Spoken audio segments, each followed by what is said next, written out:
ಆಗಿಂದಾಗೆ ನಾಲೆಜ್ಗಳಲ್ಲಿ updation of knowledge ಅದು ಬಹಳ ಮುಖ್ಯ ಆಗಿರ್ತದೆ.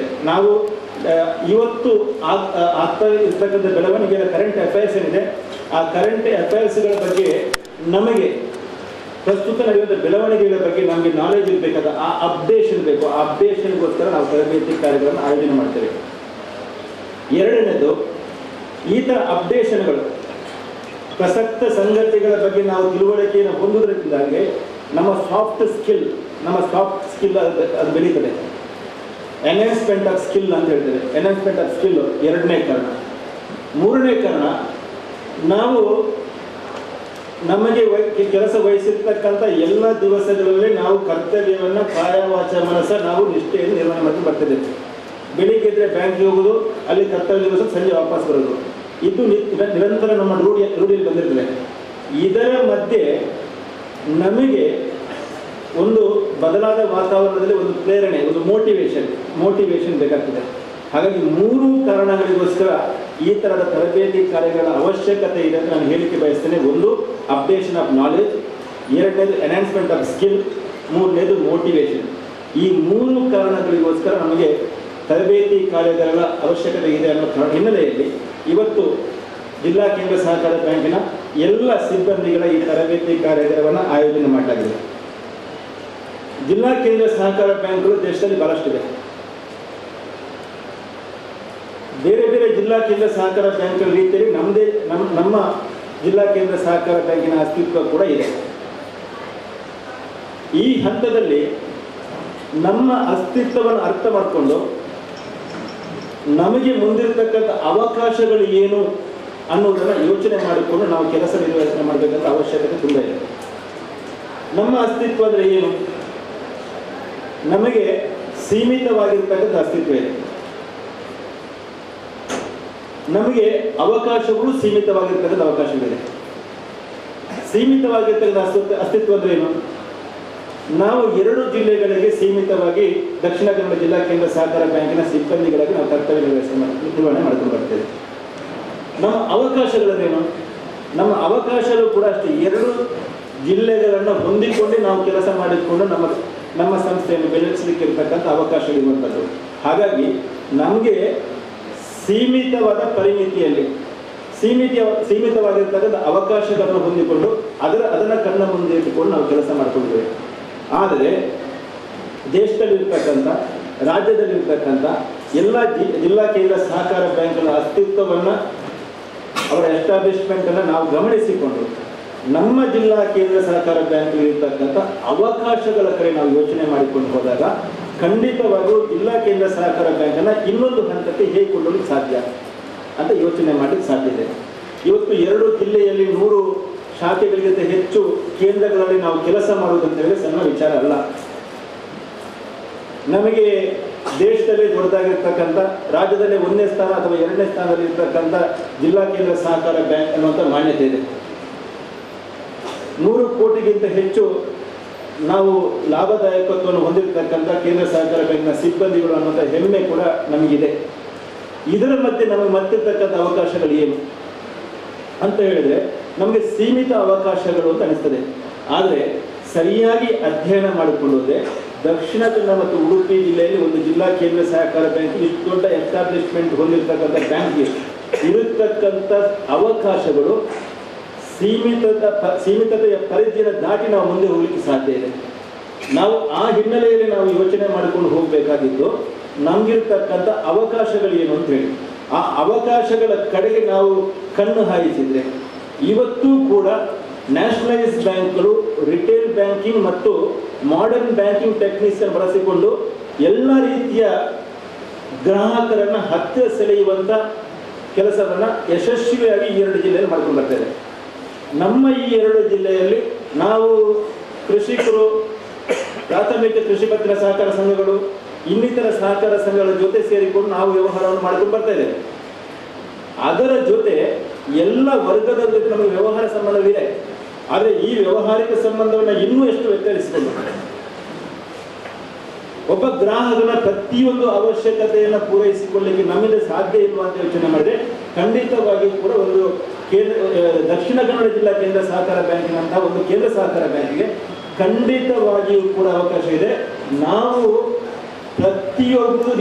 ಪ್ರತಿಯೊಬ್ಬ ಗ್ರಾಹಕನ ಕೊನೆಯ ಅವಶ್ಯಕತೆ ಏನಿದೆ, ಆ ಕೊನೆಯ ಅವಶ್ಯಕತೆ ರಿಟೇಲ್ ಬ್ಯಾಂಕಿಂಗ್ ಏನಿದೆ, ಆ ರಿಟೇಲ್ ಬ್ಯಾಂಕಿಂಗಿಗೆ ಬೇಕಿರತಕ್ಕಂಥ ಎಲ್ಲ ಅವಕಾಶಗಳನ್ನು ಸೃಷ್ಟಿ ಮಾಡಿಕೊಂಡು ನಾವು ಬೆಳೆಸಿಕೊಂಡು ಹೋಗಿ ಸಾಧ್ಯ ಇದೆ.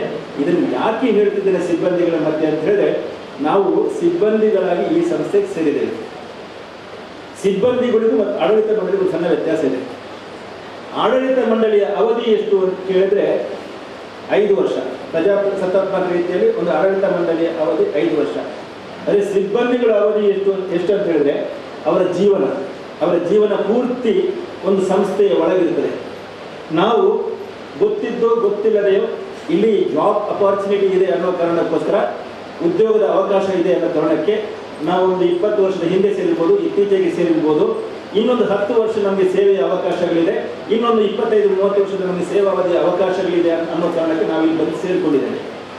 ಹಾಗಾಗಿ ಈ ಸಂಸ್ಥೆಯ ಅಸ್ತಿತ್ವ ಏನು, ಈ ಸಂಸ್ಥೆಗೆ ಇರತಕ್ಕಂಥ ಅವಕಾಶಗಳೇನು, ಈ ಸಂಸ್ಥೆಯನ್ನು ಇನ್ನೊಂದು ಎಂಡಿಗೆ ನಾವು ಹೇಗೆ ವಿಸ್ತರಿಸಿಕೊಂಡು ಬೆಳೆಸಿಕೊಂಡು ಹೋಗಬಹುದು ಅನ್ನುವ ನಿಟ್ಟಿನಲ್ಲಿ ನಿರಂತರ ಯೋಚನೆ ಮಾಡಿಕೊಂಡು ನಿರಂತರ ಕಾರ್ಯಕ್ರಮಗಳನ್ನು ಹಾಕಿಕೊಂಡು ಇದನ್ನು ಮುಂದುವರಿಸಬೇಕಾದ ಬಹಳ ದೊಡ್ಡ ಜವಾಬ್ದಾರಿ ಇರ್ತಕ್ಕಂಥದ್ದು ಸಿಬ್ಬಂದಿಗಳ ಮೇಲೆ. ಆ ಹಿನ್ನೆಲೆಯಲ್ಲಿ ಈ ಬ್ಯಾಂಕಿನ ಬೆಳವಣಿಗೆಗೆ ನಾವು ವಿಮರ್ಶೆ ಮಾಡಿಕೊಂಡು ನಾವು ಮುಂದಿನ ಕಾರ್ಯಯೋಜನೆಯನ್ನು ಮಾಡಿಕೊಂಡು ಅದನ್ನು ಅನುಷ್ಠಾನ ಮಾಡುವ ನಿಟ್ಟಿನಲ್ಲಿ ನಾವು ಕಾರ್ಯತತ್ಪರರಾಗಿದ್ದೇವೆ ಅನ್ನುವಂಥ ನಂಬಿಕೆಯನ್ನು ನಮ್ಮಲ್ಲಿ ಮೂಡಿಸಲಿಕ್ಕೋಸ್ಕರ ಈ ಒಂದು ರಾಜ್ಯ ಮಟ್ಟದ ತರಬೇತಿ ಕಾರ್ಯಾಗಾರವನ್ನು ನಮ್ಮ ದಕ್ಷಿಣ ಕನ್ನಡ ಜಿಲ್ಲಾ ಸಹಕಾರಿ ಯೂನಿಯನ್ನ ಗೌರವಾನ್ವಿತ ಅಧ್ಯಕ್ಷರು, ಜಿಲ್ಲಾ ಕೇಂದ್ರ ಸಹಕಾರ ಬ್ಯಾಂಕಿನ ನಿರ್ದೇಶಕರು ಆಗಿರುವಂತಹ ಶ್ರೀಯುತ ಶಶಿಕುಮಾರ್ ರಾಯ್ ಬಾಲೂಟ್ ಅವರು ಆಯೋಜಿಸಿರ್ತಾರೆ. ಈ ಶಿಬಿರದ ಅಧ್ಯಕ್ಷತೆಯನ್ನು ವಹಿಸಿಕೊಂಡಿರುವ ಶ್ರೀಯುತ ಶಶಿಕುಮಾರ್ ರಾಯ್ ಬಾಲೂಟ್ ಅವರನ್ನು ನಾನು ಈ ಕಾರ್ಯಕ್ರಮಕ್ಕೆ ಹೃತ್ಪೂರ್ವಕವಾದ ಸ್ವಾಗತವನ್ನು ಬಯಸ್ತೇನೆ. ಶ್ರೀಯುತ ಶಶಿಕುಮಾರ್ ರಾಯ್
ದಕ್ಷಿಣ ಕನ್ನಡ ಜಿಲ್ಲೆಯ ಸಹಕಾರಿ ಯೂನಿಯನ್ ಇದರ ನೇತೃತ್ವದಲ್ಲಿ ಇಂದು ದಕ್ಷಿಣ ಕನ್ನಡ ಜಿಲ್ಲಾ ಕೇಂದ್ರ ಸಹಕಾರಿ ಬ್ಯಾಂಕಿನ ಸಿಬ್ಬಂದಿಗಳಿಗೆ ಆಯೋಜಿಸಿರುವಂತಹ ಈ ತರಬೇತಿ ಕಾರ್ಯಕ್ರಮ, ಹಾಗೆಯೇ ದಕ್ಷಿಣ ಕನ್ನಡ ಜಿಲ್ಲಾ ಕೇಂದ್ರ ಸಹಕಾರಿ ಬ್ಯಾಂಕಿನ ಶಾಖೆಗಳಲ್ಲಿ ವಿಶಿಷ್ಟ ಸಾಧನೆಗೈದ ಎಲ್ಲ ಸಿಬ್ಬಂದಿಗಳನ್ನು ಮತ್ತು ಶಾಖೆಗಳನ್ನು ಗೌರವಿಸುವಂಥ ಈ ಒಂದು ಜಂಟಿ ಕಾರ್ಯಕ್ರಮದಲ್ಲಿ ಇಂದಿನ ಈ ಸಮಾರಂಭದ ವೇದಿಕೆಯಲ್ಲಿರುವ ಬ್ಯಾಂಕಿನ ಗೌರವಾನ್ವಿತ ಉಪಾಧ್ಯಕ್ಷರೇ ಹಾಗೂ ದಕ್ಷಿಣ ಕನ್ನಡ ಜಿಲ್ಲಾ ಯೂನಿಯನ್ನ ಅಧ್ಯಕ್ಷರೇ ಹಾಗೂ ಉಡುಪಿ ಜಿಲ್ಲಾ ಯೂನಿಯನ್ನ ಅಧ್ಯಕ್ಷರೇ ಹಾಗೂ ಬ್ಯಾಂಕಿನ ಎಲ್ಲ ಗೌರವಾನ್ವಿತ ನಿರ್ದೇಶಕರೇ ಹಾಗೂ ಬ್ಯಾಂಕಿನ ಹಿರಿಯ ಅಧಿಕಾರಿಗಳು, ಹಾಗೆ ಆಗಮಿಸಿರುವಂಥ ಎಲ್ಲ ಶಾಖಾ ವ್ಯವಸ್ಥಾಪಕರೇ ಹಾಗೂ ಸಿಬ್ಬಂದಿಗಳಿಗೆ ಪ್ರತಿ ವರ್ಷದಂತೆ ಈ ವರ್ಷವೂ ಕೂಡ ಬ್ಯಾಂಕ್ ಒಂದು ಅಭೂತಪೂರ್ವವಾದ ಸಾಧನೆ ಹಾಗೂ ವಿಶಿಷ್ಟವಾದ ಸಾಧನೆಯನ್ನು ಗೈದಂತಹ ಒಂದು ಸಂದರ್ಭ ನಿಮಗೆಲ್ಲರಿಗೂ ತಿಳಿದಿರುವಂಥ ನಮಗೆಲ್ಲರಿಗೂ ತಿಳಿದಿರುವಂತಹ ವಿಚಾರ. 2024-25ನೇ ಸಾಲಿನ ವಾರ್ಷಿಕ ಲೆಕ್ಕಾಂಕಕ್ಕೆ ಬ್ಯಾಂಕ್ ಒಟ್ಟು 17,366 ಕೋಟಿ ವ್ಯವಹಾರವನ್ನು ದಾಖಲಿಸಿ ಅದರಲ್ಲಿ 7,882 ಕೋಟಿ ಠೇವಣಿ ಹಾಗೂ 9,483 ಕೋಟಿ ಹೊರಬಾಕಿ ಸಾಲ, ಹಾಗೆಯೇ ದಾಖಲೆಯ ಪ್ರಮಾಣದ 110 ಕೋಟಿ 40 ಲಕ್ಷಗಳ ಲಾಭಾಂಶವನ್ನು ಗಳಿಸಿರುವ ಈ ವಿಶಿಷ್ಟ ಸಾಧನೆಯಲ್ಲಿ ಬ್ಯಾಂಕಿನ ಶಾಖೆಗಳ ಪಾತ್ರವು ಕೂಡ ಮಹತ್ತರವಾದದ್ದು ಅಂತ ಮನಗಂಡು ಬ್ಯಾಂಕಿನ ಆಡಳಿತ ಮಂಡಳಿ, ಅದರಲ್ಲಿ ಮುಖ್ಯವಾಗಿ ಬ್ಯಾಂಕಿನ ಗೌರವಾನ್ವಿತ ಅಧ್ಯಕ್ಷರ ವಿಶೇಷ ಸೂಚನೆಯ ಮೇರೆಗೆ ಪ್ರತಿ ವರ್ಷದಂತೆ ಈ ವರ್ಷವೂ ಕೂಡ ಈಗಿನ ಒಂದು ಸಮಾರಂಭದಲ್ಲಿ ಗೌರವಿಸುವಂತಹ ಕಾರ್ಯಕ್ರಮ ಹಮ್ಮಿಕೊಳ್ಳಲಾಗಿದೆ. ಇಂದಿನ ಈ ಸಮಾರಂಭದಲ್ಲಿ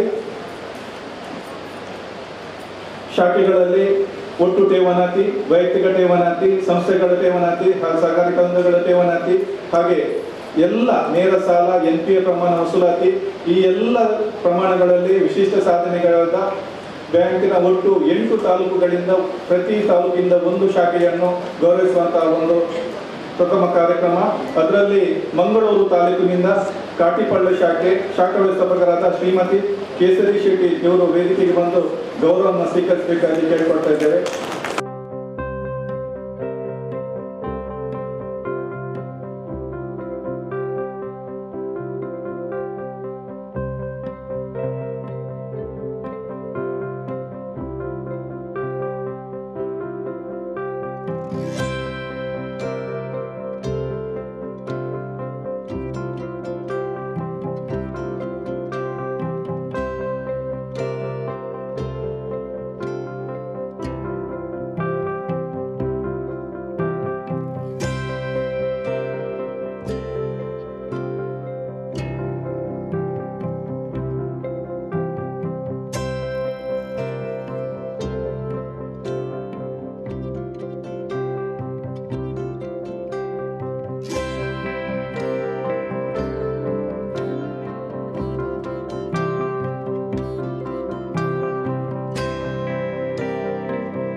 ಒಳ್ಳೆಯ ಕಾರ್ಯಕ್ರಮ.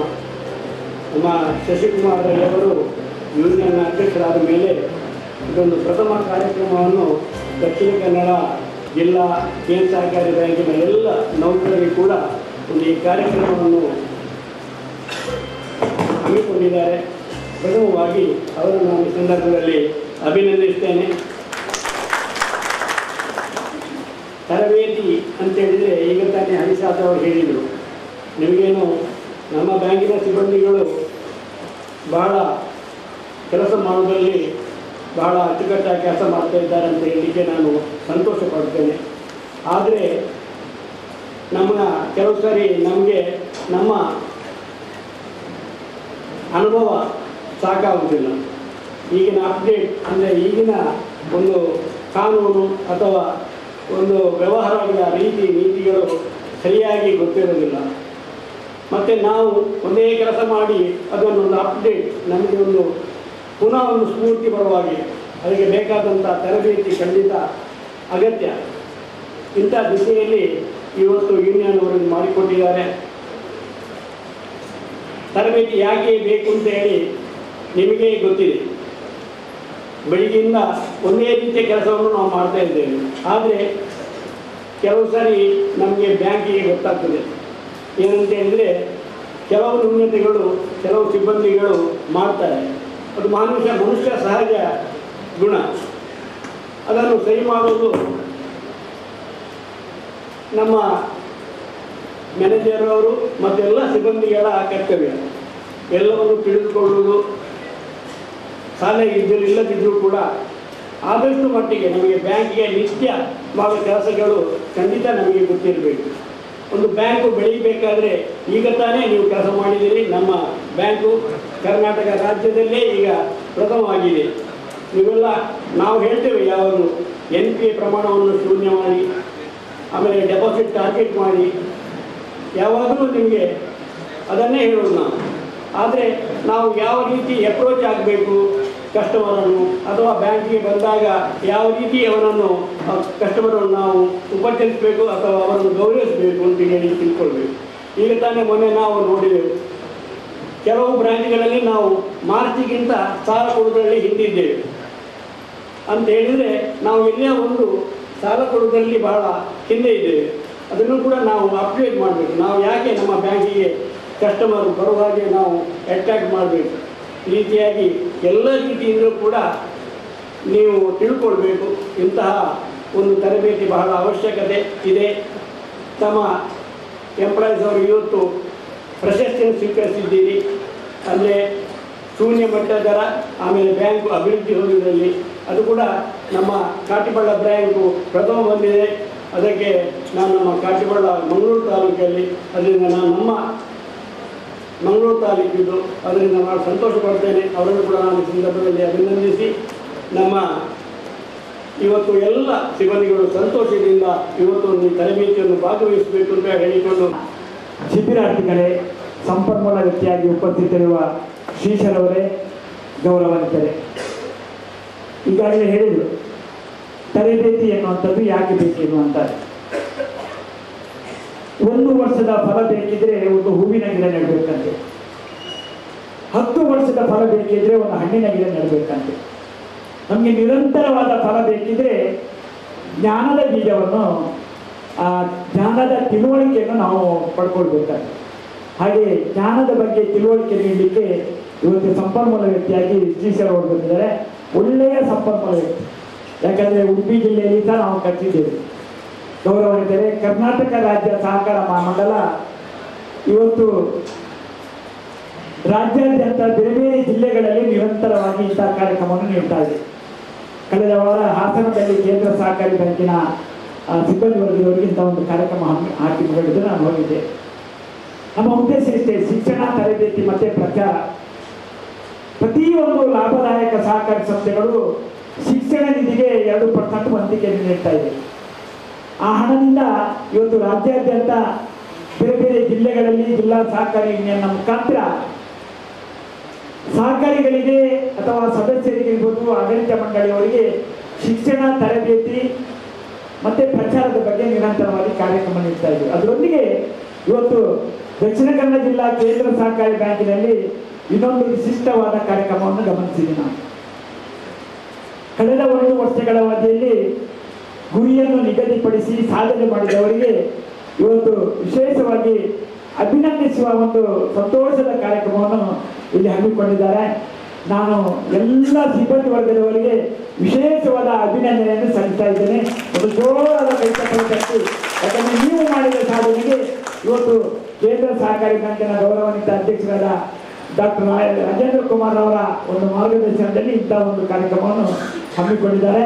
ಇದು ಮುಂದಿನ ದಿನಗಳಲ್ಲಿ ಒಂದು ಪ್ರೇರಣೆ. ಯಾಕಂದರೆ ಸಾಲ ವಸೂಲಾತಿ ಇರ್ಬೋದು, ಠೇವಣಿ ಸಂಗ್ರಹಣೆ ಇರ್ಬೋದು, ಬೇರೆ ಬೇರೆ ಗುರಿಯನ್ನು ನಿಗದಿಪಡಿಸಿ ಗುರಿ ಸಾಧನೆ ಮಾಡಿದವರನ್ನು ಗುರುತಿಸಿ ಗೌರವಿಸುವಂಥ ಕಾರ್ಯಕ್ರಮ. ಈಗಾಗಲೇ ಸುಮಾರು 7,000ಕ್ಕೂ ಮೇಲ್ಪಟ್ಟು ಠೇವಣಿಯನ್ನು ಹೊಂದಿದ ರಾಜ್ಯದ ಒಂದು ಪ್ರತಿಷ್ಠಿತ ದೊಡ್ಡ ಸಂಸ್ಥೆ ಇವತ್ತು ರಾಜ್ಯದಲ್ಲಿ ಬೇರೆ ಬೇರೆ ಕೇಂದ್ರ ಸಹಕಾರಿಗಳು ಬ್ಯಾಂಕ್ಗಳಿವೆ.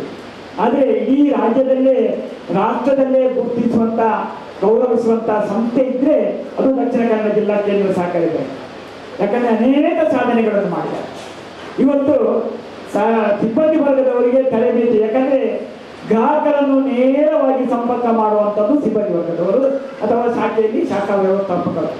ಯಾಕಂದರೆ ಆಡಳಿತಾತ್ಮಕವಾಗಿ ಡಾಕ್ಟರ್ ರಾಜೇಂದ್ರ ಕುಮಾರ್ನ ನೇತೃತ್ವದಲ್ಲಿ ಎಲ್ಲ ಗೌರವಾನ್ವಿತ ನಿರ್ದೇಶಕ ಮಂಡಳಿಯ ಸಹಕಾರದೊಂದಿಗೆ ಆಡಳಿತಾತ್ಮಕವಾಗಿ ಅಭಿವೃದ್ಧಿ ಪ್ರಗತಿ ಬಗ್ಗೆ ಸಲಹೆ ಸೂಚನೆಯನ್ನು ಕಾಲಕಾಲಕ್ಕೆ ಕೊಡ್ತಾರೆ. ಆದರೆ ಗ್ರಾಹಕರು ಇವತ್ತು ನಿಮ್ಮ ಶಾಖೆಗೆ 100ಕ್ಕೂ ಮೇಲ್ಪಟ್ಟು ಶಾಖೆಗಳಿವೆ. ಗ್ರಾಹಕರು ಶಾಖೆಗಳಿಗೆ ಬಂದಾಗ ಅವರಿಗೆ ಒಂದು ಒಳ್ಳೆಯ ರೀತಿಯ ಸೇವೆ ಕೊಡುವವರು ಸಿಬ್ಬಂದಿ ವರ್ಗದವರು. ಯಾಕಂದರೆ ಇವತ್ತು ಸ್ಪರ್ಧಾತ್ಮಕ ಯುಗ, ಪೈಪೋಟಿ ಯುಗ ನಮಗೆ ಗೊತ್ತಿದೆ. ವಾಣಿಜ್ಯ ಬ್ಯಾಂಕ್ಗಳು, ಖಾಸಗಿ ಬ್ಯಾಂಕ್ಗಳು ನಮ್ಮ ಮನೆ ಬಾಗಿಲಿಗೆ ಬರುವಂಥ ಪರಿಸ್ಥಿತಿ ಇದೆ ಇವತ್ತು. ಅಲ್ಲಿಯ ಮೇಲಾಧಿಕಾರಿಯವರು, ಉನ್ನತ ಅಧಿಕಾರಿಯವರು ಇವತ್ತು ಪ್ರತಿಯೊಂದು ಸಂಘ ಸಂಸ್ಥೆಗಳನ್ನು ಇರ್ಬೋದು, ಪ್ರತಿಯೊಂದು ವ್ಯಕ್ತಿಯನ್ನು ಸಂಪರ್ಕಿಸಿ ಇವತ್ತು ಠೇವಣಿ ಸಂಗ್ರಹಿಸಿರುವಂಥ ಸಾಲ ನೀಡುವಾಗೂ ಹಾಗೆ. ಯಾಕಂದರೆ ಅಂಥ ಒಂದು ಪೈಪೋಟಿ ಇವತ್ತಿದೆ.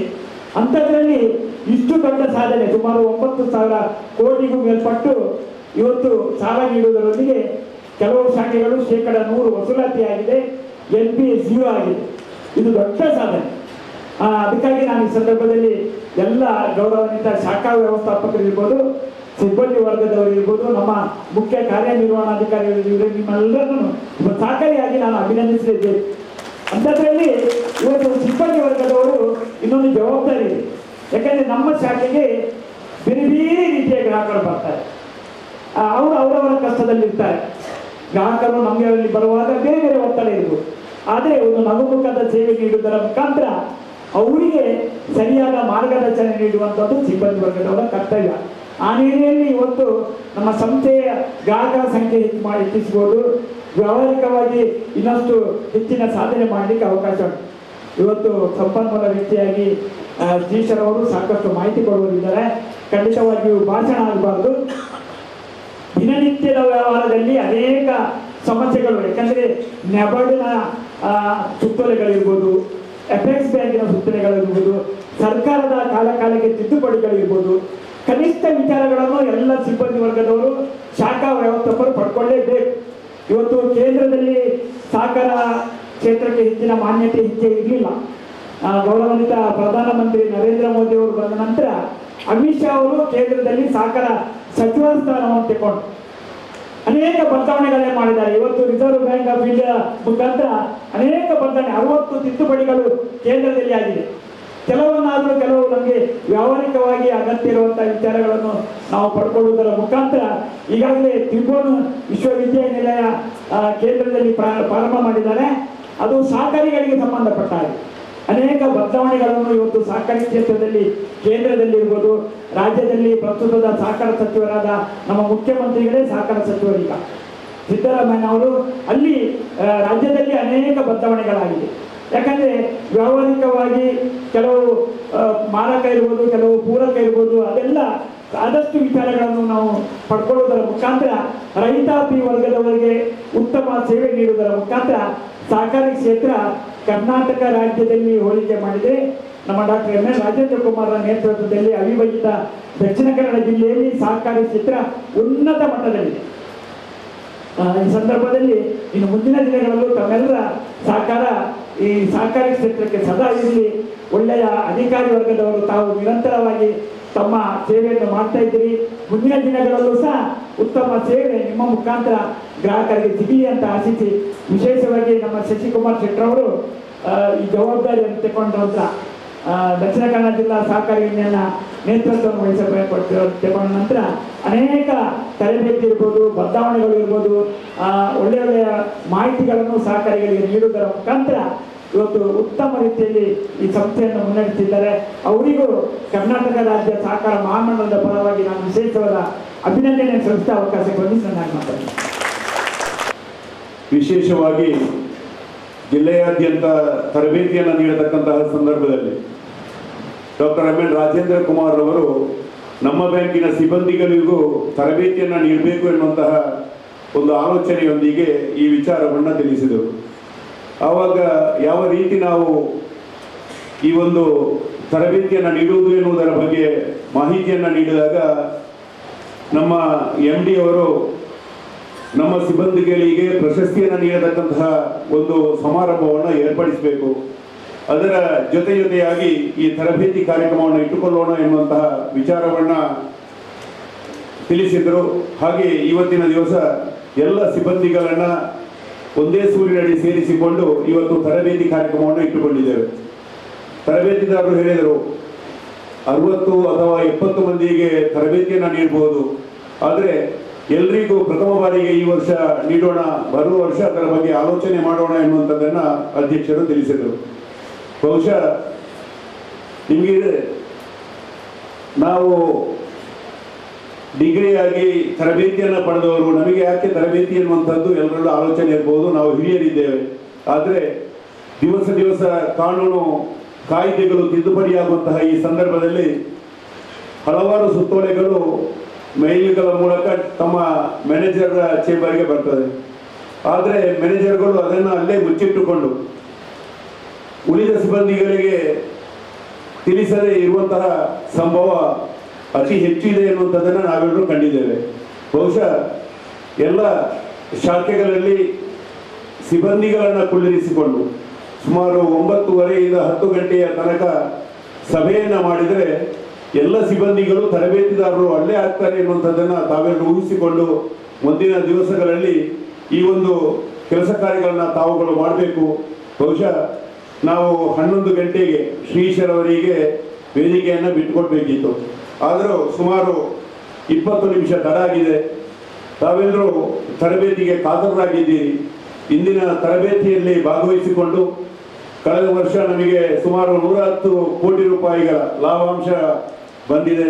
ಈ ತರಬೇತಿಯ ಮೂಲಕ ತಮ್ಮ ಶಾಖೆಗಳನ್ನು ಅಭಿವೃದ್ಧಿಪಡಿಸತಕ್ಕಂತಹ ಕೆಲಸ ಕಾರ್ಯಗಳನ್ನು ತಾವೆಲ್ಲರೂ ಮಾಡಿ ನಮ್ಮ ಬ್ಯಾಂಕಿಗೆ ಇನ್ನೂ ಹೆಚ್ಚಿನ ಕಿರೀಟವನ್ನು ತರುವಲ್ಲಿ ತಾವೆಲ್ಲರೂ ಸಹಕರಿಸಬೇಕು.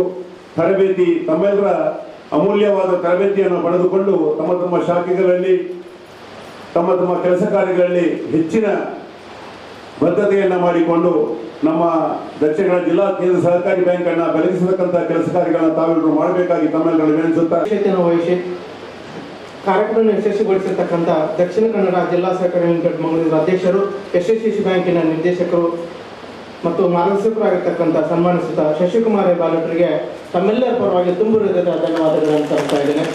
ಹಾಗೂ ಈ ಒಂದು ಕಾರ್ಯಕ್ರಮವನ್ನು ಉದ್ಘಾಟನೆಗೊಳಿಸಿ ಯಶಸ್ವಿಗೊಳಿಸಿರ್ತಕ್ಕಂಥ ದಕ್ಷಿಣ ಕನ್ನಡ ಜಿಲ್ಲಾ ಕೇಂದ್ರ ಸಹಕಾರಿ ಬ್ಯಾಂಕಿನ ಉಪಾಧ್ಯಕ್ಷರಾಗಿರ್ತಕ್ಕಂಥ ಶ್ರೀಯುತ ವಿನಯ್ ಕುಮಾರ್ ಸೂರಜಿ ಅವರು ಕೂಡ ಕಾರ್ಯಕ್ರಮವಾಗಿ ಧನ್ಯವಾದಗಳು ತೋರಿಸ್ತಾ ಇದ್ದೇನೆ.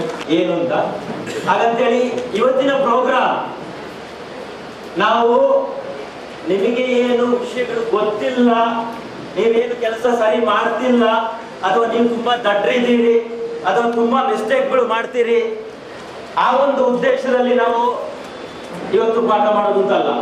ನೀವೆಲ್ಲರೂ ಆಲ್ರೆಡಿ ಈಗ ಸ್ಟೇಜಲ್ಲಿ ಹೇಳಿದ್ರು, ನಮ್ಮ ವಿಶ್ವಕರ್ಮ ಬ್ಯಾಂಕಿನ ಪ್ರೆಸಿಡೆಂಟ್ ಆಗಿರುವಂತ ಅವರು ಆಕ್ಚುಲಿ ಹೇಳಿದ ಪಾಯಿಂಟ್ಗಳು ತುಂಬಾ ಕರೆಕ್ಟ್ ಆಗಿದೆ. ನೀವೆಲ್ಲರೂ ಕೂಡ ಈಗ ಸನ್ಮಾನ ಎಲ್ಲ ತಗೊಂಡಿದ್ದೀರಿ, ಪುರಸ್ಕಾರ ತಗೊಂಡಿದ್ದೀರಿ, ತುಂಬಾ ಚೆನ್ನಾಗಿ ವರ್ಕ್ ನಡೀತಾ ಇದೆ. ಬಟ್ ಇವತ್ತಿನ ಪ್ರೋಗ್ರಾಮ್ ಏನೀಗ ತುಂಬಾ ಅಗತ್ಯ. ನಾವೀಗ ಮಾತಾಡ್ಕೊಂಡು ಹೋಗ್ಬೇಕಾದ್ರೆ ಇವತ್ತು ಈಗ ಮಧ್ಯಾಹ್ನ ಲಂಚ್ ಟೈಮ್ ತನಕ ನಾವು ಕೆಲವು ಟಾಪಿಕ್ ಕವರ್ ಮಾಡ್ತೇವೆ. ಈಗ ಟಾಪಿಕ್ ಮಾತಾಡ್ಬೇಕಾದ್ರೆ ನಾನು ಮತ್ತೆ ಭರತ್ ಇಬ್ರು ಜೊತೆಯಾಗಿ ಮಾತಾಡ್ತೇವೆ. ಅವರಿಗೆ ಅಂತ ಸಪರೇಟ್ ಟಾಪಿಕ್, ನನಗೆ ಅಂತ ಸಪರೇಟ್ ಟಾಪಿಕ್ ಅಂತಿಲ್ಲ. ಎಡಿಟ್ ನಾವು ಮಾತಾಡ್ತಾ ಇರ್ಬೇಕಾದ್ರೆ ಮಧ್ಯದಲ್ಲಿ ಅವರು ಕೂಡ ಮಾತಾಡ್ತಾರೆ. ಎಲ್ಲೂ ಕೂಡ ನೀವು ಇದನ್ನ ಹೇಳ್ತಾ ಇರ್ತೇನೆ. ಇದು ಆಕ್ಚುಲಿ ಒಂದು PhD ಓದಿದವರು ಫೈನಲ್ ಇಯರ್ ಅಲ್ಲಿ ಇದ್ದಾಗ ಅವ್ರು ಮಾಡಿದಂತ ಪ್ರಾಜೆಕ್ಟ್ ಇತ್ತು, ಕತೆ ಇದು. ಸಾರಾಂಶ ಹೇಳ್ತೇನೆ. ಲೇಸಿ ಹಾಲ್ ಅನ್ನೋ ವ್ಯಕ್ತಿ ಅಮೆರಿಕದಲ್ಲಿ ಅವರು ಪ್ರಾಜೆಕ್ಟ್ ಮಾಡ್ತಾ ಇದ್ರು. ಎಲ್ಲ ಎಂಡ್ ಆಗುವಾಗ ಅದರಲ್ಲಿ ಸಾಧಾರಣ ಅವ್ರದ್ದು ದೊಡ್ಡ ಟೀಮ್ ಇತ್ತು. ಆ ಟೀಮ್ ಅಲ್ಲಿ ಸಾಧಾರಣ ಒಂದು ಅಮೆರಿಕ ಕೆನಡಾ ದೇಶಕ್ಕೆ ಎರಡನ್ನು ಅವರು ಭೇಟಿ ಮಾಡಿ ಒಂದು 12,000 ಜನರನ್ನು ಭೇಟಿ ಮಾಡಿದ್ರು. ಅವರಿಗೆಲ್ಲರಿಗೂ ಕೂಡ ರ್ಯಾಂಡಮ್ ಆಗಿ ಭೇಟಿ ಮಾಡಿದ ಅವರಿಗೆ ಒಂದು ಬುಕ್ ಅಥವಾ ಡೈರಿ ಕೊಟ್ಟು, ಆ ಡೈರಿ ತಗೊಂಡವ್ರು ಏನ್ ಮಾಡ್ಬೇಕಂದ್ರೆ ಪ್ರತಿ ದಿನದಲ್ಲಿ ಬೆಳಿಗ್ಗೆಯಿಂದ ರಾತ್ರಿ ತನಕ ನಮಗೆ ಪಾಸಿಟಿವ್ ವಿಷಯಗಳು ಸಿಗುತ್ತೆ, ನೆಗೆಟಿವ್ ವಿಷಯಗಳು ಸಿಗುತ್ತೆ. ಕರೆಕ್ಟ್ ಅಲ್ವಾ? ಬೆಳಿಗ್ಗೆಯಿಂದ ರಾತ್ರಿ ತನಕ ಏನೆಲ್ಲ ನೆಗೆಟಿವ್ ವಿಷಯಗಳು ಸಿಗ್ತದೆ, ಏನೆಲ್ಲ ಪಾಸಿಟಿವ್ ವಿಷಯಗಳು ಸಿಗ್ತದೆ ಆ ಬುಕ್ ಅಲ್ಲಿ ಬರಿಬೇಕು. ಯಾವ ತರ? ಪ್ರತಿ ದಿನಕ್ಕೊಂದು ಪೇಜ್ ಬಿಡಿಸಿದಾಗ ಲೆಫ್ಟ್ ಹಾಳೆ ಮತ್ತೆ ರೈಟ್ ಹಾಳೆ ಅಂತ ಬರ್ತಲ್ವಾ?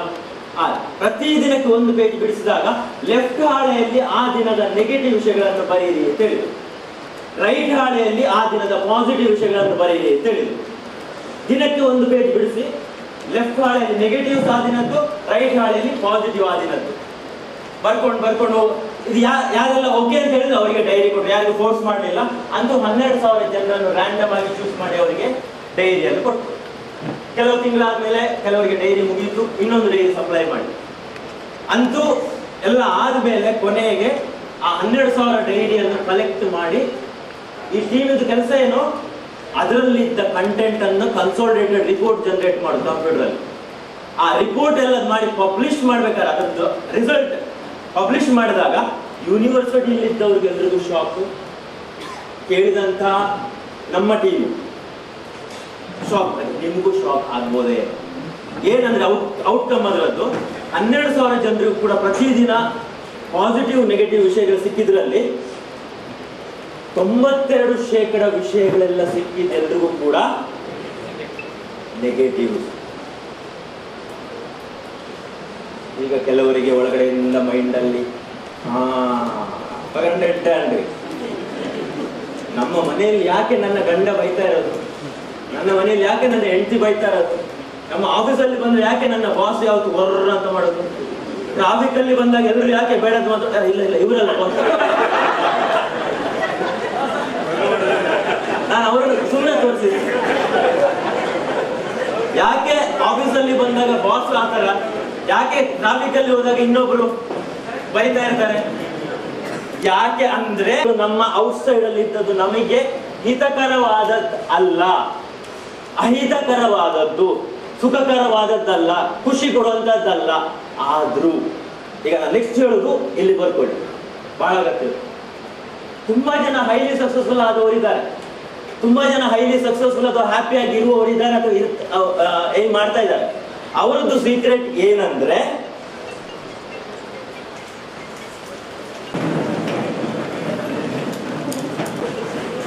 ನಮ್ಮ ಆತ್ಮೀಯರು ಬಂದು ನಮ್ಮ ಆತ್ಮೀಯರು ಡಾಕ್ಟರ್ ದೇವಿಪ್ರಸಾದ್ ಸರ್. ಓಕೆ, ನಾನೀಗ ನೆಕ್ಸ್ಟ್ ಹೇಳುದು, ನಾನು ಕಂಟಿನ್ಯೂ ಮಾಡ್ತೇನೆ ಅಲ್ವಾ? ಕಂಟಿನ್ಯೂ ಮಾಡ್ಬೋದಲ್ಲ? ನೆಕ್ಸ್ಟ್ ಹೇಳು ಸರ್, ತುಂಬಾ ಅಗತ್ಯದ್ದು. ತುಂಬಾ ಜನ ಹೈಲಿ ಸಕ್ಸಸ್ಫುಲ್ ಆದವರು ಇದ್ದಾರೆ, ತುಂಬಾ ಜನ ಹೈಲಿ ಹ್ಯಾಪಿ ಆಗಿದ್ದವರು ಇದ್ದಾರೆ. ಅವ್ರದ್ದು ಸೀಕ್ರೆಟ್ ಏನಂದ್ರೆ ಪ್ರತಿದಿನ 8% ವಿಷಯಗಳು ಸಿಗ್ತಾ ಇದೆ ನೋಡಿ, ಪಾಸಿಟಿವ್ಸ್. 92% ನೆಗೆಟಿವ್ ಇದೆ. 8% ಪಾಸಿಟಿವ್ ಅನ್ನು ಯಾರೆಲ್ಲ ಫೋಕಸ್ ಮಾಡ್ತಾರೆ ಅಥವಾ ಮಾಡ್ತಿದ್ದಾರೆ ಅವರು ಹೈಲಿ ಹ್ಯಾಪಿ ಆಗಿದ್ದಾರೆ ಅಥವಾ ಹೈಲಿ ಸಕ್ಸಸ್ಫುಲ್ ಆಗಿದ್ದಾರೆ ಅಥವಾ ಆಗ್ತಾ ಇದ್ದಾರೆ. ಈ ಕಥೆ ನಾನು ಏನಕ್ಕೆ ಹೇಳಿದ್ದು, ಒಂದು ನೋಡಿ, ಈಗ ನಂದು ಪ್ರೋಗ್ರಾಮ್ ಸ್ಟಾರ್ಟ್ ಆಯ್ತು. ಎಷ್ಟೊಂದು ಜನರಿಗೆ ಏನಾಗ್ಬೋದು, ಈಗ ಸರ್ ಆಲ್ರೆಡಿ ಹೇಳ್ತಾ ಇದ್ರು ಸ್ಟೇಜ್ ಅಲ್ಲಿ ಅಂತ, ನಮ್ಗೆಲ್ಲ ಗೊತ್ತಿದೆ, 10 ವರ್ಷ 20 ವರ್ಷ 30 ವರ್ಷ ಆಯ್ತು ನಮ್ಮ ಬ್ಯಾಂಕ್ ಅಲ್ಲಿ, ಇಷ್ಟು ಎಕ್ಸ್ಪೀರಿಯನ್ಸ್ ಇದ್ರು ಕೂಡ ಮತ್ತೆ ನಮ್ಗೆ ಪಾಠವ ಟ್ರೈನಿಂಗ್. ಅದು ಕೂಡ ಇದು ನಿಮ್ಮ ಇನ್ವಿಟೇಷನ್ ಕಾರ್ಡ್ ಅಲ್ಲಿ ಎಷ್ಟು ತನಕ ಇದೆ ಅಂತ ಹೇಳಿದ್ದಾರೆ? 3:30-4 ಗಂಟೆ ತನಕ ಇದೆ ಅಲ್ವಾ? ಯಾರಿಗೆಲ್ಲ ಬೈಕೊಂಡು ಬಂದ್ರಿ ಇವತ್ತು? ಸಿ ಯು ಸರಿಗೆ ಬೈದ್ರೆ ಅಥವಾ ರಾಜೇಂದ್ರ ಅವರಿಗೆ ಬೈದ್ರೆ ಅಥವಾ ಈ ಕಡೆಯಿಂದ ಯೂನಿಯನ್ ಅವರಿಗೆ ಬೈದ್ರೆ ಯಾರಿಗೆ ಬೈದ್ರಿ? ಈಗಲೂ ಈಗ ಬರೋಂತ ಇರ್ಬೋದೇನೋ ನೀವು ಮುಗಿಪಣಂದಿಜ್ಜಿ ಮಕ್ಕಳು ನಾನು. ಅದು ಇಂಪಾರ್ಟೆಂಟ್ ಎಂತ ಅಂದ್ರೆ ನಿಮಗೆ ಗೊತ್ತಿದೆ. ಅದೇ ನಾನೀಗ ಹೇಳುವಂಥದ್ದು ವಿಷಯಗಳಿದೆಯಲ್ಲ, ಇವತ್ತಿಂದ ಈಗ ಎಷ್ಟೋ ತನಕ ನಾವು ಕವರ್ ಮಾಡ್ತೇವೆ. 92% ವಿಷಯಗಳು ನಿಮ್ಗೆ ಆಲ್ರೆಡಿ ಗೊತ್ತಿರ್ಬೋದು. ನಾವು ಮಾತಾಡೋದು ಕೂಡ ನಿಮ್ಮ ಬೋರ್ಡ್ನವರು ಅಥವಾ ನಿಮ್ಮ ಮ್ಯಾನೇಜರ್ಸ್ ಅಥವಾ ನಿಮ್ಮ ಸೀನಿಯರ್ಸ್ ನಿಮ್ಗೆ ಗೈಡ್ ಮಾಡ್ತಾ ಇರ್ಬೋದು. ಆದರೆ ಇಂಪಾರ್ಟೆಂಟ್ ಇವತ್ತು ನಾವು ಸಂಜೆ ತನಕ ನಮ್ಮ ಪ್ರೋಗ್ರಾಮ್ ಎಂಡ್ ಮಾಡೋ ತನಕ ನಾವು ಏನು ಹೇಳ್ತೇವೆ ನಾನು ಮತ್ತೆ ಬರೋದು ಅದರಲ್ಲಿ 8% ಹುಡುಕಿ ಅದನ್ನು ಇಲ್ಲಿ ಬರ್ಕೊಳ್ಳಿ ಅಥವಾ ನೋಟ್ಬುಕ್ ಪೆನ್ನಲ್ಲಿ ಒಳಗಡೆ ಅಲ್ಲಿ ಬುಕ್ಕಲ್ಲಿ ಬರ್ಕೊಳ್ಳಿ. ಅದು ನಿಮ್ಮ ವರ್ಕಲ್ಲಿ ಇನ್ನೂ ಹ್ಯಾಪಿಯಾಗಿ ವರ್ಕ್ ಮಾಡಲಿಕ್ಕೆ, ಟಾರ್ಗೆಟ್ ಎಷ್ಟೇ ಕೊಟ್ಟರು ಕೂಡ, ಗೋಲ್ ಏನೇ ಎಷ್ಟೇ ಕೊಟ್ಟರು ಕೂಡ ಇನ್ನೂ ಖುಷಿಯಾಗಿ ನಿಮ್ಗೆ ಅದನ್ನು ಮುಗಿಸ್ಲಿಕ್ಕೆ ಮಂತ್ ಎಂಡ್ ತನಕ ಒದ್ದಾಡಬೇಕು ಅಂತಿಲ್ಲ. 25 ತಾರೀಕು ಮೊದಲು ಆ ಗೋಲನ್ನು ಮುಗಿಸ್ಲಿಕ್ಕೆ ಆಗ್ತದೆ. ಅದು ಯಾವ ತರ ನಿಮಗೆ ಕೆಲವೆಲ್ಲ ಪಾಯಿಂಟ್ ಅಥವಾ ಇನ್ನೂ ಹ್ಯಾಪಿಯಾಗಿರ್ಲಿಕ್ಕೆ ನಿಮಗೆ ಐಡಿಯಾ ಸಿಗುತ್ತೆ. ಇನ್ನೊಂದು ಕಾರಣ ಯಾಕೆ ಈ ಕಥೆ ಹೇಳಿದ್ ನಾನು, ಇವತ್ತಿಂದ ಲೈಫಲ್ಲಿ ಇದನ್ನು ಅಪ್ಲೈ ಮಾಡಿ. ಪ್ರತಿದಿನ ಎಲ್ಲಿ ಹೋದ್ರು ಕೂಡ ಇವರದ್ದೇನು ಒಳ್ಳೆ ಗುಣ ಇದೆ, ಇವರದ್ದೇನು ಒಳ್ಳೆ ಗುಣ, ಇವರದ್ದೇನು ಒಳ್ಳೆ ಗುಣ. 8% ಇವರದ್ದೇನು, 8% ಗಂಡ ಹೆಂಡತಿ ಹತ್ರ 8% ಏನು ಕಲಿಬಹುದು, ಗಂಡನ ಹತ್ರ 8%. ಎಲ್ಲಿ ಹೋದ್ರು ಕೂಡ 8% ಒಳ್ಳೇದು ಎಲ್ಲಿದೆ ಅದನ್ನು ಹುಡ್ಕೊಂಡು ಲೈಫಲ್ಲಿ ಹ್ಯಾಪಿನೆಸ್ಸು ಮಲ್ಟಿಪ್ಲೈ ಆಗುತ್ತೆ. ಯಾಕಂದ್ರೆ ಇಲ್ಲಿವರೆಗೆ ಹೆಚ್ಚಿನವ್ರದ್ದು ನಮ್ಮ ಫೋಕಸ್ ಏನಿತ್ತು, ಇವರದ್ದೇನು ಹಾಡಿದೆ, ಇವರದ್ದೇನು ಹಾಡಿದೆ, ಇವರದ್ದೇನು ಹಾಡಿದೆ, ಇವ್ರದ್ದಲ್ಲ ಎಲ್ಲರದ್ದು. ನಾವು ಹುಡುಕುದು ಅಂತ ಅಂದ್ರೆ ಎಲ್ಲೆಲ್ಲಿ ಹಾಳುಗಳಿದೆ ಅಂತ ಹುಡುಕ್ತಾ ಇರ್ತೇವೆ. ಇವತ್ತಿಂದ ಅದು ಇಲ್ಲ, ಉಲ್ಟಾ ಚೇಂಜ್, ಮೈಂಡ್ ಸೆಟ್ ಚೇಂಜ್. ಏನು ಒಳ್ಳೇದಿದೆ ಹುಡುಕು ಅಂತ. ಓಕೆ, ಸೊ ಈಗ ನಾನು ಈ ಕಥೆಯಿಂದ ಈಗ ನೆಕ್ಸ್ಟ್ ಸ್ಲೈಡಿಗೆ ಬರ್ತೇನೆ. ನೋಡಿ, ಇಲ್ಲೊಂದು ಬಂಡೆ ಅಲ್ವಾ, ಕರೆಕ್ಟ್ ಅಲ್ವಾ? ಬಂಡೆ ಕಲ್ಲು ಎಲ್ರಿಗೂ ಗೊತ್ತಲ್ವಾ ಇದು? ನೋಡಿ, ನಾನು ಇನ್ನೊಂದು ನೆಕ್ಸ್ಟ್ ಚಿತ್ರ ತೋರಿಸ್ತೇನೆ. ಇದೇನಿದು ಆಯ್ತಾ? ಎಲ್ರಿಗೂ ತುಳು ಗೊತ್ತಿಲ್ಲ ಅಲ್ಲ, ಕೆಲವರಿಗೆ ಮಾತ್ರ ತುಳು ಮಾತಾಡ್ತಾರೆ. ಅದೇನದು? ಏನೋ ಒಂದು ವಿಗ್ರಹ ಅಲ್ವಾ? ಯಾಕಂದ್ರೆ ಕೆಲವರು ಇದನ್ನ ಫಾಲೋ ಮಾಡ್ತಾರೆ, ಕೆಲವರು ಇಲ್ಲ, ಬೇರೆ ಯಾರು ಫಾಲೋ. ಬಟ್ ಇಂಪಾರ್ಟೆಂಟ್ ಅಂದ್ರೆ ಅದು ಬಂಡೆಕಲ್ಲು, ಇದು ವಿಗ್ರಹ, ಏನೋ ಒಂದು ಮೂರ್ತಿ, ಕರೆಕ್ಟ್ ಅಲ್ವಾ? ಇಂಪಾರ್ಟೆಂಟ್ ಮೆಸೇಜ್ ಅಂದ್ರೆ ಆ ಬಂಡೆಕಲ್ಲು ಒಳಗಡೆನೆ ಅದು ಇತ್ತು. ಬಂಡೆಕಲ್ಲು ಒಳಗಡೆನೆ ಆ ವಿಗ್ರಹ ಇತ್ತು. ಆದ್ರೆ ಯಾರೋ ಒಬ್ಬ ವ್ಯಕ್ತಿ ಶಿಲ್ಪಿಗೆ, ಯಾರೋ ಒಬ್ಬ ವ್ಯಕ್ತಿಗೆ ಆ ಬಂಡೆಕಲ್ಲು ಸಿಕ್ತು. ಅದರಲ್ಲಿ ಬೇಡದ್ದನ್ನು ಕುಟ್ಟಿ ಕುಟ್ಟಿ ಕುಟ್ಟಿ ಕುಟ್ಟಿ ಕುಟ್ಟಿ ತೆಗೆದ ಇದು ಅಲ್ಲಿ ಉಳಿತು. ಏನಕ್ಕೆ ನಾನು ಇದನ್ನು ತೋರಿಸುದು? ತುಂಬಾ ಅದ್ರಲ್ಲಿ ಫಸ್ಟ್ ಲೆವೆಲ್ ಅಲ್ಲಿ ನಮ್ಮನ್ನು ಸ್ವಲ್ಪ ಬೇಡದನ್ನು ತೆಗೆದವರು ಯಾರು ಅಥವಾ ತೆಗಿತಾ ಇರೋರು ಯಾರದು? ನಮ್ಮ ಪೇರೆಂಟ್ಸ್ಗಳು ಸ್ವಲ್ಪ ಇದರಿಂದ ಸ್ವಲ್ಪ ಈ ತರ ತರ್ತಾರೆ. ನೆಕ್ಸ್ಟ್ ಲೆವೆಲ್ ಅದು ಜಾಬಿಗೆ ಬಂದಾಗ ಅದನ್ನು ಮಾಡೋರು ಯಾರು? ನಿಮ್ಗೆ ಇಷ್ಟ ಇಲ್ಲದ ಜನ. ಹೋದ್ರಬಹುದು ಆರ್ನ ಬಾತ್ರನೆ ಆರ್ನ ಪುದರ್ಗೆ ಏನೊಂದಿಲ್ಲ ಸರ್. ನಮ್ಮ ಬಾಸ್ ಕೆಲವರಿಗೆಲ್ಲ ಈಗಲೇ ಅಲ್ಲಿ ಮೂಡೌಟ್ ಆಗಿ ಹೋಗಿ ಅಕಲ್ನ ಪುದರ್ ಮಾಡೋದಿಲ್ಲ ಇಲ್ಲ. ಆಕ್ಚುಲಿ ವರ್ಕ್ ಪ್ಲೇಸ್ ಅಲ್ಲಿ ಈ ರೂಪದಿಂದ ಈ ರೂಪಕ್ಕೆ ತರುವುದು ನಮ್ಮ ಬಾಸ್.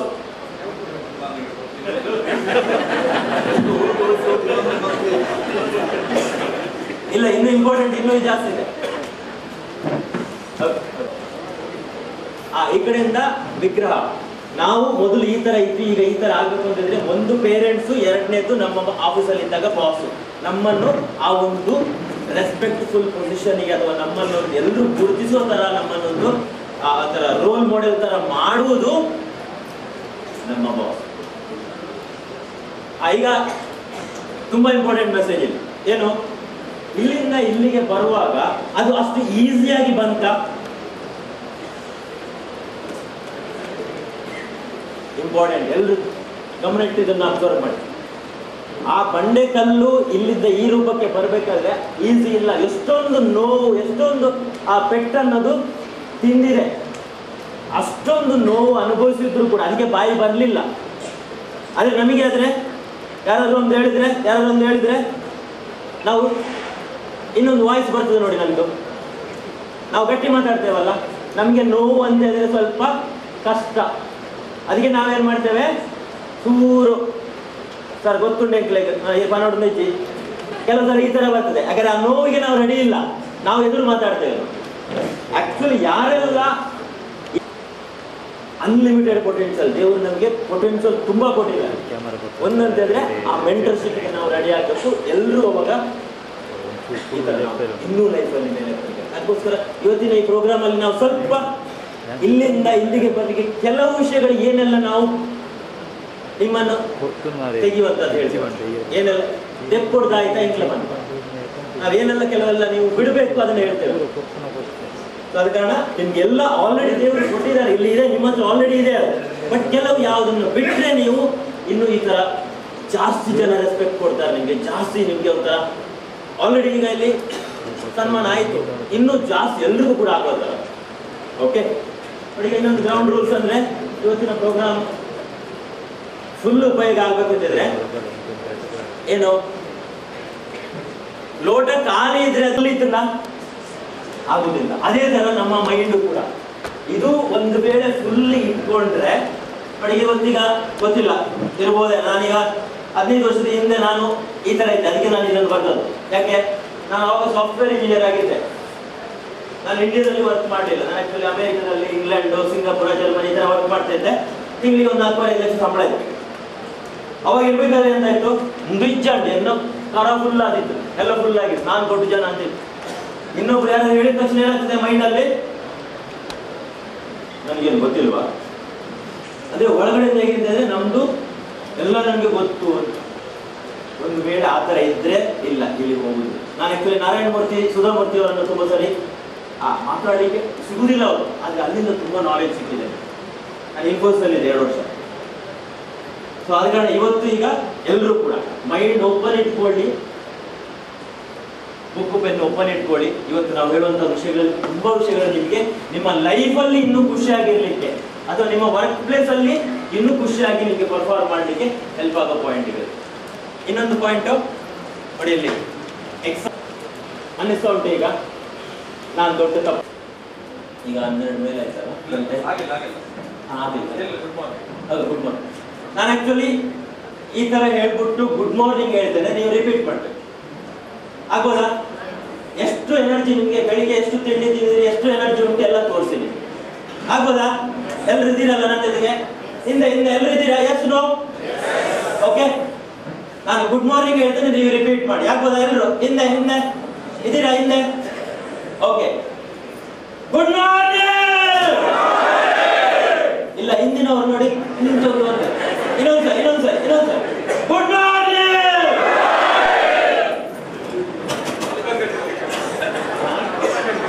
ಅಲ್ವಾ?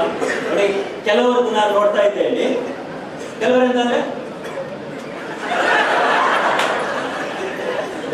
ಯಾಕೆ ಇದರಲ್ಲ ಹುಚ್ಚರು ಒಬ್ಬ ಹೊಡಿಯೋರು, ಒಬ್ಬ ಹೊಡಿತಾರಲ್ಲ. ಇಲ್ಲ, ಇದು ಬೇಡ, ಇದು ಲೈಫ್ ಅಲ್ಲಿ ಇಲ್ಲ ನಮ್ಮನ್ನ. ಇನ್ನೊಂದು ನೋಡಿ, ಲಾಸ್ಟ್ ಇಲ್ಲಿ ಕೂಲಿಗಟ್ಟ ಹಾಕಿರ್ಬೋದು, ಆದ್ರೆ ಒಂದು ಯೋಚನೆ ನೋಡಿ, 2 ಚಾಯ್ಸ್. ಈಗ ಹೇಗೂ ಈಗ ಎಷ್ಟು ಹೊತ್ತು ತನಕ, ಸಂಜೆ ತನಕ ಇರ್ಬೇಕಲ್ವಾ?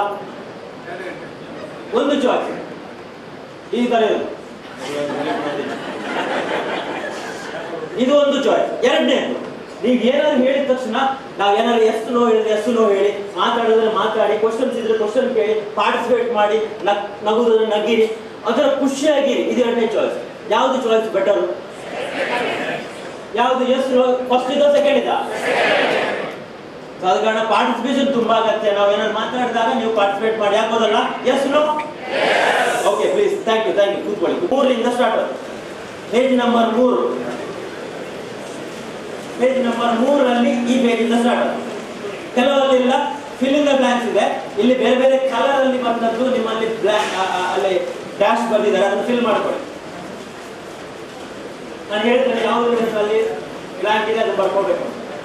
ಓಕೆ, ಅದರಲ್ಲಿ ಸೀಕ್ರೆಟ್ ಫಾರ್ ಸಕ್ಸಸ್ ಅಥವಾ ನಿಮಗೆ ಇನ್ನೂ ಖುಷಿಯಾಗಿರ್ಬೇಕು ಅಂತಿದ್ರೆ ಏನೆಲ್ಲ ಬೇಕು, ಇನ್ನೂ ಹ್ಯಾಪಿ ಆಗಿರ್ಬೇಕು ಅಂದ್ರೆ ಏನೆಲ್ಲ ಬೇಕು, ಅದರಲ್ಲಿ 3 ಇದೆ ಸೀಕ್ರೆಟ್. ನೋಡಿ, ಅದರಲ್ಲಿ ಫಸ್ಟ್ ಇತ್ತು, ಅಲ್ಲಿ ಫಿಲ್ ಇನ್ ಮ್ಯಾಚ್ ಮಾಡ್ಕೊಳ್ಳಿ. ಏನು? ಜ್ಞಾನ, ನಾಲೆಜ್. ಫಸ್ಟ್ ಇದು ಬರ್ಕೊಳ್ಳಿ. ಮೂರನೇ ಪೇಜಲ್ಲಿ ಫಸ್ಟ್ ಇತ್ತು ಬ್ಲ್ಯಾಂಕ್. ಫಸ್ಟ್ ಪಾಯಿಂಟ್ ಇದೆ ನೋಡಿ, ನಾಲೆಡ್ಜ್.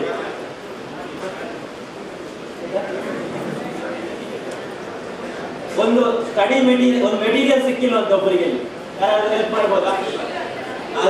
ನೋಡಿ ಕೆಲವರಿಗೆ ಸಿಕ್ಕಿಲ್ವಂತೆ. ಯಾರ ಹತ್ರ ಎಕ್ಸ್ಟ್ರಾ ಇದೆಯಾ? ಯಾರ ಹತ್ರ ಇಲ್ಲೊಂದು ಉಂಟು, ಅದು ರಿಜಿಸ್ಟ್ರೇಷನ್ ಮಾಡಿದಾಗ ನಿಮಗೆ ಸಿಕ್ಕಿರ್ತಿತ್ತು ಕಾಣ್ತದೆ. ಅಂದ್ರೆ ನಾಲೆಜ್ ಏನು, ನಮಗೆ ನೋಡಿ ನಾವು ಯಾವ್ದೆಲ್ಲ ಪ್ರಾಡಕ್ಟ್ ಸರ್ವಿಸ್ಗಳನ್ನ ಡೀಲ್ ಮಾಡ್ತಾ ಇದ್ದೇವೆ ನಮ್ಮ ವರ್ಕ್ ಅಲ್ಲಿ, FD, RD, ಲೋನ್, ಪಿಗ್ಮಿ, ಬೇರೆ ಬೇರೆ ಏನಾದ್ರು ಫಿಸಿಕಲ್ ಪ್ರಾಡಕ್ಟ್ ಏನಾದ್ರು ಡೀಲ್ ಮಾಡ್ತೇವೆ ಇಲ್ಲ ಅಲ್ವಾ?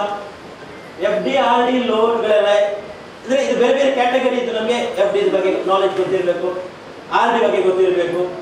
ಈ ಕಡೆಯಿಂದ ಲೋನ್ಗಳು ಬೇರೆ ಬೇರೆ ಕ್ಯಾಟಗರಿ ಲೋನ್ಸ್ ಇದೆ ಅಲ್ವಾ, ಇದೆಲ್ಲ ನಮ್ಗೆ ಗೊತ್ತಿರ್ಬೇಕು. ಅಥವಾ ಕೆಲವೆಲ್ಲ ಇನ್ಶೂರೆನ್ಸ್ ಪ್ರಾಡಕ್ಟ್ ಇದೆ ಅಲ್ವಾ ನಮ್ಮಲ್ಲಿ, ಇಸ್ಕೊಟ್ಟೋಕೆ ಅಲ್ವಾ, ಕರೆಕ್ಟ್ ಅಲ್ವಾ? ಇದೆಲ್ಲ ನಾಲೆಜ್ ನಮಗೆ 100% ತಪ್ಪು. 100% ಪ್ರಾಡಕ್ಟ್ ನಾಲೆಜ್ ಬೇಕು ಅಂತಿಲ್ಲ. ಬಟ್ ಒಂದು ಕಸ್ಟಮರ್ ನಮ್ಮ ಕೌಂಟರ್ಗೆ ಬಂದಾಗ ಅವನಿಗೆ ಅಥವಾ ಅವಳಿಗೆ ನಾವು ಸರಿಯಾದ ಮಾಹಿತಿ ಕೊಟ್ಟು ಅವನನ್ನ ಅಥವಾ ಅವಳನ್ನ ಕಳಿಸ್ಲಿಕ್ಕೆ ನಾಲೆಜ್ ಇದೆಯಾ? ಇದಕ್ಕೆ ಆನ್ಸರ್ ಕೆಲವರದ್ದು ಆನ್ಸರ್ ಇರ್ಬೋದು, ಅಲ್ಲ ಸರ್ ನಮಗೆ ಇಲ್ಲ ಬ್ರಾಂಚ್ ಮ್ಯಾನೇಜರ್ ಇದ್ದಾರಲ್ಲ, ನಾವು ಅವ್ರದ್ದು ಹೆಲ್ಪ್ ತಗೊಳ್ತಾ ಇದ್ದೇವೆ ಸರ್. ಕೆಲವು ಕಡೆ ಎಲ್ಲ ಹೇಗೆ ಅಂತಂದ್ರೆ ಇದ್ದಾರೆ, ನಮ್ಮ ಪಕ್ಕದಲ್ಲಿ ಸೀನಿಯರ್ ಇದ್ದಾರಲ್ಲ, ಅವ್ರನ್ನ ನಾನು ತಲೆ ತಿಂತಾ ಇರ್ತೇನೆ, ಅವ್ರು ನನ್ಗೆ ಹೆಲ್ಪ್ ಮಾಡ್ತಾ ಇರ್ತಾರೆ. ಈ ತರ ಇದ್ರೆ ಸರಿ, ತಪ್ಪಲ್ಲ, ಓಕೆ, ಇವತ್ತು ಓಕೆ. ಬಟ್ ಏನ್ ಮಾಡಿದ್ರೆ ಇವತ್ತಿಂದ ನಮ್ಗೆ ಯಾವುದ್ರಲ್ಲಿ ನಾಲೆಜ್ ಕಮ್ಮಿ ಇದೆ ಪ್ರತಿದಿನ 1/4 ಗಂಟೆ, 20 ನಿಮಿಷ, ಅರ್ಧ ಗಂಟೆ ಕಸ್ಟಮರ್ ನೋಡ್ಕೊಂಡು ನಿಮ್ಮ ಬ್ರಾಂಚಲ್ಲಿ ಸ್ವಲ್ಪ ಟೈಮ್ ನೋಡಿಕೊಂಡು ನಾಲೆಜ್ ಅಪ್ಗ್ರೇಡ್ ಮಾಡ್ತಾ ಇರೋದು. ಆಲ್ರೆಡಿ ಸರ್ ಹೇಳಿದ್ರು ನೋಡಿ ಸ್ಟೇಜಲ್ಲಿ, ಅಪ್ಗ್ರೇಡ್ ಮಾಡಬೇಕು 3 ವಿಷಯಗಳಲ್ಲಿ ಅಂತ. ಫಸ್ಟ್ ಇದು ಅಪ್ಗ್ರೇಡ್ ನಾಲೆಜ್ ಮಾಡಿ. ಅದೇನು ನಿಮಗೆ ಬೇರೆ ಬೇರೆ ಸೋರ್ಸ್ ನಾನು ಹೇಳ್ಕೊಂಡಾಗ ಹೇಳ್ತೇನೆ, ಎಲ್ಲಿ ನಾಲೆಜ್ ಅಪ್ಗ್ರೇಡ್ ಮಾಡಲಿಕ್ಕೆ ನಿಮಗೆ ದಾರಿಗಳಿದೆ ಅಂತೂ ನಾಲೆಜ್ ಅಪ್ಗ್ರೇಡ್. ಬಟ್ ಇವತ್ತು ನಮಗೆ ರಿಯಲೈಸೇಷನ್ ಆಗುತ್ತೆ ಏನಂತಂದ್ರೆ ಆ ನಾಲೆಡ್ಜ್ ಗೋಡು 100% ಪರ್ಫೆಕ್ಟ್ ಯಾರು ಇರೋದಿಲ್ಲ, ತೊಂದರೆ ಇಲ್ಲ.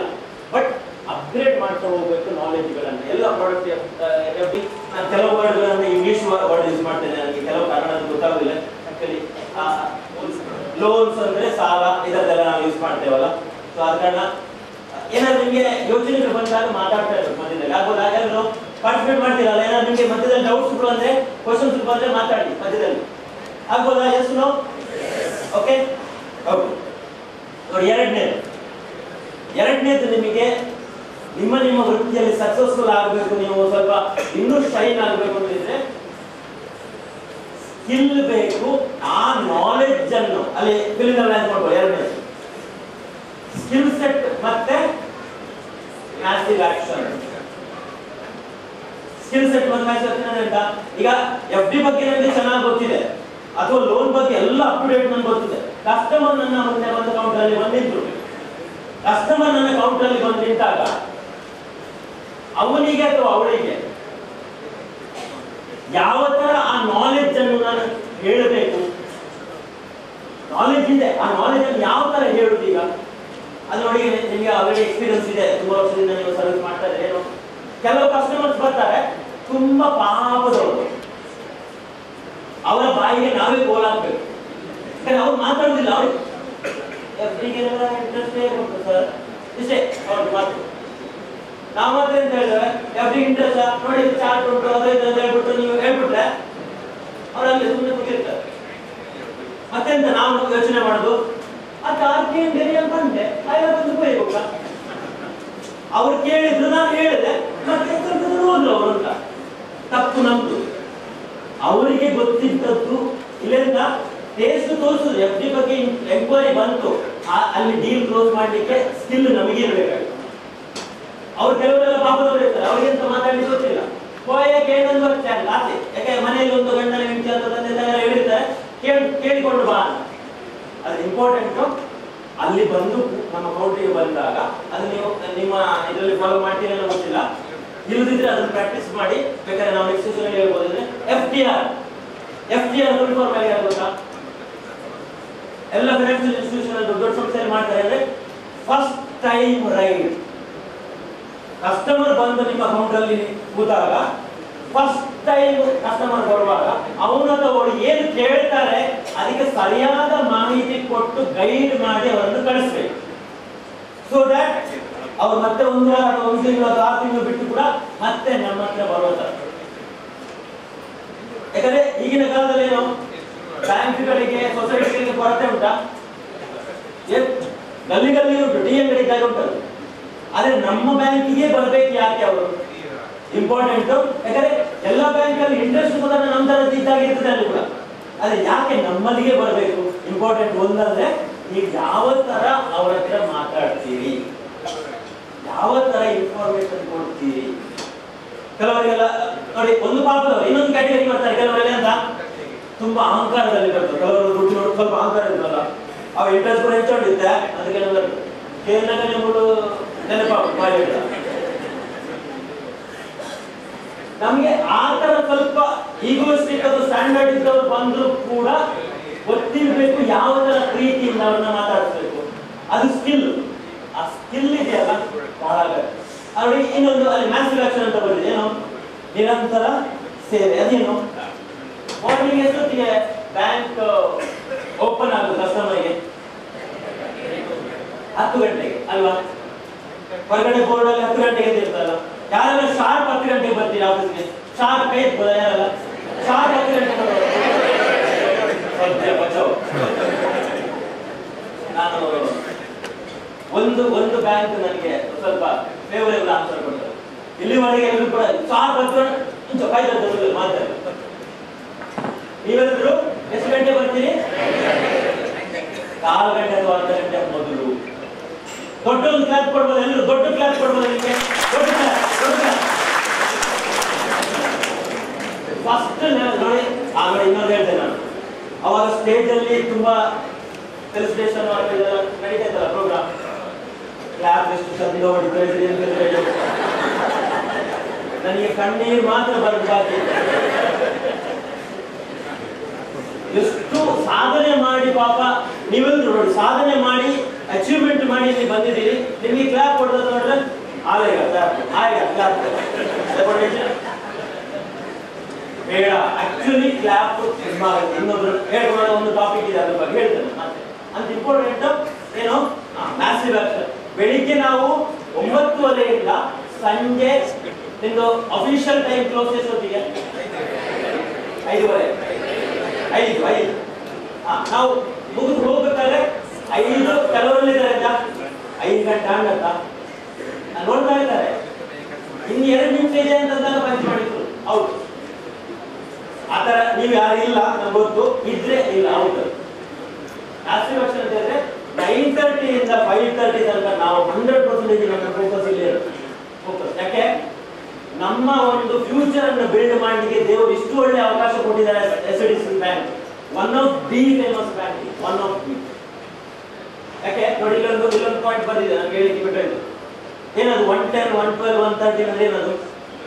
100, 110, 112, 113 ಯಾರಿಗಾರು ಗೊತ್ತಾ ಇರುತ್ತಾ?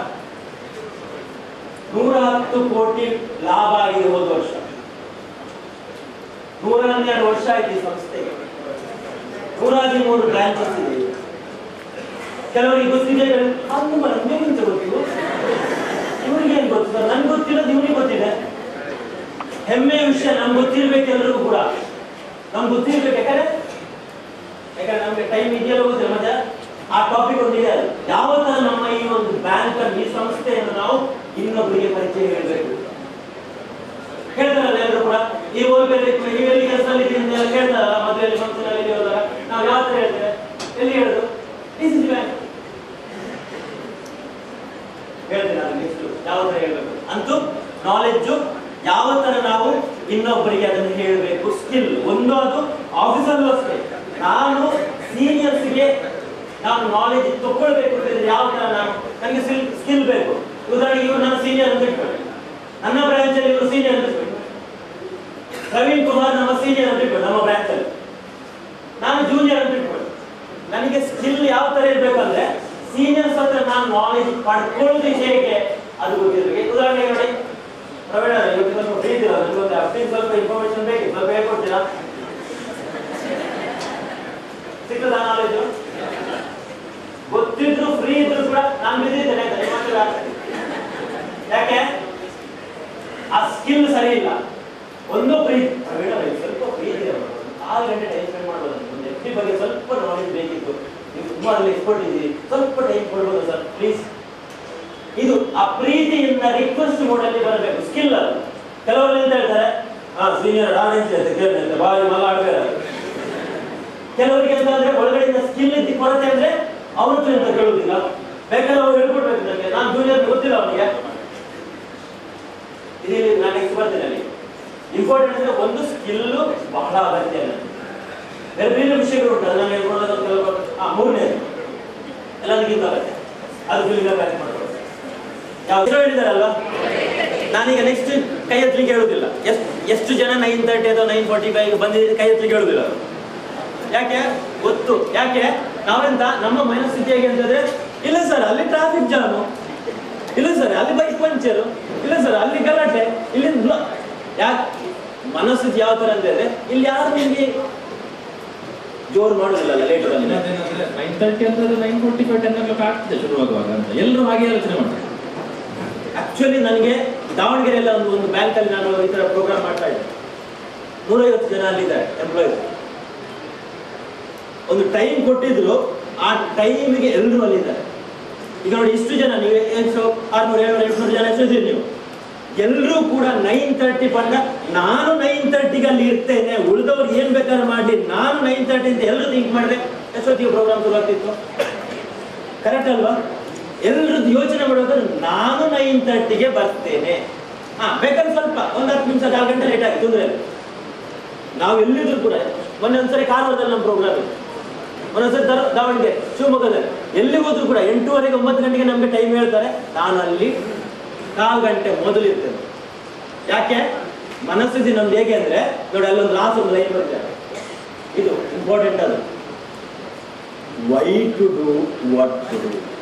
ನಾನು ಏನಕ್ಕೆ ಇಲ್ಲಿ ವರ್ಕ್ ಮಾಡ್ತಾ ಇದ್ದೇನೆ, ಸೀರಿಯಸ್ ಆಗಿ ಎಲ್ರಿಗೂ ಅದು ಡಿಫೈನ್ ಮಾಡಿದ್ದೀರಾ ನೋಡಿ. ನಾನು ಏನಕ್ಕೆ ಇಂಟ್ರೆಸ್ಟ್ ಇದೆಯಾ ವರ್ಕ್ ಮಾಡ್ಲಿಕ್ಕೆ ಅಂತ ಕೇಳಿದ್ರೆ, ನಾನು ಬರ್ಪಣೆ ಅನ್ಸುತ್ತೆ ಒಂದು ಬರೋದು ಅಷ್ಟೇ. ಯಾಕೆ? ತಂದೆ ತಾಯಿ ಗುರುತಿಗೆ ಬಂದದಿಲ್ಲ.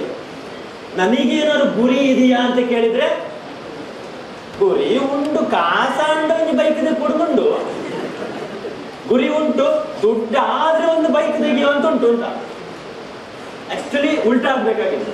ಯಾಕಂದ್ರೆ ನಾವು ಗುರಿ ಸೆಟ್ ಮಾಡೋದ್ರ ಬಗ್ಗೆ ಒಂದಿನ ಕ್ಲಾಸೇ ಇದೆ. ನಾವು ಏನು ಗೋಲ್ ಸೆಟ್ ಮಾಡೋದು, ಗುರಿ ಹೇಗಿರ್ಬೇಕಂತಂದ್ರೆ, ದುಡ್ಡು ಆದ್ರೆ ನಾನು ಬೈಕ್ ತೆಗಿಬೇಕು, ದೊಡ್ಡ ತಪ್ಪು, ನಿಮ್ಗೆ ಬೈಕ್ ಸಿಗುದಿಲ್ಲ. ಅದ್ರ ಬದಲು ಹೇಗಿರ್ಬೇಕು, ನನಗೆ ಬೈಕ್ ತೆಗಿಬೇಕು ಫಸ್ಟ್, ಅದಕ್ಕೆ ದುಡ್ಡನ್ನು ನಾವು ಮ್ಯಾನೇಜ್ ಮಾಡೋದು. ಹೆಚ್ಚಿನವರಿಗೆ ಗುರಿ ಗೋಲ್ ಸೆಟ್ ಮಾಡಲಿಕ್ಕೆ ಐಡಿಯಾ ಸಿಗ ತುಂಬಾ ಅಗತ್ಯ ಗೋಲ್. ಅದ ಕಾರಣ ಇದು ಮೂರನೇದ್ದು ಬಹಳ ಅಗತ್ಯ. ನೋಡಿ ಹೇಗೂ ಈಗ ನಿಮ್ಗೆ ಬ್ರಾಂಚ್ ಅಲ್ಲಿ ಟಾರ್ಗೆಟ್ ಕೊಡ್ತಾರಲ್ವ, ಎಲ್ಲ ನಿಮ್ಗೆ ಇಂಡಿವಿಜುವಲ್ ಟಾರ್ಗೆಟ್ಸ್ ಇದೆ ಅಲ್ವಾ, ಬ್ರಾಂಚ್ಗೂ ಟಾರ್ಗೆಟ್ ಇದೆ. ಅವಾಗ ನೀವು ಆ ಗೋಲ್ ಅನ್ನು ಯಾವ ತರ ಸೀರಿಯಸ್ ಆಗಿ ತಗೊಳ್ಬೇಕು ಅಂತ ನಮ್ಗೆ ಸ್ಟೆಪ್ ಬೈ ಸ್ಟೆಪ್ ಗೊತ್ತಿದ್ರೆ, ಇನ್ನೂ ನಾವು ಜಾಸ್ತಿ, ಈಗೆಷ್ಟು ನಮ್ದು ಟಾರ್ಗೆಟ್ ಇದೆ ಆದ್ರೆ 2 ಪಟ್ಟು 3 ಪಟ್ಟು ಮಾಡ್ಲಿಕ್ಕೆ ಆಗತ್ತೆ. ನಮ್ಗೆ ಆಕ್ಚುಲಿ ಪೊಟೆನ್ಷಿಯಲ್ ಇದೆ. ನೋಡಿ ಈಗ 2 ಕ್ಲೂ ಕೊಡ್ತೇನೆ, ಅದಾದ್ಮೇಲೆ ನಾನು ನೆಕ್ಸ್ಟ್ ಪಾಯಿಂಟ್ಗೆ ಹೋಗ್ತೇನೆ. ಯಾರಿಗೆಲ್ಲ ಬೇಕಾದ್ರೆ ಕೈ ಎತ್ತಬೇಡಿ, ಗಮನಿಟ್ಟು ಕೇಳಿ, ಎಲ್ಲರೂ ಕೈ ಎತ್ತಬೇಡಿ. ಏನು, ಯಾರಿಗೆಲ್ಲ DCC ಬ್ಯಾಂಕ್ ಅಲ್ಲಿ ನಾನು ನಂಬರ್ 1 ಎಂಪ್ಲಾಯಿ ಆಗಬೇಕು ಅಂತ ಗುರಿ ಇದೆ ನೋಡಿ. ಇಲ್ಲಿ ಟೋಟಲ್ ಎಂಪ್ಲಾಯೀಸ್ 1,000 ಇರ್ತಾರಲ್ವಾ, ಇಷ್ಟು ಜನರಿಗೂ ಕೂಡ 1,000 ಎಂಪ್ಲಾಯೀಸ್ಗಳು ಎಲ್ರಿಗೂ ಪ್ರವೀಣ್ ಅವರ ಹೆಸರು ಗೊತ್ತುಂಟ? ಎಲ್ರಿಗೂ ಈಗ ಉದಾಹರಣೆಗೆ ನಾನು ಕೂಡ ಇಲ್ಲಿ DCC ಬ್ಯಾಂಕ್ ಎಂಪ್ಲಾಯ್ ಇರ್ಬೇಕು, ಎಲ್ರಿಗೂ ಎಲ್ಲ ಎಂಪ್ಲಾಯೀಸ್ಗಳು ಕೂಡ ಶ್ರೀಶಾಂತ್ ಎಂಪ್ಲಾಯ್ ಇದ್ರೆ ಶ್ರೀಶಾನ್ ಹೆಸರು ಗೊತ್ತುಂಟ? ಡ್ಯಾಶ್ ನಿಮ್ಮ ಹೆಸರು ಹಾಕಿ, ಶ್ರೀಶಾನ ಬದಲು ಎಲ್ಲ ಎಂಪ್ಲಾಯೀಸ್ಗೂ ನಿಮ್ಮ ಹೆಸರು ಗೊತ್ತಿದೆಯಾ? ಈಗ ನೆಕ್ಸ್ಟ್ ಕ್ವಶನ್ ನಾನು ಕೇಳಿ, ಎಲ್ಲ ಎಂಪ್ಲಾಯೀಸ್ಗಳಿಗೂ ನಿಮ್ಮ ಹೆಸರು ಗೊತ್ತಿದ್ರೆ ಹೇಗಿರ್ಬೋದು? ಯಾರಿಗಾದ್ರೂ ಇದು ಗುರಿ ಉಂಟ ನೋಡಿ, ತುಂಬಾ ಅಗತ್ಯ. ಯಾಕಂದ್ರೆ ನಾನು ಮೊನ್ನೆಯಲ್ಲಿ ದಾವಣಗೆರೆ ಹತ್ತಿರ ಒಂದು ಬ್ಯಾಂಕ್ ಅಲ್ಲಿ ಒಂದು 6 ತಿಂಗಳು ಹಿಂದೆ ಒಂದು ಪ್ರೋಗ್ರಾಮ್ ಮಾಡಿದ್ವಿ ನಾವು. ಮತ್ತೆ ನಾನೇನಕ್ಕೂ ಬ್ಯಾಂಕ್ ಹೋಗ್ಬೇಕು ಅಂತ ಹೋದಾಗ ಅವ್ರಿಗೆ ಫೋನ್ ಮಾಡಿ, ನಾನು ದಾವಣಗೆರೆ ನಾಳೆ ಬರ್ತೇನೆ ಅಂತ ಹೇಳಿ. ಇದ್ಯಾವುದು ಸಂಡೇ ಒಂದು ಪ್ರೋಗ್ರಾಮ್ ಇತ್ತು, ಅದಕ್ಕೆ ಸ್ಯಾಟರ್ಡೆ ಬರ್ತೇನೆ ಅಂತ ಹೇಳಿ ಇನ್ನೊಂದು ಬ್ಯಾಂಕ್ ಫೋನ್ ಮಾಡಿದೆ. ಸರ್ ಒಳ್ಳೇದಾಯ್ತು ಸರ್ ನೀವು ಬರೋದು, ಬನ್ನಿ ಸರ್ ನೀವು. ಏನು ಸರ್ ಏನು ಸ್ಪೆಷಲ್ ಏನಾದ್ರು ಇದೆ? ಇಲ್ಲ ಸರ್ ನಮ್ಮದು ಪ್ರೋಗ್ರಾಮ್ ಇದೆ, ನೀವು ಚೀಫ್ ಗೆಸ್ಟ್ ಬರಬೇಕು ಸರ್. ಹೋದ್ರೆ ಅಲ್ಲಿ ಪ್ರೋಗ್ರಾಮ್ ಏನು ಅವ್ರದ್ದು ಆ್ಯಕ್ಚುಲಿ 14 ಬ್ರಾಂಚ್ ಇದೆ. ಅವ್ರು ಮೈನ್ ಹೆಡ್ ಆಫೀಸಲ್ಲಿ ಅವ್ರದ್ದು ಏನೋ ಪ್ರೋಗ್ರಾಮ್ ಆಗ್ತದೆ, 14 ಬ್ರಾಂಚಲ್ಲಿ ಪ್ರೋಗ್ರಾಮ್ ಆಗ್ತದೆ. ಏನಂದರೆ ಒಬ್ಬರು ಅಲ್ಲಿ ಎಷ್ಟು ಕಾಂಟ್ರಿಬ್ಯೂಷನ್, ಅವರು 90 ವರ್ಷದ ಹುಟ್ಟಿದ ಹಬ್ಬದ ಸೆಲೆಬ್ರೇಷನ್, 90ನೇ ವರ್ಷದ ಹುಟ್ಟಿದ ಹಬ್ಬ. ಆ್ಯಕ್ಚುಲಿ ಅವರಿಲ್ಲ ಈಗ, 90ನೇ ವರ್ಷದ ಹುಟ್ಟಿದ ಹಬ್ಬ ಸೆಲೆಬ್ರೇಷನ್ ಮಾಡ್ತಿದ್ದಾರೆ. ಯಾಕೆ? ಅವರು ಅಷ್ಟೊಂದು ಕಾಂಟ್ರಿಬ್ಯೂಟ್ ಮಾಡಿದ್ದಾರೆ ಈ ಸಂಸ್ಥೆಗೆ. ಅದಕ್ಕೆ ಎಲ್ಲ 14 ಬ್ರಾಂಚಲ್ಲಿ ಕೂಡ ಅವ್ರದ್ದು ಆ ಒಂದು ನೆನಪಿಗೋಸ್ಕರ. ಹೇಗಿರ್ಬೋದು ನಮ್ಮದು ಕೂಡ ಫ್ಯೂಚರಲ್ಲಿ ಪ್ರತಿ ವರ್ಷ ನಮ್ಮನ್ನು ನೆನೆಸ್ಕೊಂಡು ಇಲ್ಲಿ DCC ಬ್ಯಾಂಕಲ್ಲಿ ಪ್ರೋಗ್ರಾಮ್ ಮಾಡಿದ್ರೆ ಹೇಗಿರ್ಬೋದು? ಕೆಲವರಿಗೆ ಇದು ಗಾಯತ್ರಿ ಸರ್ ಅವರು, ಕೆಲವರಿಗೆ ಏನಿರ್ಬೋದು ನನಗೆ ಸಂಬಳ ಸಿಕ್ಕಿದ್ರೆ ಸಾಕು ಸರ್, ಅದೆಲ್ಲ ಏನಕ್ಕೆ ಕೆಲವರಿಗೆ. ಆದರೆ ಕೆಲವ್ರಿಗಾದ್ರೂ ಇಲ್ಲೇ ಒಂದು 5% ಜನರಿಗಾದ್ರೂ ಈ ಯೋಚನೆ ಇರ್ಬೋದು, ನೆಕ್ಸ್ಟ್ ನಾನು ರಿಟೈರ್ಮೆಂಟ್ ಆಗಿ ಹೋದ್ರೂ ಇನ್ನು 5 ವರ್ಷ 10 ವರ್ಷ 20 ವರ್ಷ ಆದರೂ ಕೂಡ DCC ಬ್ಯಾಂಕ್ ಮಂಗಳೂರು ಈ ಇದರಲ್ಲಿ ನನ್ನ ಹೆಸರು ಶಾಶ್ವತವಾಗಿ ಎಲ್ಲರಿಗೂ ಗೊತ್ತಿರೋ ಥರ ಕೆಲವ್ರಿಗಾದ್ರೂ ಇರ್ಬೋದು. ಈಗ ಗುರಿ ಇವತ್ತು ತುಂಬಾ ಜನರಿಗೆ ಅವಾರ್ಡ್ ಸಿಗ್ತಲ್ಲ, ಇಲ್ಲಿ ಸ್ಟೇಜಲ್ಲಿ ಕರೆದು ಪ್ರಶಸ್ತಿ ಕೊಟ್ಟರು, ಶಾಲು ಹಾಕಿದ್ರು, ಫಲಕ ಎಲ್ಲ ಕೊಟ್ಟರು. ಯಾರಿಗೆ ಸಿಗ್ಲಿಲ್ಲ ಅವ್ರು ಇಮ್ಯಾಜಿನ್ ಮಾಡಿ ನಿಮಗೆ ಸಿಕ್ಕಿದ್ರೆ ಹೇಗೆ? ಅಥವಾ ನಿಮ್ಮ ಬ್ರಾಂಚ್, ಐ ಥಿಂಕ್ ಕೆಲವು ಬ್ರಾಂಚ್ಗೆ ಸಿಕ್ಕಿದೆ, ಕೆಲವು ಬ್ರಾಂಚ್ಗೆ ಸಿಗದೇ ಇರ್ಬೋದು.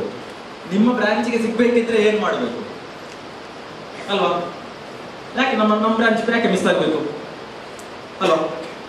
113 ಬ್ರಾಂಚ್ ಇದೆ ಅಲ್ವಾ? 113 ಬ್ರಾಂಚ್ ಅವರಿಗೆ ಬರಲಿಲ್ಲ ಅಲ್ವಾ? ಬಂದಿದ್ದಾರ? 113 ಬಂದಿದ್ದಾರಾ? ಮೇಲ್ಗಡೆ ಬಂದಿದ್ದಾರೆ, ಸ್ಟೇಜಿಗೆ ಬರಲಿಲ್ಲ. ಸ್ಟೇಜಿಗೆ ಕೆಲವರದ್ದು ಮಾತ್ರ ನಾವು ಅಲ್ವಾ ಕರೆದಿದ್ದಲ್ವಾ? 35 ಬಂದದ್ದು ಅಚೀವ್ ಮಾಡಿದವರು. ಅವ್ರು ಹೇಳೋದು ನೆಕ್ಸ್ಟ್ ಇಯರ್ ಹೇಗೆ ಅದನ್ನು ಇನ್ಕ್ರೀಸ್ ಮಾಡ್ಬೋದು ಆತ. ಅಂದ್ರೆ ಇದು ನೋಡಿ, ಇನ್ನೊಂದು ಮೋಸ್ಟ್ಲಿ ನೋಡಿ ಎಸ್ ನೋ ಇದ್ರೆ ಈಗ ನೆಕ್ಸ್ಟ್ ಈಗ ಮೈಂಡ್ ಅಲ್ಲಿ ಏನ್ ಬರ್ತಾ ಉಂಟು, ಇದ್ದಾರೆ ಅಂತ ಗೊತ್ತಾಯ್ತು. ಉದಾಹರಣೆಗೆ ಇನ್ನು ಸಿಂಪಲ್ ಆಗಿ ಹೇಳಿ, ನಂದು ಪ್ರಾಯ ಈಗ ನನಗೆ 50 ಪ್ರಾಯ, ನಾನೀಗ DCC ಬ್ಯಾಂಕಲ್ಲಿ ಎಂಪ್ಲಾಯ್ ಇದೆ ಅಂತ ಹೇಳ್ಬಿಟ್ಟು ನನಗೆ ತಿಂಗಳಲ್ಲಿ 50,000 ಸಂಬಳ ಇದೆ ಅಂತ ಹೇಳ್ಬಿಟ್ಟು 50 ಪ್ರಾಯದ ಒಬ್ಬ ವ್ಯಕ್ತಿಗೆ ಇಲ್ಲಿ 50,000 ಸಂಬಳ ಇದ್ರೆ 50 ಪ್ರಾಯದ ವ್ಯಕ್ತಿಗೆ ಔಟ್ಸೈಡ್ ಬೇರೆ ಬ್ಯಾಂಕ್ ಅಲ್ಲಿ 1 ಲಕ್ಷ ಸಂಬಳ ಇರ್ಬೇಕಿಲ್ವಾ? S no? ಈಗ ನಿಮ್ಮ ಮೈಂಡ್ ಅಲ್ಲಿ ಏನು ಬರ್ತಾ ಉಂಟು? ಇಮಿಡಿಯೇಟ್ ಏನ್ ಥಾಟ್ ಬರ್ತಾ ಉಂಟು, ಯೋಚನೆ? ಸರ್ ಓ ಬ್ಯಾಂಕ್ ಬಂದೆ ಸರ್, ಸರ್ ಅದು ಯಾವ ಬ್ಯಾಂಕ್ ಹೇಳಿ ಸರ್, ನಾವು ಅಲ್ಲಿ ಅಪ್ಲೈ ಮಾಡ್ತೇವೆ. ಇದೆಲ್ಲ ನನ್ನ ಯೋಚನೆ. ಇದು ಯೋಚನೆ ಇದ್ರೆ ತಪ್ಪು. ಏನು ಯೋಚನೆ ಬರ್ತಾ ಉಂಟು ಈಗ? ಯಾರು ಹೇಳ್ಬೋದ ಗಟ್ಟಿ?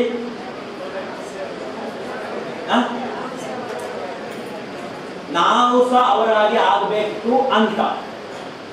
ಓಕೆ, ಬೇರೆ ಬೇರೆ ನಮ್ಮ ಬ್ಯಾಂಕು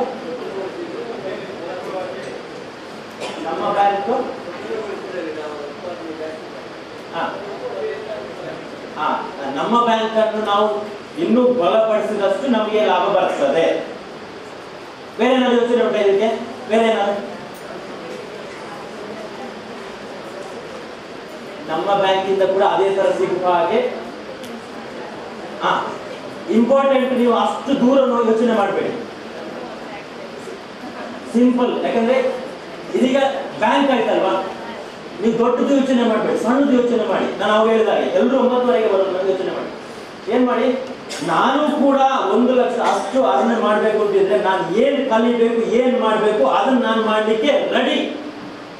ಅದು ನೀವು ಸೆಟ್ ಮಾಡಿ ಫಸ್ಟ್, ಆಮೇಲೆ 1,000 ಜನ ಕೂಡ ಅದನ್ನ ಯೋಚನೆ ಮಾಡಿದ್ರೆ ಸರ್ ಹೇಳಿದ್ದು ಮೇಡಮ್ ಎಲ್ಲರೂ ಬ್ಯಾಂಕ್ ಬೆಳೀತದಲ್ಲ, ಬ್ಯಾಂಕ್ ಬೆಳೆದಾಗ ಆಟೋಮೆಟಿಕ್ ಗ್ರೋತಿಗೆ ಬೇಕಾದ ಫಂಡ್ ಅವರು ಸ್ವಲ್ಪ ಅಲೋಕೇಟ್ ಮಾಡ್ತಾರೆ ಎಕ್ಸ್ಪಾನ್ಷನ್ಗೆ. ಉಳಿದದ್ದೆಲ್ಲವೂ ಕೂಡ ಯಾವುದು ಬೋರ್ಡ್ನವರು ಅವರು ದುಡ್ಡು ತಗೊಂಡು ಹೋಗುದಿಲ್ಲ, ಬೋರ್ಡ್ನವರು ಆನರರಿ ಸರ್ವಿಸ್ ಮಾಡೋದು. ಎಲ್ಲ ಪ್ರಾಫಿಟ್ ಬಂದದ್ದು ನಮಗೆ ಅವರು ಬೋನಸ್ ಅದು ಇನ್ಕ್ರಿಮೆಂಟ್ ಅದರಲ್ಲಿ ಕೊಡ್ತಾರೆ. ಅದ ಕಾರಣ ಒಂದೆಂತ ಅಂದ್ರೆ ನಾನು 100% ನನ್ನ ಪವರ್ ಯೂಸ್ ಮಾಡಿದ್ರೆ ಎಲ್ಲರೂ ಇದನ್ನ ಸೇಮ್ ಅಪ್ಲೈ ಮಾಡಿ. ನಾನು 100% ನನ್ನ ಫ್ಯೂಚರ್ಗೆ, ನನ್ನ ಗುರಿಗೆ ಬೇಕಾಗಿ ನಾನು ಇಷ್ಟು ಒಳ್ಳೆ ಒಂದು ಬ್ಯಾಂಕಲ್ಲಿ ನಾನು ಕೆಲಸ ಸಿಕ್ಕಿದೆ, ದೇವರ ಒಂದು ಬ್ಲೆಸ್ಸಿಂಗ್ಸ್ ಇಂದ ನಾನು 100% ಮಾಡ್ತೇನೆ, ಕಾಂಟ್ರಿಬ್ಯೂಟ್ ಮಾಡ್ತೇನೆ ಸಂಸ್ಥೆಗೆ ಬೇಕಾಗಿದ್ದ. ಅವಾಗ ಏನಾಗ್ತದೆ, ನನ್ನ ಫ್ಯೂಚರ್ ಬೆಳೀತದೆ. DCC ಬ್ಯಾಂಕ್ ಡೆಫಿನೆಟ್ಲಿ ಗ್ರೋ ಆಗುತ್ತೆ. ನಾವಿದ್ರು ಗ್ರೋ ಆಗುತ್ತೆ, ನಾವಿಲ್ಲಾದ್ರೂ ಗ್ರೋ ಆಗುತ್ತೆ. ಡೌಟ್ ಇದೆ ಯಾರು? ಇಲ್ಲ ಅಲ್ವಾ? ಡೆಫಿನೆಟ್ಲಿ ಇನ್ನೊಂದು ಹೊಸ ಬ್ರಾಂಚ್ ಪ್ರತಿ ಊರಲ್ಲೂ ಓಪನ್ ಆಗುತ್ತೆ. ನಿಮ್ಮ ಯಾವ ಒಂದು ಏರಿಯಾದಲ್ಲಿ ಬ್ರಾಂಚ್ ಇಲ್ವಾ, ಇನ್ನೊಂದು ಬ್ರಾಂಚ್ ಓಪನ್ ಆಗುತ್ತೆ ನೆಕ್ಸ್ಟ್ ಕಪಲ್ ಆಫ್ ಇಯರ್ಸ್ ಅಲ್ಲಿ. ನಾವು ಅಲ್ಲಿ ಇರ್ಬೇಕಾ, ಬ್ರಾಂಚ್ ಮ್ಯಾನೇಜರ್ ಹೋಗ್ಬೇಕಾ? ನಮಗೆ ಏನ್ ಬೇಕು? 113 ಅಂತ 150 ಆಗುತ್ತೆ, 200 ಆಗುತ್ತೆ. ಹೌದು. ಈಗ ಇದು ಮೂರು ಈಗ ನಾಲೆಜ್ ನಿಮ್ಗೆಲ್ರಿಗೂ ಇದೆ, ನಾಲೆಜ್ ಇದೆ, ಸ್ಕಿಲ್ ಇದೆ, ಮೈಂಡ್ ಸೆಟ್ ಇದೆ. ಆದ್ರೆ ಇವತ್ತಿಂದ ನೀವು ಡಬಲ್ ಸಕ್ಸಸ್ಫುಲ್ ಅಥವಾ 3 ಪಟ್ಟು ಸಕ್ಸಸ್ಫುಲ್ ಆಗಬೇಕು ಅಂತಿದ್ರೆ ಒಂದು ಚೇಂಜಸ್ ಆಗಬೇಕಾಗಿತ್ತು. ನೋಡಿ, ಇದು ಗೋಲ್ಡನ್ ಲೈನ್ ಏನು, you change your habits you can change your future. ಅಲ್ಲಿ ಫಿಲ್ ಇನ್ ದ ಬ್ಲಾಂಕ್ಸ್ ಮಾಡ್ಕೊಳ್ಳಿಕ್ಕೆ ಲೈನ್. ನಿಮ್ಮ ಅಭ್ಯಾಸಗಳನ್ನು ಬದಲಿಸಿ, ಫಿಲ್ ಇನ್ ದ ಬ್ಲಾಂಕ್ಸ್, ಅಭ್ಯಾಸ ಬರ್ಕೊಳ್ಳಿ.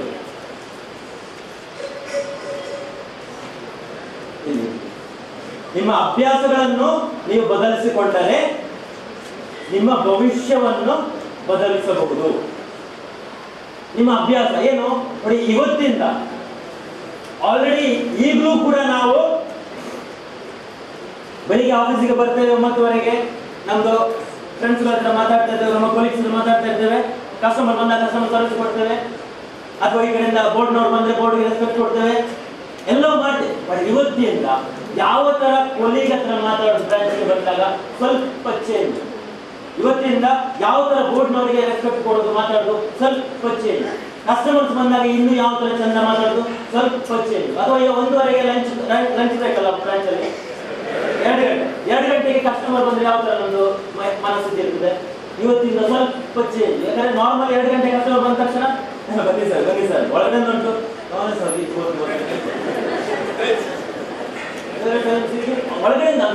ಒಳಗಡೆಯಿಂದ ವಹಿಸೋದು, ಕಸ್ಟಮರ್ಗೆ ಕೇಳುದಿಲ್ಲಲ್ಲ, ನಮ್ಗೆ ಬನ್ನಿ ಸರ್ ಹೊರಗಡೆಯಿಂದ ಮಾತ್ರ. ಆದ್ರೆ ಇವತ್ತಿಂದ ಏನು, 2 ಗಂಟೆ ಕಸ್ಟಮರ್ ಬಂದ್ರು ಕೂಡ, ಲಂಚ್ ಬ್ರೇಕಿಗೆ ಬಂದ್ರು ಕೂಡ ನಾವು ಯಾವ ತರ ಅವರನ್ನ ವೆಲ್ಕಮ್ ಮಾಡುದ, ಅಥವಾ ಮತ್ತೆ ಬನ್ನಿ ಸರ್ ಈಗ ಲಂಚ್ ಬ್ರೇಕ್ ಯಾವ ತರ ಹೇಳುದು ಸ್ವಲ್ಪ ಚೇಂಜ್. ಓಕೆ, ಎಲ್ಲದರಲ್ಲೂ ಅಷ್ಟೇ. ಈಗ ಅಭ್ಯಾಸ ಬದಲು ನಾನು ಆಕ್ಚುಲಿ 15 ವರ್ಷದ ಹಿಂದೆ ನನಗೆ ಸಿಂಗಾಪುರ್ನಲ್ಲಿ ಇದ್ದಾಗ ಈ ವಿಷಯವನ್ನು ತಿಳ್ಕೊಂಡೆ. ನಾವು ಪ್ರತಿದಿನ ಕೂಡ ಏನೆಲ್ಲ ನೀವು ಮಾಡುದು ಆಲ್ರೆಡಿ ಮಾಡ್ತಾ ಇದ್ದೇವೆ, ನಾವೆಲ್ಲ ಕೆಲಸಗಳು ಸರ್ವೆ ಆಲ್ರೆಡಿ ಬೆಸ್ಟ್ ಮಾಡ್ತಾ ಇದ್ದೀನಿ. ಆದ್ರೆ ಇವತ್ತಿಂದ ಸ್ವಲ್ಪ ಚೇಂಜ್ ಮಾಡಿ ಎಲ್ಲ ಹೇಳ್ಕೊಂಡು ಕೆಲವು ಐಡಿಯಾ ಕೊಡ್ತೇನೆ. ನನಗೆ ನಮ್ದು ಪ್ರೋಗ್ರಾಮ್ ಮುಗಿಯುವ ತನಕ ನಾವು ಎಲ್ಲ ನಿಮಗೆ ಪಾಯಿಂಟ್ ಸಿಗ್ತದೆ. ಆಯ್ತಾಗ ಏನೆಲ್ಲ ಚೇಂಜಸ್ ಮಾಡ್ಕೊಳ್ಬಹುದು ಅಂತ ಪಾಯಿಂಟ್ ಸಿಗ್ತದೆ. ಓಕೆ,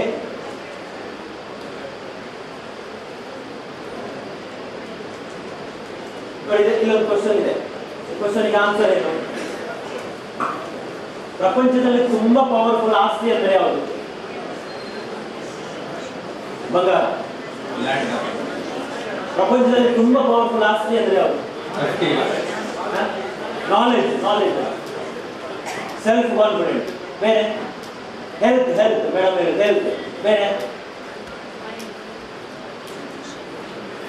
ಅಲ್ಲಿ ಅವರು ಆಕ್ಚುಲಿ ಮೂಲೆ ಹೇಳಿದ್ರು, ಅವ್ರ ಹತ್ರ ಮಾತಾಡ್ತಾನೆ ಇಲ್ಲ.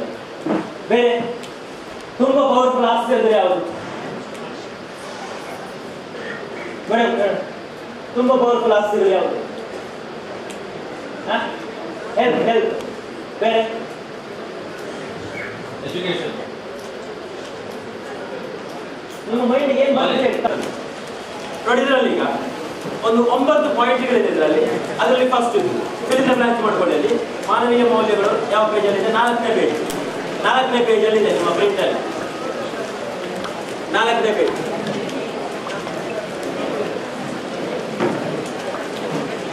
ಓಕೆ, ನೋಡಿ 4ನೇ ಪೇಜ್. ಫಸ್ಟ್ ಪಾಯಿಂಟ್ ಮಾನವೀಯ ಮೌಲ್ಯಗಳಲ್ಲಿ ಫಸ್ಟ್ ಪಾಯಿಂಟ್ ಯಾವುದು? ಆರೋಗ್ಯ ಮತ್ತು ಶಕ್ತಿ, ಹೆಲ್ತ್ ಅಂಡ್ ಎನರ್ಜಿ. ಆಕ್ಚುಲಿ ಯಾರೆಲ್ಲ ಇವತ್ತು ಬರುವ ಮೊದಲು ಮನೆ ಎಕ್ಸರ್ಸೈಸ್ ಮಾಡಿ ಬಂದಿದ್ದೀರಿ ಯಾರೆಲ್ಲ ಕೈ ಎತ್ಬೋದಾ? ವ್ಯಾಯಾಮ ಮಾಡಿ ಬಂದವರು ಕೈ ಎತ್ಬೋದಾ ಪ್ಲೀಸ್? ನೋಡಿ, ಈಗ ಇಷ್ಟು ದೊಡ್ಡ ಕ್ರೌಡ್ ಅಲ್ಲಿ ಒಂದು 10 ಜನ ಕೈ ಎತ್ತಿದ್ರು. ಉಳಿದವರೆಲ್ಲ ಕೆಲವರೆಲ್ಲ ಎತ್ತ ಕೈ ಎತ್ತಬೇಕಾ ಸರ್? ಸುಮ್ಮನೆ ಇಲ್ಲ, ನೀವು ಮಾತಾಡ್ತಾ ಹೋಗಿಲ್ಲ. ಕೆಲವೆಲ್ಲ ಎಕ್ಸರ್ಸೈಸ್ ಮಾಡಿದ್ದಾರೆ, ಆದ್ರೆ ಕೈ ಎತ್ತಲಿಕ್ಕೆ ಸ್ವಲ್ಪ ಉದಾಸೀನ. ಹೌದು, ಆಕ್ಚುಲಿ ನೋಡಿದ್ರೆ ನಮ್ಮ ಲೈಫಲ್ಲಿ ಎಲ್ಲದಕ್ಕಿಂತ ಇಂಪಾರ್ಟೆಂಟ್ ಅಂದ್ರೆ ನಮ್ಮ ಆರೋಗ್ಯ. ಎಲ್ಲದಕ್ಕಿಂತ, ಯಾಕಂದ್ರೆ 2 ವಿಷಯಕ್ಕೆ ಇದು ಹೆಲ್ಪ್ ಆಗುತ್ತೆ. ಒಂದು, ನಮಗೆ ಬ್ರಾಂಚ್ ಅಲ್ಲಿ ನಾವು ಏನೇ ಕೆಲಸಗಳು ನಮಗೆ ಅಸೈನ್ ಮಾಡಿದ್ರು ಕೂಡ ಅದನ್ನ ಪರ್ಫಾರ್ಮೆನ್ಸ್ ತುಂಬಾ ಚೆನ್ನಾಗಿ ಮಾಡಬೇಕು ನಾವು ನಂಬರ್ 1 ಎಂಪ್ಲಾಯಿ ಆಗಬೇಕು ಅಂತಿದ್ರೆ ಹೆಲ್ತ್ ಬೇಕು. ಹೆಲ್ತ್ ಇಲ್ಲದಿದ್ರೆ ನಮ್ಮ ವರ್ಕ್ ಪರ್ಫಾರ್ಮೆನ್ಸ್ ಮಾಡ್ಲಿಕ್ಕೆ ಆಗುದಿಲ್ಲ. ಯಾಕಂದ್ರೆ ಕಸ್ಟಮರ್ಸ್ ಬಂದಾಗ, ಒಂದು ವೇಳೆ ಕಸ್ಟಮರ್ಸ್ ನಿಮ್ಮ ಕೌಂಟ್ರಿಗೆ ಬರ್ತಾರೆ ಅಂತ ಇಟ್ಕೊಳ್ಳಿ, ನಿಮಗೆ ವಿಪರೀತ ತಲೆನೋವು ಅಂತ ಇಟ್ಕೊಳ್ಳಿ, ಮೈಗ್ರೇನ್, ವಿಪರೀತ ಬೆನ್ನು ನೋವು ಅಂತ ಇಟ್ಕೊಳ್ಳಿ. ಕಸ್ಟಮರ್ ಬಂದು ನಿಮ್ಮ ಕೌಂಟರಲ್ಲಿ ಬಂದು ಕೂತ್ಕೊಂಡಿದ್ದಾರೆ, ಸರ್ ಅದು ಒಂದು ಬಂಗಾರದ ಲೋನ್ ಒಂದು ಸ್ವಲ್ಪ ಬೇಕು, ಈ ತರ ಏನಾದ್ರು ಶುರು ಮಾಡಿದ್ರು ಅಂತ ಇಟ್ಕೊಳ್ಳಿ, ಜ್ಯುವೆಲ್ ಲೋನ್ ಬೇಕು ಅಂತ. ನಿಮಗೆ ವಿಪರೀತ ಮೈಗ್ರೇನ್, ತಲೆನೋವು ಮತ್ತೆ ಬೆನ್ನು ನೋವು. ಕಸ್ಟಮರ್ ಬಂದು ನಿಮ್ಮ ಕೌಂಟರಲ್ಲಿ ಕೂತಿದ್ದಾರೆ, ಪಕ್ಕದ 2 ಕೌಂಟರ್ ಖಾಲಿ ಇದೆ. ನಿಮ್ಮ ಮೈಂಡ್ ಅಲ್ಲಿ ಏನು ಹೋಗ್ತಾ ಇದೆ ನೋಡಿ ಅಂತ. ಅವರಿಗೆ ಈಗ ಜ್ಯುವೆಲ್ ಲೋನ್ ಬಗ್ಗೆ ಎಕ್ಸ್ಪ್ಲೈನ್ ಮಾಡ್ತೀರಾ, ಹೋಗಿ ಯಾಕೆ ಇಲ್ಲಿ ಕೂತಿದೆ, ಇದು ಪಕ್ಕದಲ್ಲಿ 2 ಖಾಲಿ ಇಲ್ಲ, ಅವಲ್ಲಿ ಹೋಗ್ಬಾರ್ದಿತ್ತ. ನಿಮ್ಮ ಮೈಂಡ್ ಏನಂತಂದ್ರೆ ತಲೆ ಇರುವುದಲ್ಲಿ ಮೈಗ್ರೇನ್, ತಲೆನೋವು, ಬೆನ್ನು ನೋವು, ಅದ್ರ ಬೆಕ್ಕಿನೇ ಯೋಚನೆ ಇದೆ ವಿನ ಕಸ್ಟಮರ್ನ ಫೋಕಸ್ ಮಾಡಲಿಕ್ಕೆ ನಿಮ್ಮ ತಲೆ ಹೋಗುದಿಲ್ಲ. ಯಾಕೆ? ನಿಮ್ಮ ತಲೆ ಇಲ್ಲಿದೆ, ನೋವು, ಆ ಪೇನ್ ಇದೆ ಅಲ್ವಾ, ಅಲ್ಲಿ ನಿಮ್ದು ಫೋಕಸ್ ಇದೆ. ಅದಕ್ಕೋಸ್ಕರ ಒಂದೇನು ಮಾಡಿ, ಹೆಲ್ತ್ ಅಂಡ್ ಎನರ್ಜಿ. ಅವರಿಗೆ ಇನ್ನೊಂದು ಒಂದು ರೂಢಿ ಇರ್ಬೋದು. ಬೆಳಿಗ್ಗೆ ನಿಮ್ಮ ಆಫೀಸಿಗೆ ಬಂದ ತಕ್ಷಣ ಕೆಲವರು ಏನ್ ಹೇಳ್ತಾರೆ, ಇದೇ ನನಗೆ ನಡೀತಾ ಉಂಟು, ಅಲ್ಲಿಂದ ಅಲ್ಲಿಗೆ ಹೋಗ್ತಾ ಉಂಟು ಅಲ್ವಾ, ಸಾದಾ ನಡೀತಾ. ಅದೇ ನೋಡಿ ಇಲ್ಲಿ ಎನರ್ಜಿ ಅಂದ್ರೆ. ಒಂದು ವೇಳೆ ನೋಡಿ ಟ್ರೈ ಮಾಡಿ ಬೇಕಾದ್ರೆ, ಯಾರೋ ಎಲ್ಲರೂ ಕೂಡ ಬೇಕಾದ್ರೆ ಇವತ್ತಿಂದ ಟ್ರೈ ಮಾಡಿ ನಿಮ್ಮ ಲೈಫಲ್ಲಿ. ಬೆಳಿಗ್ಗೆಯಿಂದ ಮಧ್ಯಾಹ್ನ ತನಕ ಒಂದು 10 ಜನ ಕೇಳಿದಾಗ ಹೇಗಿದ್ದೀರಿ ಸರ್ ಅಂತ ಹೇಳಿದಾಗ, ಇದೇ ನನಗೆ ಸ್ವಲ್ಪ ತಲೆನೋವು ಅಂತ ಕಾಣ್ತದೆ, ತಲೆನೋವು ಇಲ್ಲ ಆಕ್ಚುಲಿ. ನೀವು ಒಂದು 10 ಜನರಿಗೆ ಬೆಳಿಗ್ಗೆ ಮಧ್ಯಾಹ್ನ ತನಕ ಹೇಳಿದ್ದ ಹೇಗಿದ್ದೀರಿ ಸರ್, ಸುಮ್ಮನೆ ನಡೆಯುತ್ತೆ, ಸ್ವಲ್ಪ ತಲೆನೋವು ಅಂತ ಕಾಣ್ತದೆ ಅಂತ ಹೇಳಿ 10 ಜನರಿಗೆ ಟ್ರೈ ಮಾಡಿ ಮಧ್ಯಾಹ್ನ ತನಕ, ಸಂಜೆ ತಲೆನೋವು ಶುರು ಆಗ್ತದೆ. ರಿಯಲ್ ಇದು, ಫ್ಯಾಕ್ಟ್ ಇದು. ಅದೇ ನಾವು ಆಕ್ಚುಲಿ ಉಲ್ಟಾ ಮಾಡೋದು. ನನಗೆ ಒಂದು ವೇಳೆ ಹೊಟ್ಟೆ ನೋವಿದೆ, ಬೆನ್ನು ನೋವಿದೆ, ತಲೆ ನೋವಿದೆ ಅಂತ ಇಟ್ಕೊಳ್ಳಿ, ಬಂದು ಇವ್ರು ಸರ್ ಕೇಳ್ತಾರೆ ಅಂತ ಸಜೆಸ್ಟ್ ಬಂದು ಕೇಳ್ತಾರೆ, ಹೇಗಿದ್ದೀರಿ ಶ್ರೀಶಾಲ್, ಫ್ಯಾಂಟಾಸ್ಟಿಕ್ ಇದೆ, ಸೂಪರ್ ಇದೆ ಸರ್, ಒಳಗಡೆ ನೋಡಿ ಹೊಟ್ಟೆ ನೋವು. ಆಕ್ಚುಲಿ ಬೆಳಿಗ್ಗೆ ಸಂಜೆ ತನಕ ನನಗೆ ಒಂದು 10 ಜನ ಬಂದು ಕೇಳ್ತಾರೆ ಸರ್ ಮಧ್ಯಾಹ್ನ ತನಕ, ನನಗೆ ತಲೆನೋವು ಇದ್ದದ್ದು, ಹೊಟ್ಟೆ ನೋವು ಇದ್ದದ್ದು ನಾರ್ಮಲ್ ಆಗತ್ತೆ. ಇದು ಆಕ್ಚುಲಿ ಎನರ್ಜಿ ಪವರ್. ಎನರ್ಜಿ ಮತ್ತೆ ನಮ್ದು ಎಕ್ಸೈಟ್ಮೆಂಟ್ ಇದೆ ತರ. ನಾವು ಸ್ವಲ್ಪ ಅರೆ ಬೆರ್ಕಿಗಳು ಅಂತ ಹೇಳ್ತಾರೆ ನೋಡಿ, ನಮ್ದು ಇದೇ ತರ ಸ್ವಲ್ಪ ಹುಚ್ಚುರೆ ನಾವು. ಈ ಎನರ್ಜಿ ಇದ್ರೆ ಮಾತ್ರ ನಮ್ಗೆ ಆ ಎನರ್ಜಿ ಬರ್ತದೆ, ಹ್ಯಾಪಿನೆಸ್ ಬರ್ತದೆ. ಸೊ ಅದಕ್ಕೆ ಒಂದು ಯಾವತ್ತಿದ್ರು ಕೂಡ ಹೆಲ್ತ್ ಚೆನ್ನಾಗಿ, ಎಲ್ರಿಗೂ ಹೆಲ್ತ್, ಬೆಸ್ಟ್ ಹೆಲ್ತ್ ಬೇಕಲ್ಲ, ಎಸ್ ನೋ ಅಲ್ವಾ? ಇವತ್ತಿಂದ ಎಲ್ಲಿ ಹೋದ್ರು ಕೂಡ ಆ ಒಂದು ಎಕ್ಸೈಟ್ಮೆಂಟ್ ಅಲ್ಲಿ ಎಂಚ ಉಲ್ಲಾರ, ಹೇಗಿದ್ದೀರಿ ಅಂತಂದ್ರೆ ಫ್ಯಾಂಟಾಸ್ಟಿಕ್ ಇದೆ ಸರ್ ಅಂತೇಳಿ, ಸೂಪರ್ ಇದ್ದೇನೆ ಸರ್ ಅಂತೇಳಿ, ಸೂಪರ್ ಇದ್ದೇನೆ ಮೇಡಮ್ ಅಂತೇಳಿ, ಆಟೋಮೆಟಿಕ್ ಅವಾಗ ನಿಮಗೆ ಯಾವ ವೈಬ್ರೇಷನ್ ಸಿಗುತ್ತೆ. ಇನ್ನೊಂದು ನೋಡಿ, ಅಲ್ಲಿ ಈ ಲೈನ್ ಹೆಚ್ಚಿನವರಿಗೆ ಗೊತ್ತಿಲ್ಲ, ಯಾಕೆ ನಾನು ಹೇಳ್ತಾನೆ ಕೇರ್ ತಗೋಬೇಕು ನೋಡಿ. ಹೆಚ್ಚಿನವ್ರದ್ದು ಏನು ಯೋಚನೆ, ಅಲ್ಲ ಸರ್ ನಾನು ಇಷ್ಟು ಚಂದ ಕಾಲು ಬಿಡ್ತಾ ಚಂದ ಇದ್ದೇನೆ, ಏನಕ್ಕೆ ಈಗ ಎಕ್ಸಸೈಸು, ಅದನ್ನ ಯಾಕೆ ಮತ್ತೆ ಹಿಂಗೆ ಬೆಂಡ್ ಮಾಡಬೇಕು, ಅದಕ್ಕೊಂದು ಬೆವರು ಬರೆಸಬೇಕು. ಕೆಲವರಿಗೆಲ್ಲ ಆ ಒಂಥರ ಉದಾಸೀನ, ಇದನ್ನ ಯಾಕೆ ಇಷ್ಟು ಗಟ್ಟಿ ಇದೆ, ನಾನು ಈಗ ಯಾಕೆ ಸರ್ ಇದಕ್ಕೆ ತೊಂದರೆ ಕೊಡೋದು ಅಂತ ನೋಡ್ಕೊಂಡೇ ನಾವು ಜೀವನ ಮಾಡಬೇಕಾಗಿತ್ತು ಅಲ್ವಾ? ಹೋದಾಗ ಇದನ್ನೇ ನಾವು ಒಂದು ವೇಳೆ ಇದನ್ನ ನಾವು 5 ಕಾಯಿಲೆ, ನನಗೆ ನಾನು ಸಾಫ್ಟ್ವೇರ್ ಅಲ್ಲಿ ಕೆಲಸದಲ್ಲಿದ್ದಾಗ, ನಿಮ್ಮ ಜಾಬ್ ಅಲ್ಲಿ ಇದ್ದೆ, ನಾನು ಸಾಫ್ಟ್ವೇರ್ ಅಲ್ಲಿ ಕೆಲಸದಲ್ಲಿದ್ದಾಗ ನನಗೆ 6 ಕಾಯಿಲೆ, ವಿಪರೀತ ಮೈಗ್ರೇನು, ವಿಪರೀತ ಬೆನ್ನು ನೋವು, ಆಸ್ತಮ, ಉಪವಾಸ, ಕಾಯಿಲೆನೂ ಇಲ್ಲ, ಮದ್ದು ಇಲ್ಲ. ಯಾಕೆ? ಈ ಸೀಕ್ರೆಟ್ ನನಗೆ ಗೊತ್ತಾಗಿದೆ. ಯಾವ ತರ ನಾವು ಆರೋಗ್ಯವಂತರಾಗಿ ಪ್ರಾಯ ಹೊಂದಬಹುದು. ದಿನಾಲು ನಮ್ಗೆ ಎಕ್ಸರ್ಸೈಸ್ ಎಲ್ಲಿ ಹೋದ್ರು ಕೂಡ, ಬೆಳಿಗ್ಗೆ ಒಂದು ಒಂದಿನ ನಾವು ದಾವಣಗೆರೆ ಹೋಗ್ಬೇಕಾದ್ರೆ ಬೆಳಿಗ್ಗೆ 3 ಗಂಟೆಗೆ ನಾವು ಇಲ್ಲಿಂದ ಸ್ಟಾರ್ಟ್ ಮಾಡಿದ್ವಿ, ಬೇಗ ಹೋಗುತ್ತೆ, ಅಲ್ಲಿ 8:30 ಮುಟ್ಬೇಕು. ಬೆಳಿಗ್ಗೆ 3 ಗಂಟೆಗೆ ಮನೆಯಿಂದ ಎದ್ದು ಹೊರಟರು ಕೂಡ ಎಕ್ಸರ್ಸೈಸ್ಗೆ ಎಕ್ಸ್ಕ್ಯೂಸ್ ಇಲ್ಲ. ಯಾಕೆ? ಇದು ಇದ್ರೆ ಮಾತ್ರ ನನಗೆ ಪರ್ಫಾರ್ಮೆನ್ಸ್ ಆಗತ್ತೆ, ನಾನು ನಂಬರ್ 1 ಬರ್ಬೋದು ಲೈಫಲ್ಲಿ, ಗೋಲ್ಗೆ ರೀಚ್ ಆಗ್ಬೋದು ನಾನು. ಅದಕ್ಕೋಸ್ಕರ ಪ್ರತಿದಿನ ಎಕ್ಸರ್ಸೈಸ್, ಎಸ್ಪೆಷಲಿ ನಾನೇನು ಮಾಡ್ತೇನೆ, ಯೋಗಾಭ್ಯಾಸ ಮಾಡ್ತೇನೆ. ಇವರು ಅಷ್ಟೇ ಯೋಗಾಭ್ಯಾಸ ಮಾಡ್ತೇನೆ. ನಾನು ನೋಡಿ, ಈಗ ಮೊದಲೆಲ್ಲ ಕಾಯಿಲೆ ಇತ್ತು, ಸಮಸ್ಯೆ ಇತ್ತು, ಮದ್ದಿತ್ತು, ಈಗ ನೋಡ್ರಿ ಕಾಯಿಲೆ ಹೆಜ್ಜಿ, ಮದ್ದೆಲ್ಲ ಹೆಜ್ಜಿ, ಅಲ್ಲ ತಲೆ ಕೊಡ್ತೀವಿ. ಯಾಕೆ? ದಿನಾಲು ಯೋಗಾಭ್ಯಾಸ ಮಾಡಿ. ಹಾಗಂತೇಳಿ ಯೋಗನೇ ಇದು ಫಿಕ್ಸ್ ಅಲ್ಲ, ಯಾವುದಾದ್ರೂ ಒಂದು ಎಕ್ಸರ್ಸೈಸ್ ಮಾಡಿ. ಬೇಕಾದ್ರೆ ನೋಡಿ, ಇಲ್ಲೊಂದು ಮಂಗಳೂರಲ್ಲಿ ಒಂದು ಕಡೆ ಉಂಟು, ಇನ್ನರ್ ಪೀಸ್ ಒಂದು ಜಾಗ, ಅಲ್ಲಿ ಯಾವ್ದು ನೋಡಿದ್ರೆ ಗೊತ್ತಿಲ್ಲ, PSR ಬಟ್ಟೆ ಅಂಗಡಿ ಉಂಟಲ್ಲ, ಆ ಬಿಲ್ಡಿಂಗ್ ಅಲ್ಲಿ ಉಂಟು ಇನ್ನರ್ ಪೀಸ್ ಅಂತ. ಯೋಗಾಭ್ಯಾಸದ ಒಂದು ಒಳ್ಳೆ ಪ್ಲಾಟ್ಫಾರ್ಮ್ ಅಲ್ಲಿ ಇದೆ, ಬೇಕಾದ್ರೆ ಜಸ್ಟ್ ನಾನು ಹೇಳಿದ್ದು ಮಾತ್ರ ಜಾಗ ಅಷ್ಟೇ. ಏನು ನಿಮ್ಮ ಹೆಲ್ತ್ ಅನ್ನು ನೋಡ್ಕೊಂಡ್ರೆ ನೀವು ನಂಬರ್ 1 ಎಂಪ್ಲಾಯ್ ಆಗ್ಲಿಕ್ಕಾಗತ್ತೆ. ಯಾಕಂದ್ರೆ ಒಂದು ಹಿಸ್ಟ್ರಿ ಹೇಳ್ತೇನೆ ಬೇಕಾದ್ರೆ ನಾವಿಲ್ಲಿ ಆಳ್ವಾಸ್ ನಾವು ಮೂಡುಬಿದ್ರೆಯಲ್ಲಿ ಸರ್ವಿಸ್ ಕೊಡ್ಬೇಕಾದ್ರೆ ಅಲ್ಲಿ ರಿಯಲ್ ಸೀಕ್ರೆಟ್ ಸಿಕ್ತು. ಅಫ್ಕೋರ್ಸ್ ಎಲ್ಲ ಕಡೆ ಇದೆ. ಏನು ನಂಬರ್ 1 ಬ್ರಾಂಚ್ ತರಬೇಕು ಅಂತಿದ್ರೆ ಈಗ ಇವತ್ತು 35 ಬ್ರಾಂಚ್ ಬಂದಿದ್ದೀವಿ. ಉಳಿದ ಬ್ರಾಂಚಿನವರಿಗೆ ಇದು ಕ್ಲೂ ಇದೆ. ನಾವು ನಂಬರ್ 1 ಬ್ರಾಂಚ್ ಬರಬೇಕು ಅಥವಾ ನಾವು ನಂಬರ್ 1 ಎಂಪ್ಲಾಯ್ ಆಗಬೇಕು ಅಂತ ಯಾರಿಗಾರು ಸೀರಿಯಸ್ ಆಗಿದ್ರೆ ಸಂಸ್ಥೆಗಳಲ್ಲಿ ಅಕ್ರಾಸ್ ನಾವು ಸ್ಟಡಿ ಮಾಡಿದ್ರೆ ನಮಗೆ ಸಿಕ್ಕಿದ ಡೇಟಾ ಅಂದ್ರೆ ಯಾರ್ಯಾರು ನಂಬರ್ 1 ಬಂದಿದ್ದಾರೆ ಅವರ ಬ್ಯಾಕ್ ಗ್ರೌಂಡ್ 2 ಕ್ಲೂ ಸಿಕ್ಕಿದೆ ಹಿಸ್ಟ್ರಿಯಲ್ಲಿ. ಏನು ಒಂದು ಆ ನಂಬರ್ 1 ಎಂಪ್ಲಾಯಿ ಆದವರದ್ದು ಬ್ಯಾಕ್ ಗ್ರೌಂಡ್ ಅಂದ್ರೆ ಅವರು ಸ್ಪೋರ್ಟ್ಸ್ ಫ್ಯಾಮಿಲಿ ಅಥವಾ ಅವರ ಗಂಡದ ಹೆಂಡತಿ ಸ್ಪೋರ್ಟ್ಸ್ ಅಥವಾ ಅವರ ತಂದೆ ತಾಯಿ ಅಥವಾ ಅಣ್ಣ ತಮ್ಮ ಸ್ಪೋರ್ಟ್ಸ್ ಅಲ್ಲಿ ಇದ್ದಾರೆ. ಅಥವಾ ಇನ್ನೊಂದು ಯಾವ ನಂಬರ್ 1 ಬಂದವರಿದ್ರೆ ಆ ಫ್ಯಾಮಿಲಿಯಲ್ಲಿ ಯಾರು ಆರ್ಮಿ ರಿಲೇಟೆಡ್ ಮನುಷ್ಯರಿದ್ದಾರೆ. ಆರ್ಮಿ ರಿಲೇಟೆಡ್ ಯಾರೋ ವರ್ಕ್ ಮಾಡೋರಿದ್ದಾರೆ. ಒಂದು ತಂದೆ ತಾಯಿ ಅಥವಾ ಗಂಡ ಹೆಂಡತಿ ಯಾರೋ ಒಬ್ರು ಆರ್ಮಿ ರಿಲೇಟೆಡ್ ಮತ್ತೆ ಸ್ಪೋರ್ಟ್ಸ್. ಇದರಲ್ಲಿ ಒಂದು ಕಾಮನ್ ಏನಲ್ಲಿ ಒಂದು ಶಿಸ್ತು ಡಿಸಿಪ್ಲಿನ್, ಇನ್ನೊಂದು ಆರೋಗ್ಯ. ಅಲ್ಲಿ ಎಕ್ಸಸೈಸ್ ಕಂಪಲ್ಸರಿ. ಕಷ್ಟನೋ ಸುಖನೋ ಚಳಿಯ ಬಿಸಿಲು ದುಡ್ಡಿದೆಯೋ ಇಲ್ವೋ exercise compulsory. Exercise with discipline. ಅದು ಡಿಸಿಪ್ಲಿನ್ ಯಾರೆಲ್ಲ ಅದಿಲ್ಲಿ ಮೂಡುಬಿದ್ರೆಯಲ್ಲಿ ಆಳ್ವಾಸಲ್ಲಿ ಒಂದು ರಿಯಲ್ ಇನ್ಸಿಡೆಂಟ್ ಒಬ್ರು ಸ್ಟಾಫ್ ಇದ್ರ ಅವ್ರು ನಂಬರ್ 1 ಇದ್ದಾರೆ. ಆದ್ರೆ ಅವರಿಗೆ ಮದುವೆ ಆಯ್ತು, ಬ್ಯಾಚುಲರ್ ಇತ್ತು, ಮದುವೆ ಆಯ್ತು, ಬಿಟ್ಟು ಪುತ್ತೂರಿಗೆ ಹೋಗ್ಬೇಕಾಗಿ ಬಂತು. ನಮ್ದು ರಿಯಲ್ ನಾನು ಮಾತಾಡ್ತಾ ಇದ್ದೆ ಅವ್ರು ಹೇಳ್ತಿದ್ರು ಅಯ್ಯೋ ದೊಡ್ಡ ಸ್ಟಾಫ್ ಸರ್ ಬಿಡ್ದುಕೊಂಡು ಯಾಕೆ ದುಃಖ ಅಷ್ಟೊಂದು ಒಳ್ಳೆ ಅಸೆಟ್ ಆ ಸಂಸ್ಥೆ ಬಿಟ್ಟು ಹೋಗ್ತಿದ್ದಾರೆ. ಇಂಪಾರ್ಟೆಂಟ್ ನೀವೆಲ್ಲರೂ ಕೂಡ ಆಗ್ಬೇಕಂದ್ರೆ ಇದನ್ನ ನೀವು ಫೋಕಸ್ ಕೊಡಿ ನೋಡಿ. ಇಲ್ಲಾಂದ್ರೆ ನೋಡಿ ದುಃಖದ ಸಂಗತಿ ಇದೊಂದು ಲೈನ್. ಏನು ನೀವು ಈಗ ಕೇರ್ ತಗೊಳ್ಳಿಲ್ಲ ಅಂದ್ರೆ ನಿಮ್ಮ ಹೆಲ್ತ್ ಅನ್ನ ಕಾಯ್ತಾ ಇದ್ದಾರೆ ಅಲ್ಲಿ ಯಾರು ಆಸ್ಪತ್ರೆಯವರು. ಈಗ ಇಲ್ಲ ಸರ್ ನಾನು ಸ್ವಲ್ಪ ಬಿಸಿ ಅದು ನೋಡಿ ಈ ಕ್ಯಾಟಗರಿಯವರಿಗೆ ಒಂದು ದೊಡ್ಡ ಒಂದು ಇಲ್ಲದಿದ್ರೆ ಕಟ್ಟಿಟ್ಟ ಬುದ್ಧಿ ತೆಂಪಿದ್ದು ಆಸ್ಪತ್ರೆಯವರಿಗೆ ನೀವು KMCಗೆ ಹತ್ರ ಆಗ್ತಾ ಇರೋದು ಅಂತ ಲೆಕ್ಕ ಅಷ್ಟೇ. ನೀವು ಕೇರ್ ತಗೊಳ್ಳಿಲ್ಲ ಅಂದ್ರೆ. ಎರಡನೇ ತಿಳಿದ ಬ್ರಾಂಚ್. ಎರಡನೇದು ಪ್ರೀತಿ, ಲವ್. ಇದು ನೋಡಿದಾಗ ಏನ್ ನೆನಪಾಗ್ತಾ ಉಂಟು ಈಗ?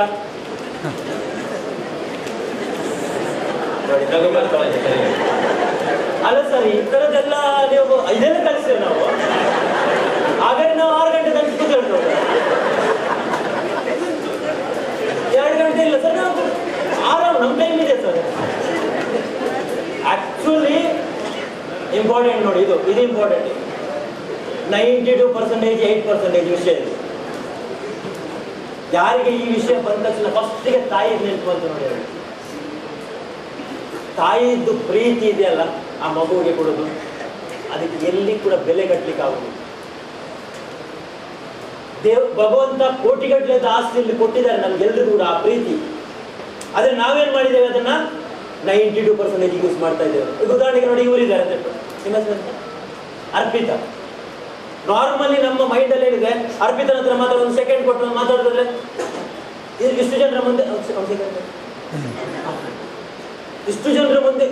ತುಲೆ ಗರ್ವತುಲೆ ಸೆಕೆಂಡ್ ಕೊಟ್ಟ ತುಲೆ.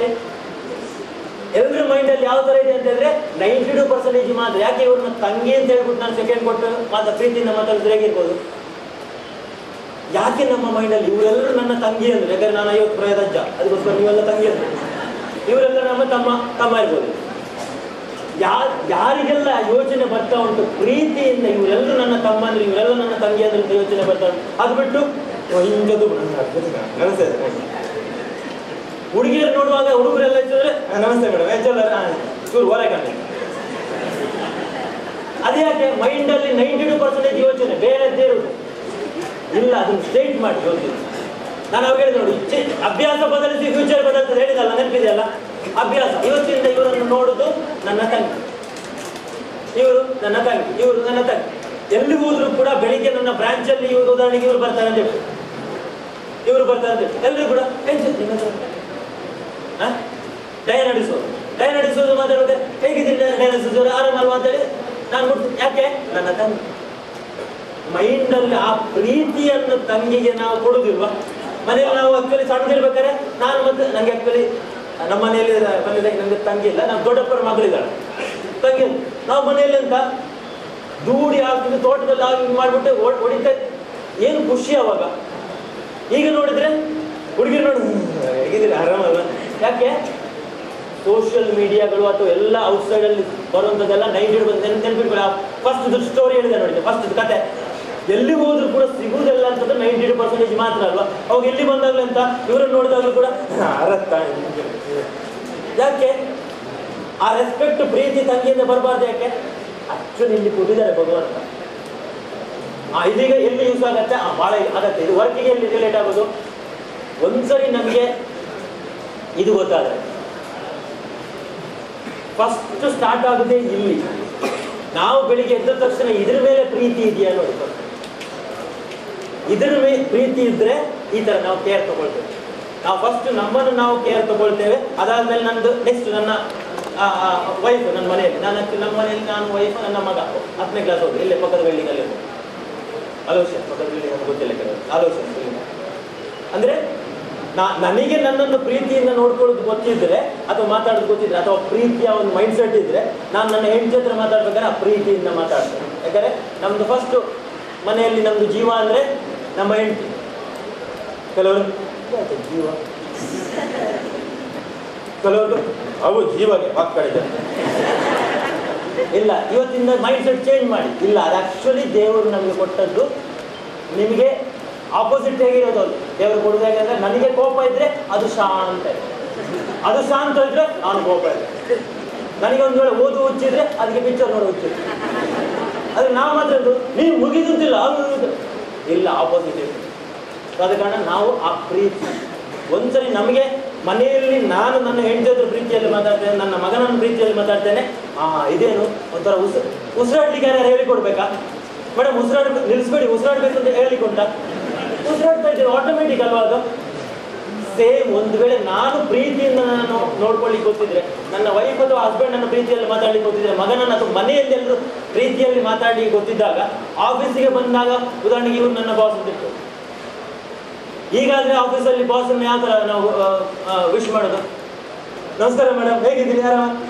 ಆಚೆ ಹೋದಾಗ 2 ಗಂಟೆಗೆ ಲಂಚ್ ಬ್ರೇಕಿಗೆ ಬಂದರೂ ಕೂಡ ಬನ್ನಿ ಸರ್ ಯಾವ ಥರ ಹೆಲ್ಪ್ ಮಾಡಿ ಸರ್. ಯಾಕಂದ್ರೆ ನಿಮಗೆ ಹಸಿವಾಗಿರ್ಬೋದು, ಆದರೆ ಅವನಿಗೆ ಅಥವಾ ಅವಳಿಗೆ ಒಂದೊಂದ್ಸರಿ ಏನಾಗಿರ್ತದೆ ಅರ್ಥ ಮಾಡ್ಕೋಬೇಕು ನಾವು. ಕಸ್ಟಮರ್ ಒಂದೊಂದ್ಸರಿ ಈಗ ಅವನ ಮಗ ಇನ್ನೇನು 3 ಗಂಟೆಗೆ ಅಲ್ಲಿ ಫ್ಲೈಟ್ ಹತ್ತಲಿಕ್ಕೆ ಏನೋ ಇರ್ಬೋದು, ಅದಕ್ಕೇನೋ ದುಡ್ಡಿನ ವ್ಯವಸ್ಥೆ ಏನೋ ಬೇಕಾಗಿರ್ಬೋದು, 2 ಗಂಟೆ ಓಡಿ ಬಂದಿರ್ಬೋದು. ನಾವು ಮಾತ್ರ ಅಂತ ಬಲಿಸ್ತಾರೆ ಒಳಗಡೆಯಿಂದ ಮಾತ್ರ ಎಷ್ಟು ಬೇಗ ಟೈಮ್ ಸಿಕ್ಕಿದೆ. ಆದರೆ ನಮ್ಗೆ ಗೊತ್ತಿಲ್ಲ ಅವರಿಗೆ ಮಗ ಅಲ್ಲಿ ಫ್ಲೈಟಿಗೆ ಹತ್ತಲಿಕ್ಕೆ ಏನೋ ಒಂದು ಎಮರ್ಜೆನ್ಸಿ ಇರ್ಬೋದು, ಬಂದಿರ್ಬೋದು ಆ ಎಮರ್ಜೆನ್ಸಿ. ಬಟ್ ನಮಗೆ ಅದು ಅರ್ಥ ಆಗಬೇಕು. ಎಂಪತಿ ಇದ್ದಂತ ಇಂಗ್ಲೀಷಲ್ಲಿ ಅವರ ಕಷ್ಟ ನಮ್ಗೆ ಅರ್ಥ. ಯಾಕೆ ಅವ್ರು 2 ಗಂಟೆಗೆ ಬಂದು ಒಂದು ಗೊತ್ತಿಲ್ಲದೆ ಬಂದದ್ದು, ಅವರಿಗೆ ಟೈಮ್ ಗೊತ್ತಿಲ್ಲ, ಲಂಚ್ ಬ್ರೇಕ್ ಗೊತ್ತಿಲ್ಲ ಅವರಿಗೆ, ಅದಕ್ಕೆ ಬಂದರು. ಏನೋ ಅರ್ಜೆಂಟ್ ಇರಿದ್ರೆ ಗೈಡ್ ಮಾಡಿ ಕಳಿಸ್ಬೋದು. ಇಲ್ಲ ನಿಮ್ಗೆ ಲಂಚ್ ಬ್ರೇಕ್ ಇರೋದಕ್ಕೆ ಒಂದು 1 ಅವರ್ ಬೇಕು ಬರ್ಬೋದಾ ಮೇಡಮ್? ಆ ಪ್ರೀತಿಯಿಂದ ಆಗುವುದಾದ್ರೆ ಬರ್ತಾರೆ. ಕೆಲವರೆಲ್ಲ ಇಲ್ಲ ಅವರಿಗೆ ಎಲ್ಲ ಒಂದು ಬಟ್ಟೆ ಅಂಗಡಿಗೆ ಎಲ್ಲ ಹೋಗಿ ಬರ್ಬೋದು. ಬಟ್ ಇಂಪಾರ್ಟೆಂಟ್ ಇದು ನಮಗೆ ತುಂಬ ಆಗುತ್ತೆ, ಇಲ್ಲಿ ಇದೆ. ಅದನ್ನ ಎಲ್ಲ ಕಡೆ ನೀವು ಅದನ್ನು ಉಪಯೋಗ ಮಾಡ್ಕೊಳ್ಳಿ. ಎಸ್ಪೆಷಲಿ ಅದು ಲೈಫಲ್ಲಿ ಒಂದು ರೂಢಿ ಆಗೋದು. ಎಲ್ಲರ ಹತ್ರ ಪ್ರೀತಿಯಲ್ಲಿ ಮಾತಾಡಿ. ಆ ಪ್ರೀತಿಯಲ್ಲಿ ಮಾತಾಡಿದ್ರೆ ಈವನ್ ಈ ಕಡೆಯಿಂದ ಬಾಸನ್ನು ಕಂಡು ಪ್ರೀತಿ ಬರುತ್ತೆ, ಓಡ್ನವ್ರನ್ನ ಕಂಡ್ರು ಪ್ರೀತಿ ಬರುತ್ತೆ. ಎಲ್ಲಿಗೂ ಕೂಡ ಆ ಪ್ರೀತಿಯಿಂದ ತುಂಬ ಇದೆ ಲೈಫಲ್ಲಿ, ನಿಮ್ಮ ಹ್ಯಾಪಿನೆಸ್ ಮೇಲೆ ಬರುತ್ತೆ. ಓಕೆ, ನೆಕ್ಸ್ಟ್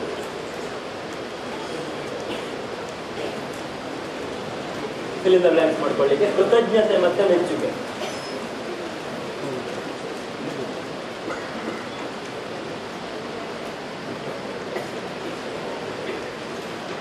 ಕೃತಜ್ಞತೆ ಆ್ಯಂಡ್ ಮೆಚ್ಚುಗೆ ಇದೇನು ನೋಡಿ. ಈಗ ಆಫೀಸಲ್ಲಿ ನೋಡಿ ಅಲ್ಲೊಂದು ಲೈನ್ ಇದೆ, let us be grateful for everything around and within ಅಂತ.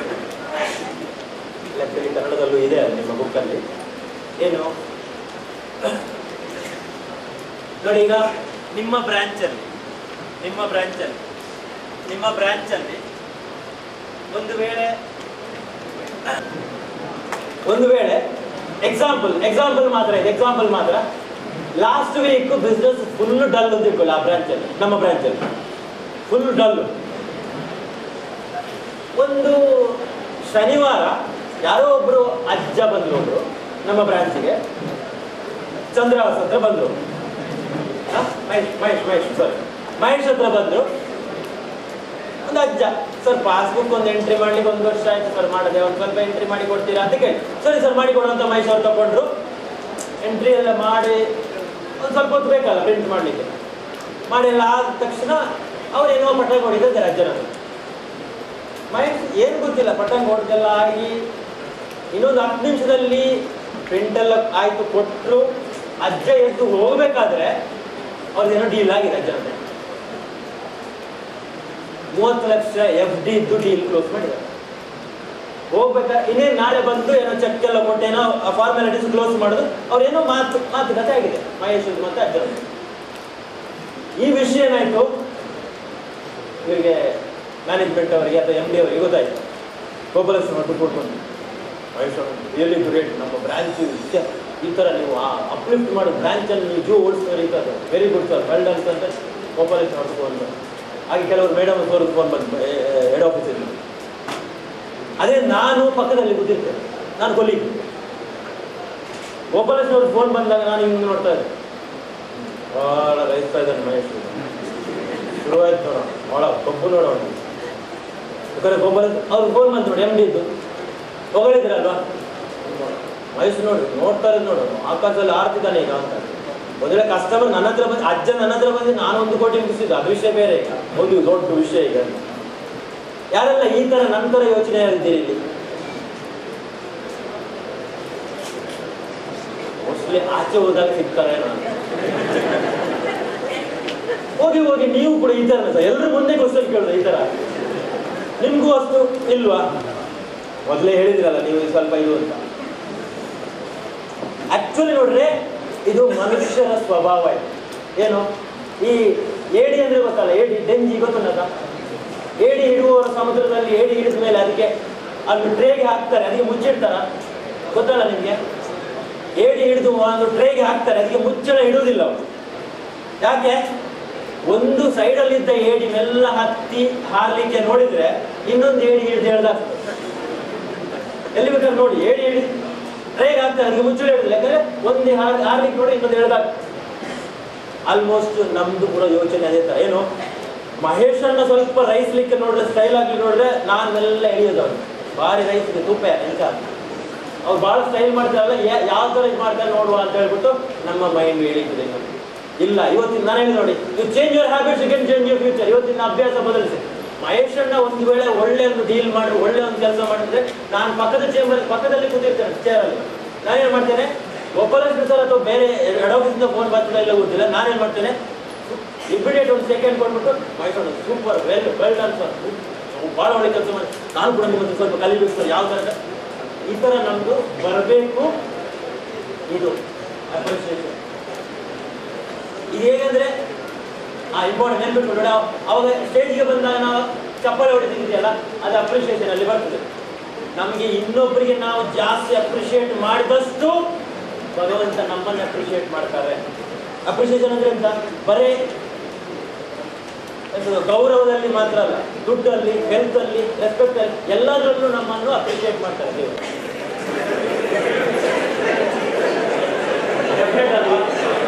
ಯಾಕೆಂದ್ರೆ ಯಾವತ್ತೂ ಲೈಫಲ್ಲಿ ಇದೇ ತರ ನಮ್ಗೆ ಆ ಒಂದು ಹ್ಯಾಪಿನೆಸ್ ಅನ್ನು ಮಲ್ಟಿಪ್ಲೈ ಮಾಡಲಿಕ್ಕೆ ಸಣ್ಣದು ದೇವರನ್ನು ಕೊಟ್ಟಿದ್ದು ಗಿಫ್ಟ್ ನಮ್ಮದು ಆಲ್ರೆಡಿ ಇದೆ. ಇನ್ನೊಬ್ಬರು ಕಂಡ್ರಾಗ ನಿಮ್ಮ ಶರ್ಟ್ ತುಂಬಾ ಚೆನ್ನಾಗಿದೆ ಸರ್ ಅಂತ ಹೇಳಿ ಅಂದ್ರೆ, ನನ್ನ ಶರ್ಟ್ ಹೇಗಿದೆ ನಿಮ್ಗೆ ಏನಾಯ್ತು ಅಂತ ಹೇಳ್ತಾರ, thank you sir, thank you very much sir ಅಂತ ಹೇಳಿ ಅವ್ರು ನಮಗೂ ಬರುತ್ತೆ. ಆ ಒಂದು ಇನ್ನೊಬ್ಬರಿಗೆ, ಎಸ್ಪೆಷಲಿ ನಿಮ್ಮ ಬ್ರಾಂಚ್ ಅಲ್ಲಿ ನೀವು ಹ್ಯಾಪಿನೆಸ್ ಅನ್ನು ಇನ್ಕ್ರೀಸ್ ಮಾಡಲಿಕ್ಕೆ ಸಣ್ಣ ಸಣ್ಣ ಐಡಿಯಾ ಅಪ್ರಿಷಿಯೇಟ್. ನೀವು ಬೆಳಿಗ್ಗೆ ಬಂದ ತಕ್ಷಣ ನಾನೀಗ ನೆಕ್ಸ್ಟ್ ಮಾತಾಡಿದಾಗ ಇನ್ನೊಂದು ಪಾಯಿಂಟ್ ಹೇಳ್ತೇನೆ, ಯಾವ ತರ ನಾವು ಇನ್ನೂ ನಾವು ಖುಷಿಯಾಗಿರ್ಬೋದು. ಆಯ್ತಾ? ಓಕೆ, ನೆಕ್ಸ್ಟ್ ಪಾಯಿಂಟ್, 4ನೇ ಪಾಯಿಂಟ್, ಕೈಂಡ್ನೆಸ್ ಮತ್ತೆ ಕಂಪ್ಯಾಷನ್ ಅಥವಾ ದಯೆ ಮತ್ತೆ ಸಹಾನುಭೂತಿ. ನಾವು ಯಾವ ತರ ಆ ಒಂದು ಸಿಂಪ್ಲಿಸಿಟಿ ಆಗಿರ್ಬೇಕು. ಯಾಕಂದ್ರೆ ನಾವು ನಾರಾಯಣ ಮೂರ್ತಿ, ಸುಧಾಮೂರ್ತಿ ಅವರಿಂದ ಇದನ್ನೆಲ್ಲ ನಾವು ತಿಳ್ಕೊಂಡೆ. ಎಷ್ಟೊಂದು ನಾವು ಕಲಿಲಿಕ್ಕಿದೆ ಜೀವನದಲ್ಲಿ ಇದ್ದರೆ. ನನಗೆ ಒಂದು ಲೈನ್ ಹೇಳ್ತೇನೆ, ನಿಮ್ಗೆ ಅದು ಗೊತ್ತಿರ್ಬೋದು. ಒಂದು ಲೈನ್ ನಮ್ಗೆ ಗೊತ್ತಿಲ್ಲ ಅನ್ನುವಂಥದ್ದು ಗೊತ್ತಿದೆ. ಒಂದು ಲೈನ್ ಕೇಳಿದಿರಲ್ಲ, ಈಗ ಗೊತ್ತಿ ಜೀವನ ನನಗೆ ಗೊತ್ತುಂಟು, ಇದು ತುಳುವರಿಗೆ ಗೊತ್ತದೆ. ನನಗೆ ಗೊತ್ತಿಲ್ಲ ಅನ್ನೋದು ನನಗೆ ಗೊತ್ತಿದೆ. ಕೆಲವು ಪಟ್ಟಿ ಹೇಳ್ಬೋದು ಇದಕ್ಕೆ ಯಾವುದು ಅಂತ. ನನಗೆ ಗೊತ್ತಿಲ್ಲ ಅನ್ನೋದು ಗೊತ್ತಿದೆ, ಪಟ್ಟಿ ಹೇಳ್ಬೋದು ಯಾವುದು ಅಂತ. ಈಗ ಉದಾಹರಣೆಗೆ ಕೆಲವರಿಗೆಲ್ಲ ನನಗೆ ಕಾರ್ ಬಿಡ್ಲಿಕ್ಕೆ ಗೊತ್ತಿಲ್ಲ ಅಂತ ಗೊತ್ತಿದೆ, ಕರೆಕ್ಟಾ? ರಿಪ್ಲೈ ಮಾಡ್ಬೇಕು, ಎಸ್ ನೋ. ಕೆಲವರಿಗೆ ಕಾರ್ ಬಿಡ್ಲಿಕ್ಕೆ ನನಗೆ ಗೊತ್ತಿಲ್ಲ ಅಂತ ಗೊತ್ತಿದೆ ನೋಡಿ. ಜನ್ಸ್ ಅಲ್ಲಿ ಕೆಲವರಿಗೆ ನನಗೆ ಚಿಕನ್ ಕರಿ ಮಾಡ್ಲಿಕ್ಕೆ ಗೊತ್ತಿಲ್ಲ ಅಂತ ಗೊತ್ತಿದೆ, ಕರೆಕ್ಟ್ ಅಲ್ವಾ? ಕೆಲವರಿಗೆ ಅದನ್ನು ಚಿಕನ್ ಕರಿ ಮಾಡ್ತಾರೆ, ಕೆಲವರು ಗೊತ್ತಿಲ್ಲ. ಕೆಲವರಿಗೆ ತಿನ್ಲಿಕ್ಕೆ ಮಾತ್ರ ಗೊತ್ತಿದೆ, ಅಂದ್ರೆ ನಾವು ತಿಂತೇವೆ ನಾವು, ಬಟ್ ನಮಗೆ ಕುಕ್ ಮಾಡ್ಲಿಕ್ಕೆ ಗೊತ್ತಿಲ್ಲ, ಕರೆಕ್ಟ್ ಅಲ್ವಾ? ಅದೇ ಇನ್ನೊಂದು ಲೈನ್ ಇದೆ, ಇನ್ನೊಂದು ಲೈನ್, ನನಗೆ ಗೊತ್ತಿಲ್ಲ ಅನ್ನುವಂಥದ್ದೇ ಗೊತ್ತಿಲ್ಲ. ಕನ್ಫ್ಯೂಸಿಂಗ್ ಲೈನ್ ಅಲ್ವಾ ಇದು? ಎಂಕ ಗೊತ್ತಿಜ್ಜಿ ಪನ್ಪುಣನೆ ಗೊತ್ತಿಜ್ಜಿ, ಇದಕ್ಕೆ ಏನಾದ್ರು ಪಟ್ಟಿ ಕೊಡ್ಬೋದಾ? ನನಗೆ ಗೊತ್ತಿಲ್ಲ ಅನ್ನುವಂಥದ್ದೇ ಗೊತ್ತಿಲ್ಲ, ಏನಾದ್ರು ಪಟ್ಟಿ ಉಂಟು ಅದಕ್ಕೆ? ಪಟ್ಟಿ ಇಲ್ಲ. ಪಟ್ಟಿ ಇದ್ರೆ ಅದು ಇನ್ನೊಂದು ಆಗೋದಲ್ಲ, ಇದೆ ಗೊತ್ತಿಲ್ಲ ಅನ್ನೋದು ಗೊತ್ತಿದೆ. ಬಟ್ ನಾವೀಗ ಮಾತಾಡ್ಕೊಂಡು ಹೋಗ್ಬೇಕಾದ್ರೆ ಇಲ್ಲಿ ತುಂಬಾ ವಿಷಯಗಳು ನಾನು ಹೇಳುವಂತದ್ದು ನನಗೆ ಗೊತ್ತಿಲ್ಲ ಅನ್ನುವಂಥದ್ದೇ ಗೊತ್ತಿಲ್ಲ ಅದರಲ್ಲಿ ಬರ್ತದೆ. ಅಂದ್ರೆ ಇದರಿಂದ ನೀವು ಆಲ್ರೆಡಿ ತುಂಬಾ ಇಲ್ಲಿಗೆ ನಾಲೆಜ್ ಇದೆ, ಬಟ್ ಕೆಲವು ವಿಷಯಗಳು ನಿಮ್ಗೆ ಏನಾಗ್ತದೆ ಅಂದ್ರೆ ವರ್ಕ್ ಅಲ್ಲಿ ಅಥವಾ ಲೈಫ್ ಅಲ್ಲಿ ಅಪ್ಲೈ ಮಾಡಿದ್ರೆ ನಿಮಗೆ ಇನ್ನೂ ಖುಷಿಯಾಗಿ ಒಂದು ಸರ್ ಇದನ್ನು ಆಗತ್ತಾ ಅಂತ ಬರ್ತದೆ ನಿಮ್ಮ ಮೈಂಡ್ ಅಲ್ಲಿ. ನೋಡಿ ಅದರಲ್ಲಿ ಫಸ್ಟ್ ಇದು ನೋಡಿ, ಇದು ಕಂಪ್ಯಾರಿಸನ್ ವಿತ್ ಎಬಿಲಿಟಿ. ಸಹಾನುಭೂತಿ ಅಂದ್ರೆ ability to put oneself in others. ಉದಾಹರಣೆಗೆ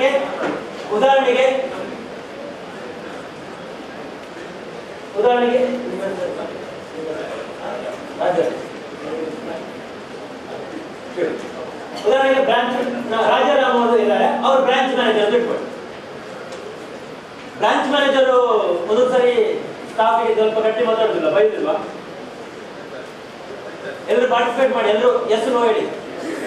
ಬ್ರಾಂಚ್ ಮ್ಯಾನೇಜರ್ ಸ್ವಲ್ಪ ಒಂದೊಂದ್ಸರಿ ಸ್ಟಾಫ್ಗಳಿಗೆ ಸ್ವಲ್ಪ ಗಟ್ಟಿ ಮಾತಾಡುದಿಲ್ಲ ಅದ? ಯಾಕಂದ್ರೆ ನಮಗೆ ಟಾರ್ಗೆಟ್ಸ್ ಉಂಟು ಅಥವಾ ಗೋಲ್ ಉಂಟು, ಅದನ್ನು ರೀಚ್ ಆಗೋದ್ರಲ್ಲಿ ಸ್ವಲ್ಪ ಕೆಲಸಗಳು ಆಗ್ಬೇಕಲ್ವಾ? ಉದಾಹರಣೆಗೆ ನೋಡಿ, ನಾನು ಅವಾಗ ಹೇಳಿದ್ರು ನೋಡಿ, ಬಾಸ್ ಒಂದು ಕಂಡ್ರೆ ಕೆಲವರಿಗೆಲ್ಲ ಇಷ್ಟ ಆಗುದಿಲ್ಲ ಅಂತ ಹೇಳಿದ್ನಲ್ಲ, ಯಾಕಂದ್ರೆ ಬಾಸ್ ಯಾವತ್ತು ಬೈತಾ ಇರ್ತಾರೆ. ನೆನ್ಪಿಟ್ಕೊಳ್ಳಿ, ಬಹಳ ಅಗತ್ಯ. ನಾವು ಲೈಫಲ್ಲಿ ಮ್ಯಾಕ್ಸಿಮಮ್ ಟೈಮ್ ಸ್ಪೆಂಡ್ ಮಾಡೋ ಜಾಗ ಎಲ್ಲಿ? ಆಫೀಸಾ ಮನೇನಾ? ಎಲ್ಲಿ? ನಿದ್ರೆ ಬಿಟ್ರೆ ಲೈಫಲ್ಲಿ ಮ್ಯಾಕ್ಸಿಮಮ್ ಟೈಮ್ ಸ್ಪೆಂಡ್ ಮಾಡೋದಲ್ಲಿ ಆಫೀಸ್. ಒಂದ್ ವೇಳೆ ಯಾರಿಗಾರು ಗೊತ್ತಿಲ್ಲದಿದ್ರೆ ನೆನ್ಪಿಟ್ಕೊಳ್ಳಿ, ಆಫೀಸ್. ಆ ಆಫೀಸಲ್ಲಿ ಮ್ಯಾಕ್ಸಿಮಮ್ ಟೈಮ್ ನಾವು ಸ್ಪೆಂಡ್ ಮಾಡ್ತೇವೆ. ಹಾಗಂತಿದ್ದಾಗ ನಾವು ಆಫೀಸಲ್ಲಿ ಬಂದಾಗ ಉದಾಹರಣೆಗೆ ರಾಜರನ್ನ ನನ್ನ ಬಾಸ್ ಇಟ್ಕೊಳ್ಳಿ, ಮ್ಯಾಕ್ಸಿಮಮ್ ಟೈಮ್ ನಾವು ಆಫೀಸಲ್ಲಿ ಇರೋದು, ರಾಜರನ್ನ ನಮ್ಮ ಬಾಸ್ ಇಟ್ಕೊಳ್ಳಿ. ಬಂದ ತಕ್ಷಣ ಬೆಳಿಗ್ಗೆ ನಮಸ್ಕಾರ ಸರ್ ಅಂತ ಹೇಳುದು. ಆಚೆ ಹೋದಾಗ ನಾನು ಅವರನ್ನು ಎದುರು ಕಂಡಾಗ ಮಾತ್ರ ಒಂದ್ ಸ್ವಲ್ಪ ನಮಸ್ಕಾರ ಕೊಟ್ಟು ನಾವು ಆಚೆ ಬಂದಾಗೆಲ್ಲ ಬರ ಬರ ಬರ ಅಂತ ಹೇಳಿ. ಈ ಕಡೆ ಕೊಲ್ಲಿಗನ್ನು ಕಂಡ್ರು, ಪ್ರವೀಣ್ ನನ್ನ ಕೊಲ್ಲಿಗ ಅವ್ರನ್ನು ಕಂಡ್ರು ಕೂಡ ಅವ್ರ ಕಂಡ್ರೆ ಕೂಡ ಆಗುದಿಲ್ಲ. ಆಫೀಸಲ್ಲಿ ಬಂದಾಗ ಈ ತರ ನಾನು ಅಸಮಾಧಾನದಲ್ಲಿ ಅನ್ಹ್ಯಾಪಿಯಲ್ಲಿ ಇದ್ರೆ ಬಾಸನ್ನು ಕಂಡ್ರೆ ಆಗುದಿಲ್ಲ, ಪ್ರವೀಣನ್ನು ಕಂಡ್ರೆ ಆಗುದಿಲ್ಲ. ಈ ತರ ನಾನು ಆಫೀಸಲ್ಲಿ ಕಂಡ ನಾನು ಸ್ವಲ್ಪ ಸ್ಯಾಡ್ ಆಗಿದ್ರೆ ಯಾರ ಲೈಫ್ ಅನ್ನು ಯಾರು ಹಾಳು ಮಾಡಿದ್ದು? ನಮ್ಮ ಲೈಫ್ ಅನ್ನು ನಾವೇ ಹಾಳು ಮಾಡ್ಕೊಳ್ತಾ ಇದ್ದೀವಿ. ಅದ್ರ ಬದಲು ಇವತ್ತಿನ ಏನ್ ಮಾಡಿ ಅಂತಂದ್ರೆ ಇದನ್ನ ಅಪ್ಲೈ ಮಾಡಿ. ಏನು? ಕಂಪ್ಯಾರಿಸನ್. ಯಾಕೆ ಬಾಸ್ ಒಂದು ನಮ್ಗೆ ಸ್ವಲ್ಪ ಜೋರು ಮಾಡ್ತಾರೆ ಅಂದ್ರೆ ನೆನಪಿಟ್ಟು, ಮನೆಯಲ್ಲಿ ತಂದೆ ತಾಯಿ ನಮ್ಗೆ ಬೈಯೋದಿಲ್ಲ, ಅದು ಜೋರು ಮಾಡೋದಿಲ್ವಾ? Yes no? ನಮಗೆ ಆಕ್ಚುಲಿ ನಮ್ಮ ಪ್ರಾಯದಲ್ಲೆಲ್ಲ ನಮಗೆ ತಂದೆ ತಾಯಿ ಹೊಡಿತಾ ಇದ್ರು ಆಗ ಟೈಮಲ್ಲಿ. ಈಗೆಲ್ಲ ಹೊಡೆಯುವುದಿಲ್ಲ, ಬಟ್ ಬೈತಾರೆ, ಕರೆಕ್ಟ್? ತಂದೆ ತಾಯಿ ಬೈಯುವುದು ನಮ್ದು ಮಗ ನಂದು ಹಾಳಾಗೋಗ್ಲಿ, ಮಗಳು ನಂದು ಹಾಳಾಗೋಗ್ಲಿ ಅಂತ ಅದಕ್ಕೆ ಬೈಯುವುದ, ಅಥವಾ ಯಾವ ಉದ್ದೇಶದಿಂದ?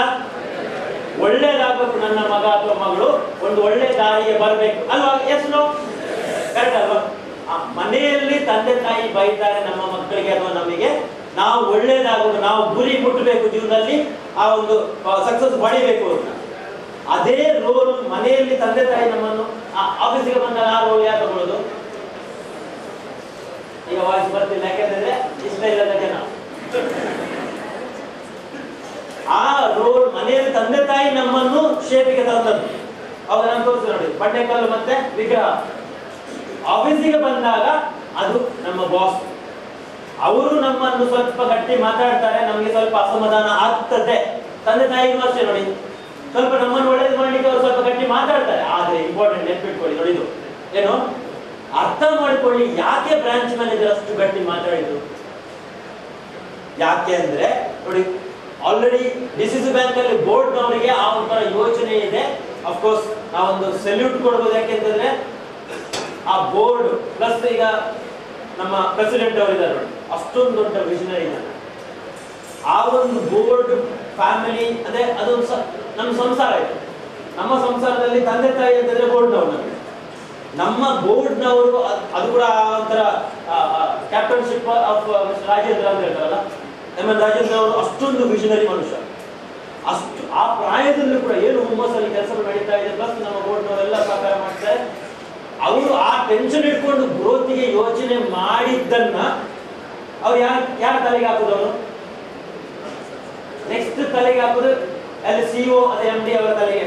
ಅದನ್ನ ಅವರೇ ಹೇಳ್ತಾರೆ ನೋಡಿ, ಈ ತರ ಎಲ್ಲ ಗ್ರೋತಿಗೆ ಮಾಡುವುದ್ರೆ ಇದೆಲ್ಲ ಪ್ಲಾನ್ ಮಾಡುವ ಅಂತ ಹೇಳ್ಬಿಟ್ಟು ಸಿಇಒ ಅವರು ಗೋಪಾಲಸ್ನವರು ಅಥವಾ ಅಲ್ಲಿ ಹೆಡ್ ಆಫೀಸ್ ಅಲ್ಲಿ ಅವ್ರನ್ನ ಡಿಸ್ಕಸ್ ಮಾಡ್ತಾರೆ.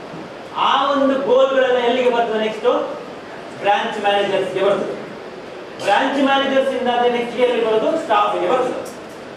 ಒಂದು ವೇಳೆ ಬೋರ್ಡ್ನವರಿಗೆ ಆ ಒಂದು ಸೀರಿಯಸ್ ಗ್ರೋತ್ ಯೋಚನೆ ಇಲ್ಲ ಅಂತ ಹೇಳ್ಬೋದು, ಉಂಡತ್ತ ಕಂಪನಿ ನಡೀತಾ ಉಂಟು ಅಂತ ಆರಾಮದಲ್ಲಿ ಇರ್ತಾರೆ ಅಂತ ಹೇಳ್ಬೋದು. ಅವಾಗ ಬ್ರಾಂಚ್ ಮ್ಯಾನೇಜರ್ಸ್ಗೂ ಟೆನ್ಷನ್ ಇಲ್ಲ, ಆರಾಮ್ ನಡೀತಾ ಉಂಟಲ್ವಾ. ಸ್ಟಾಫ್ ಕೂಡ ಅಷ್ಟೇ, ಅವೇನಾಗುತ್ತೆ ವರ್ಷ ಇಷ್ಟು ಗ್ರೋತ್ ಆಗ್ತದೆ ಸಂಸ್ಥೆ. ಇಷ್ಟು ಗ್ರೋತ್ ಆಗಿಲ್ಲ ಅಂದ್ರೆ ಯಾರಿಗೆ ಲಾಸು, ನಮ್ಮ ಸಂಬಳ ಇನ್ಕ್ರೀಸ್ ಆಗುದಿಲ್ಲ, ನನ್ನ ಫ್ಯೂಚರ್, ನನ್ನ ಗೋಲ್, ನನಗೆ ಮನೆ ಕಟ್ಟು, ನನಗೆ ಕಾರ್ ತೆಗೆ, ನನ್ನ ಮಕ್ಕಳ ವಿದ್ಯಾಭ್ಯಾಸ, ನನಗೆ ಬೇಕಾದ ಫಿನಾನ್ಷಿಯಲ್ ಬೆನಿಫಿಟ್ ಇಲ್ಲ, ಜಾಸ್ತಿ ಆಗುದಿಲ್ಲ. ಅಲ್ಲಿ ಆ ಕಡೆಯಿಂದ ತರಕಾರಿ ರೇಟ್ ಜಾಸ್ತಿ ಇದೆ, ಹಾಲ್ ರೇಟ್ ಜಾಸ್ತಿ, ಪೆಟ್ರೋಲ್ ರೇಟ್ ಜಾಸ್ತಿ ಆಗ್ತಾ ಉಂಟು, ಬಟ್ ನನ್ನ ಸಂಬಳ ಜಾಸ್ತಿ ಆಗ್ತಾ ಇಲ್ಲ. ಸಂಬಳ ಜಾಸ್ತಿ ಆಗಬೇಕು ಅಂತಿದ್ರೆ ಅದಕ್ಕೆ ನೋಡಿ ನಮ್ಮ ತಂದೆ ತಾಯಿಗಳು ಆ captainship of mister Rajendra sir ಆ ವಿಷನ್ ಇಂದಾಗಿ ನಮಗೆ ಆ ಒಂದು ಪುಷ್ ಸಿಗ್ತಾ ಉಂಟು. ಅವಾಗ ನನಗೆ ಬ್ರಾಂಚ್ ಮ್ಯಾನೇಜರ್ ಒಂದು ವೇಳೆ ಪುಷ್ ಮಾಡಿದ್ರೆ ನನಗೆ ಅದಾಗಿಲ್ವಾ, ಇದಾಗಿಲ್ವಾ, ಅದು ಮಾಡ್ಬೇಕು, ಇದು ಮಾಡ್ಬೇಕು ಅಂತಂದ್ರೆ ಏನಾಯ್ತು, ನೆನ್ಪಿಟ್ಕೊಳ್ಳಿ, ಇದು ಅವರ ಜಾಗದಲ್ಲಿ ಇದ್ದುಕೊಂಡು ನೀವು ಯೋಚನೆ ಮಾಡಿ ಅಂತೆ. ಬ್ರಾಂಚ್ ಮ್ಯಾನೇಜರ್ ಜಾಗದಲ್ಲಿ ಇದ್ದುಕೊಂಡು ನಾನು ಯೋಚನೆ ಮಾಡಿದ್ರೆ ನಾನು ಕೂಡ ಅದರ ಪುಷ್ ಮಾಡ್ತೇನೆ. ಯಾಕೆ ಆ ಪುಷ್ ಮಾಡಿಲ್ಲ ಅಂತಂದ್ರೆ ಸ್ಟಾಫ್ ಗಳನ್ನ ನಾವು ಬೆಳೆಯುವುದಿಲ್ಲ. ನೆನ್ಪಿಟ್ಕೊಳ್ಳಿ, ಇನ್ನೊಬ್ರು ನಮ್ಮನ್ನು ಪುಷ್ ಮಾಡಿದ್ದಾರೆ ಅಂದ್ರೆ ನಮ್ಮ ಒಳ್ಳೇದಕ್ಕೆ, ಅದು ತಂದೆ ತಾಯಿ ತರ.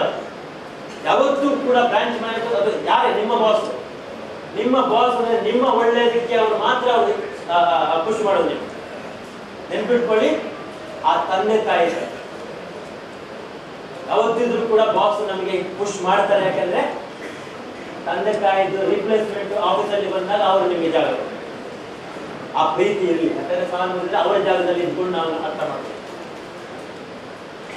Kindness can lead to a peaceful and happy life. ಯಾವತ್ತು ಅರ್ಥ ಮಾಡ್ಕೋಬೇಕು ಇನ್ನೊಬ್ಬರದ್ದು ತಳಿ. ಓಕೆ ಅಂದ್ರೆ ಓಕೆ ನೋಡಿ, CCTV ಆಕ್ಚುಲಿ ನೋಡಿದ್ರೆ ಇವತ್ತಿಂದ ಯೋಚನೆ ಚೇಂಜ್ ಮಾಡಿ ನೋಡಿ. ನಾವು ಆಕ್ಚುಲಿ 15 ವರ್ಷದಿಂದ ನನಗೆ ಇನ್ಫಾರ್ಮೇಶನ್ ಸಿಗ್ತದೆ ಏನಂದ್ರೆ ನೋಡಿ, ಇಲ್ಲೊಂದು line, the choice between what is convenient and what is right. ನಾನು ಆಕ್ಚುಲಿ ಬ್ರಾಂಚ್ ಮ್ಯಾನೇಜರ್, ನಾನು ಕ್ಲರ್ಕ್, ನಾನು ಅಟೆಂಡರ್, ನಾನು ಆಕ್ಚುಲಿ ಕ್ಯಾಶಿಯರ್, ನಾನು ನಿಮ್ದು ಯಾವುದೋ ರೋಲ್ ಇರ್ಬೋದಲ್ವಾ, ಪೋಸ್ಟ್ಗಳು, ನಿಮ್ಮ ಡೆಸಿಗ್ನೇಷನ್ ಇದೆಯಲ್ಲ, ನಿಮ್ಮ ಪೋಸ್ಟ್ ಅಲ್ಲಿ ನೀವು ಏನೆಲ್ಲ ಮಾಡ್ಲಿಕ್ಕೆ ನಿಮಗೆ ರೋಲ್ಸ್ ಅಂಡ್ ರೆಸ್ಪಾನ್ಸಿಬಿಲಿಟಿ ಹೇಳಿದಾರಲ್ಲ, ಗೊತ್ತಿದ್ದಾರಲ್ಲ ನಮಗೆ, ಆ ಒಂದು ಕೆಲಸಗಳನ್ನು ಮಾಡಿದ್ರೆ ಅದು ರೈಟ್ ವರ್ಕ್. ಅದೇ ವಾಟ್ ಇಸ್ ಕನ್ವೀನಿಯಂಟ್ ಅಂದ್ರೆ ನೋಡಿ, ಒಂದು ಕ್ವಶನ್ ಕೇಳ್ತೇನೆ, ಅದಕ್ಕೆ ರಿಯಾಕ್ಷನ್ ಚೇಂಜ್ ಮಾಡಬೇಡಿ ಯಾರು. ಆಫೀಸಲ್ಲಿ ಒಂದು ವೇಳೆ ಬಾಸ್ ಇಲ್ದಿದ್ರೆ ಯಾರಿಗೆಲ್ಲ ಖುಷಿ ಆಗತ್ತೆ ನೋಡಿ, ರಿಯಾಕ್ಷನ್ ಚೇಂಜ್ ಮಾಡಿ. ಬಾಸ್ ಇಲ್ಲದಿದ್ರೆ ಯಾರಿಗೆಲ್ಲ ಖುಷಿ ಆಗುತ್ತೆ? ಇಲ್ಲ, ಅದು ನೆಗೆಟಿವ್ ಅಲ್ವಾ. ಆಕ್ಚುಲಿ ನೋಡಿದ್ರೆ ಇವತ್ತಿಂದ ಆ ಒಂದು ಫೀಲಿಂಗ್ ನಿಮ್ಗೆ ಚೇಂಜ್ ಇದ್ರೆ, ಬಾಸ್ ಇಲ್ದಿದ್ರೆ ನಿಮಗೆ ಫೀಲಿಂಗ್ ಚೇಂಜ್, ಖುಷಿ ಆಗ್ತಿದ್ರೆ ಅದು ನೋಡಿ, ಇದು ನಾನು ಹೇಳಿ ನಿಮಗೆ ಕನ್ವೀನಿಯಂಟ್ ಆಗಿರೋದು. ಬಾಸ್ ಇಜ್ಜೆ ಅಂತ ಹಬ್ಬ ಇನಿ ಅವು ಎಲ್ಲಿ ತನಕ ಆದ್ರೆ ಕೆಲವರಿಗೆಲ್ಲ ಇನಿ ಅವು ಇಜ್ಜಿಗೆ ಈ ತರ ಬರ್ತದೆ. ಮ್ಯಾನೇಜರ್ ಇದ್ದು ಅದು ಬಂದ್ರೆ ಬೆಸ್ಟ್ ಅಂತಲೇ ಅವು ಇಚ್ಛೆಗೆ ಅಂತ ಬರ್ತದೆ. ಅಲ್ಲಿ ತನಕ ಅದು ಲೆಕ್ಕದಿಂದ ಹೊರಗೆ ಆಗಿರುತ್ತೆ. ಅದಾಗಬಾರ್ದು. ಇವತ್ತು ನಮ್ಗೆ ಯಾವ ತರ ಯೋಚನೆ, ಇವತ್ತಿನ ಚೇಂಜ್ ಮಾಡಿ ಯೋಚನೆ. ಯಾಕಂದ್ರೆ ನನಗೆ ಇವತ್ತು ಬಾಸ್ ರಜಾ ಅಂತಿದ್ರೆ ನನಗೆ ಇವತ್ತು ಲಾಸ್. ನನಗೆ ಏನಾದ್ರು ಸಪೋರ್ಟ್ ಬೇಕು, ನನಗೆ ಏನಾದ್ರು ಹೆಲ್ಪ್ ಬೇಕು ಅಂತಿದ್ರೆ ಅವ್ರು ಇಲ್ಲ. ಇವತ್ತಿಂದ ಯೋಚನೆ ನಾನು ಹೇಳಿದ್ರೆ ಅಭ್ಯಾಸ ಬದಲಿಸಿ ಫ್ಯೂಚರ್ ಬದಲು ಅಂತ ಹೇಳಿದ್ರೆ ಒಂದೇನು ಅಂತರ ಕಂಟ್ರೋಲ್ ಮಾಡಿ ತುಂಬಾ ಆಗತ್ತೆ ನಮ್ಮ ಲೈಫಲ್ಲಿ, ಮನೆಯಲ್ಲಿ ಎಲ್ಲ ಕಡೆ ಹೆಲ್ಪ್ ಆಗುತ್ತೆ. ಒಂದು ಲೈನ್ ಆಡ್ ಮಾಡೋದಾದ್ರೆ, ಕೋಪ ಅಂತ ಹೇಳುವಂಥದ್ದು ಎಕ್ಸಾಂಪಲ್, ನನಗೆ ಇವರ ಮೇಲೆ ಕೋಪ ಅಂತ ಹೇಳಿದ್ರೆ ಇವರು ಸಾಯ್ಬೇಕು ಅಂತ ನಾನು ವಿಷದಿಂದಾಗೆ, ಅರ್ಥ ಆಯ್ತಾ? ನನಗೆ ಇವರ ಮೇಲೆ ಕೋಪ ಅಂತ ಹೇಳಿದ್ರೆ ನಾನು ವಿಷದಿಂದದ್ದು. Actually scientifically true. ನಿಮ್ಮ ಬಾಡಿಯಲ್ಲಿ ಹಾಗೆ ಉತ್ಪತ್ತಿ ಆಗ್ತದೆ. ಹೆಚ್ಚಿನವರಿಗೆ ಅದು ಗೊತ್ತಿಲ್ಲ. ಅವರಿಗೆ ಏನು ಪ್ರಯೋಜನ ಆಗುದಿಲ್ಲ. ಇನ್ನೊಬ್ಬರಿಗಿಂತ ಜಾಸ್ತಿ ಹಾಳಿರೋದು ನಮಗೆ. ಅದ ಕಾರಣ ಅದನ್ನ ದೊಡ್ಡ ಟಾಪಿಕ್ ಈಗ ಟಚ್ ಮಾಡೋದು ಬೇಡ. ಬಟ್ ಇನ್ನೊಂದು, ನಿಮಗೆ ನೆಮ್ಮದಿ ಜಾಸ್ತಿ ಬೇಕು ಅಂತಿದ್ರೆ ನೆಗೆಟಿವ್ ಇಮೋಷನ್ಸ್ ಅನ್ನು ಕೂಡ ಬಿಡಬೇಕು ಅಂತ. ನಿಮ್ಮ ಬ್ರಾಂಚ್ ಅಲ್ಲಿ ಅಥವಾ ನಿಮ್ಮ ಲೈಫ್ ಅಲ್ಲಿ ಇನ್ನೊಬ್ರು ಒಳ್ಳೆ ಕೆಲಸ ಮಾಡಿದ ತಕ್ಷಣ ನಮಗೆ ನಂಜಿ ಆಗೋದು ಅಂತ ಹೇಳ್ತಾರಲ್ಲ, ಹೊಟ್ಟೆ ಕಿಚ್ಚಾಗೋದಿದೆಯಲ್ಲ, ಅದು ಇರಬಾರ್ದು. ಕಸ್ಟಮರ್ಸ್ ಬಂದಾಗ ಅವರ ಬಗ್ಗೆ ನಮಗೆ ಪ್ರೀತಿಯಿಂದ ನಾವು ಸರ್ವಿಸ್ ಕೊಡಬೇಕು. ಇನ್ನೊಬ್ರು ಒಂಥರ ಚಂದ ಡ್ರೆಸ್ ಮಾಡ್ಕೊಂಡು ಹೋಗ್ತಾ ಇರ್ಬೇಕು. ಈಗಿನ ಕಾಲದಲ್ಲಿ ತುಂಬಾ ಜನ ನೋಡಿ, ಈಗ ವೈಟ್ ಡ್ರೆಸ್ ಹಾಕೊಂಡು ಬಂದಿದ್ದಾರೆ ನೋಡಿ. ಕೆಲವೆಲ್ಲ ಕಸ್ಟಮರ್ಸ್ ಬಂದಾಗ ಆ ತರ ವೈಟ್ ಡ್ರೆಸ್ ಪಾಶ್ ಆಗಿ ಬಂದಿರ್ತಾರಲ್ಲ, ಬಂದ ತಕ್ಷಣ ಅವರು ನೋಡೋದು ಭಕ್ತರು ಸ್ಟೈಲ್ ಬಂತು ಅಂತ. ಇನ್ನೊಬ್ರು ಆ ತರ ಸ್ಟ್ಯಾಂಡರ್ಡ್ ಆಗಿ ಬಂದ ತಕ್ಷಣ ನಮಗೆ ಹೊಟ್ಟೆ ಕಿಚ್ಚೋದು ಸ್ಟೈಲ್ ಮಾಡ್ಕೊಂಡು ಬಂದ್ರು. ಇಲ್ಲ, ಆಕ್ಚುಲಿ ನಮಗೆ ರೆಸ್ಪೆಕ್ಟ್ ಬರಬೇಕು.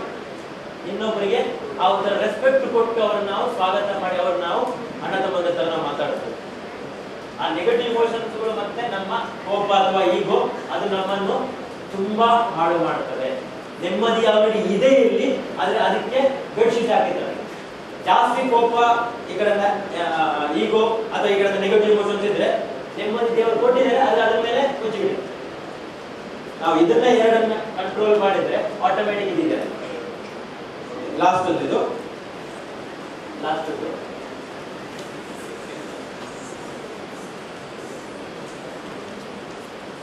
ಸಂತೋಷ ಅಥವಾ ಹ್ಯಾಪಿನೆಸ್. ನೋಡಿ, ಇಲ್ಲೊಂದು ಲೈನ್ ಇದೆ, happiness is not out there, it is in you. ಇಲ್ಲೇ ಕೊಟ್ಟಿದ್ದಾರೆ, ನಮ್ಮ ಹತ್ರನೇ ಇದೆ. ಆಕ್ಚುಲಿ ನಾವೇನ್ ಮಾಡಿದ್ದೇವೆ, ಇಂಪಾರ್ಟೆಂಟ್ ಎರಡು ಇಂಪಾರ್ಟೆಂಟ್ ಸೂತ್ರಗಳು. 1 ರಿಂದ 8 ಪಾಯಿಂಟ್ ನಾನು ಆಲ್ರೆಡಿ ಮಾತಾಡಿದೆ. ಇದು 9ನೇ ಪಾಯಿಂಟ್. 1 ರಿಂದ 8 ಪಾಯಿಂಟ್ ಮಾತಾಡಿದೆ ಅಲ್ವಾ? ಆ 1 ರಿಂದ 8 ಪಾಯಿಂಟ್ಗಳನ್ನ ಸಿನ್ಸಿಯರ್ ಆಗಿ ನೀವು ಲೈಫಲ್ಲಿ ಒಂದು ಪ್ರಾಕ್ಟೀಸ್ ಮಾಡ್ಕೊಂಡು ಹೋಗಿ, ಇದು ಆಟೋಮೆಟಿಕ್ ಸಿಗ್ತದೆ. ಇದು ಬೈ ಪ್ರಾಡಕ್ಟ್, ಇದು ಫ್ರೀ ಸಿಗ್ತದೆ. ಇನ್ನೊಂದು ಇದಕ್ಕೆ ಹೆಲ್ಪ್ ಆಗೋದು ಇನ್ನೊಂದು ಪಾಯಿಂಟ್. ಬೆಳಿಗ್ಗೆ ನಾನೊಂದು ಸ್ಟಾರ್ಟಿಂಗ್ ಅಲ್ಲಿ ಒಂದು ಕಥೆ ಹೇಳಿದೆ ನೋಡಿ, ಸ್ಟಾರ್ಟ್ ಮಾಡುವಾಗ 92%, 8% ಕಥೆ. ಇವತ್ತಿಂದ ಲೈಫಲ್ಲೇ ಸ್ಟಾರ್ಟ್ ಮಾಡಿ 8% ಉಳ್ಕೊಂಡು ಹೋಗ್ತದೆ. ಏನು ಇವತ್ತು 8%? ಒಳ್ಳೆ ಗುಣ, ಒಳ್ಳೆ ಸ್ಕಿಲ್ ಕಲಿಯುವಂಥದ್ದು, ಎಲ್ಲಿ ಹೋದ್ರು ಕೂಡ 8%. ಇದು ಆಟೋಮೆಟಿಕ್ ಸಿಗ್ತದೆ. 8%. ನಾನು ಮನೆಯಲ್ಲ ಹೆಂಡತಿ ಹತ್ರ ಏನು ಒಳ್ಳೇದು ಅದನ್ನು ಕಲಿಬೋದು, ಎಲ್ಲಿ ಟ್ಯಾಲೆಂಟ್, ಎಲ್ಲಿ ಸ್ಕಿಲ್, ಅದು ಮಗನ ಹತ್ರ ಏನು ಕಲಿಯೋದು, ಇಲ್ಲಿ ಆಫೀಸ್ ಬಂದರೆ ಬಾಸ್ ಏನಿದೆ, ಕೊಲೀಗ್ಸ್, ಎಲ್ಲಿ ಹೋದ್ರು ಕೂಡ 8%. ಇದು ಎರಡು ನಿಮ್ಗೆ ಹೆಲ್ಪ್ ಆಗುತ್ತೆ, ಆಟೋಮೆಟಿಕ್ ನಿಮ್ಗೆ ಇದು ಸಿಗುತ್ತೆ. ಎಲ್ಲಿ ಕೂಡ ಅವಾಗ ಮ್ಯಾಕ್ಸಿಮಮ್ ಪ್ರಾಬ್ಲಮ್ ಕೂಡ ನಮಗೆ ಸಾಲ್ವ್ ಆಗ್ತದೆ ಇದರಿಂದ. ಈ 1 ರಿಂದ 8 ಪಾಯಿಂಟ್ಗಳು ನೀವು ಲೈಫಲ್ಲಿ ಸಿನ್ಸಿಯರ್ ಆಗಿ ಅಭ್ಯಾಸ ಮಾಡ್ಕೊಂಡು ಹೋದಾಗ ಮ್ಯಾಕ್ಸಿಮಮ್ ಪ್ರಾಬ್ಲಮ್ ಕೂಡ ಬರುವುದಿಲ್ಲ. ಓಕೆ ನೋಡಿ, over is happy will make others happy. Account ಅಲ್ಲಿ ದುಡ್ಡಿದ್ರೆ ಮಾತ್ರ ATM ಅಲ್ಲಿ ಬರ್ತದೆ ಅಂದಾಗ ಹ್ಯಾಪಿನೆಸ್ ಇಲ್ಲಿ ಇದೆ ಆಲ್ರೆಡಿ. ಅವಾಗ ನಾನು ಏನ್ ಮಾಡ್ತೇನೆ, ಬೆಳಿಗ್ಗೆ ಆಫೀಸಿಗೆ ಬಂದಾಗ ಎಲ್ಲರ ಹತ್ರನೂ ಕೂಡ ನಾನು ಆ ಒಂಥರ ಜೋಶಲ್ಲೇ ಕೂಡ ವಿಶ್ ಮಾಡಿ ನಾವು ಇನ್ನೊಬ್ಬರನ್ನು ಕೂಡ ಹ್ಯಾಪಿ ಆಗಿರೋ ತರ ಮಾಡ್ತೀವಿ. ಓಕೆ, ನಾನು 3 ಹೇಳಿದೆ ನೋಡಿ. ಒಂದು ಮೈಂಡ್ ಸೆಟ್ 3 ಮಾತಾಡಿದೆ ನೋಡಿ, ಸೀಕ್ರೆಟ್ಗೆ 3. ಈಗ ಇಲ್ಲಿವರೆಗೆ ಮಾತಾಡಿದ್ದು ನಾನು ಮೈಂಡ್ ಸೆಟ್ ಬಗ್ಗೆ. ಈಗ ಸ್ವಲ್ಪ ಈಗ ಮಾತಾಡ್ತಾ ಇರೋದು ಒಂದು ಬಹಳ ಅಗತ್ಯ ಸ್ಕಿಲ್ ಇದೆ. ಆಕ್ಚುಲಿ ಕಸ್ಟಮರ್ನ ಹ್ಯಾಂಡ್ ಮಾಡುವ ಎಲ್ರಿಗೂ ಕೂಡ ಇದು ಟಾಪ್ ಮೋಸ್ಟ್ ಸ್ಕಿಲ್ ಬೇಕಾಗುತ್ತೆ. ಯಾವುದು? ಕಮ್ಯುನಿಕೇಶನ್. ಇದು ನಮಗೆ ಎಷ್ಟು ಜಾಸ್ತಿ ಗೊತ್ತಿದ್ದಷ್ಟು, ಆಕ್ಚುಲಿ ಇದರದ್ದು ನಮಗೆ ಆಲ್ಮೋಸ್ಟ್ ಒಂದು 2 ಅಥವಾ 3 ದಿನದ ಕ್ಲಾಸೇ ಇದೆ ಇದ್ರ ಬಗ್ಗೆ. ಇದೊಂದೇ ಟಾಪಿಕ್ ಅಷ್ಟು ಇದೆ ಕಲಿಯುವಂಥದ್ದು. ಅದರಲ್ಲಿ ಕೂಡ ಕೆಲವೆಲ್ಲ ಕ್ರೂಷಿಯಲ್ ಸ್ಕಿಲ್ಗಳಿವೆ. ಈಗ ಡೀಪ್ ಹೋಗೋದು ಬೇಡ, ನಾನು ಜಸ್ಟ್ ಒಂದು 20 minutes ಅಲ್ಲಿ, ಈಗ ನನಗೆ 2 ಗಂಟೆ ತಿಳಿಸ್ಬೇಕು ಓಕೆ. ನೋಡಿ ಇದರಲ್ಲಿ ಈಗ ವರ್ಬಲ್ ಮತ್ತೆ ನಾನ್ ವರ್ಬಲ್ ಅಂತಿದೆ. ನಿಮ್ಮಲ್ಲಿ ಬುಕ್ಕಲ್ಲಿ ಅದು ವರ್ಬಲ್ ಮೇಲೆ ಇದೆ, ನಾನ್ ವರ್ಬಲ್ ಕೆಳಗಡೆ ಇದೆ. ಮೌಖಿಕ ಮತ್ತೆ ಅಲ್ವಾ? ಹೌದು, ಮೌಖಿಕ ಮತ್ತೆ ಮೌಖಿಕವಲ್ಲ ಅಂತ ಬರ್ತೀವಿ. ಹಾ, ಏನ್ ಮಾಡ್ಲಿಕ್ಕೆ ಇದೆ? ವಿಶ್ ಮಾಡಬೇಕು, ಕರೆಕ್ಟ್, ವಿಶ್ ಮಾಡಬೇಕು, ಸರಿ. ಬೇರೆ ಕೂತ್ಕೊಳ್ಳಿಕ್ಕೆ ಹೇಳ್ಬೇಕು, ಸರಿ. ಸ್ಮೈಲ್ ಮಾಡಬೇಕು.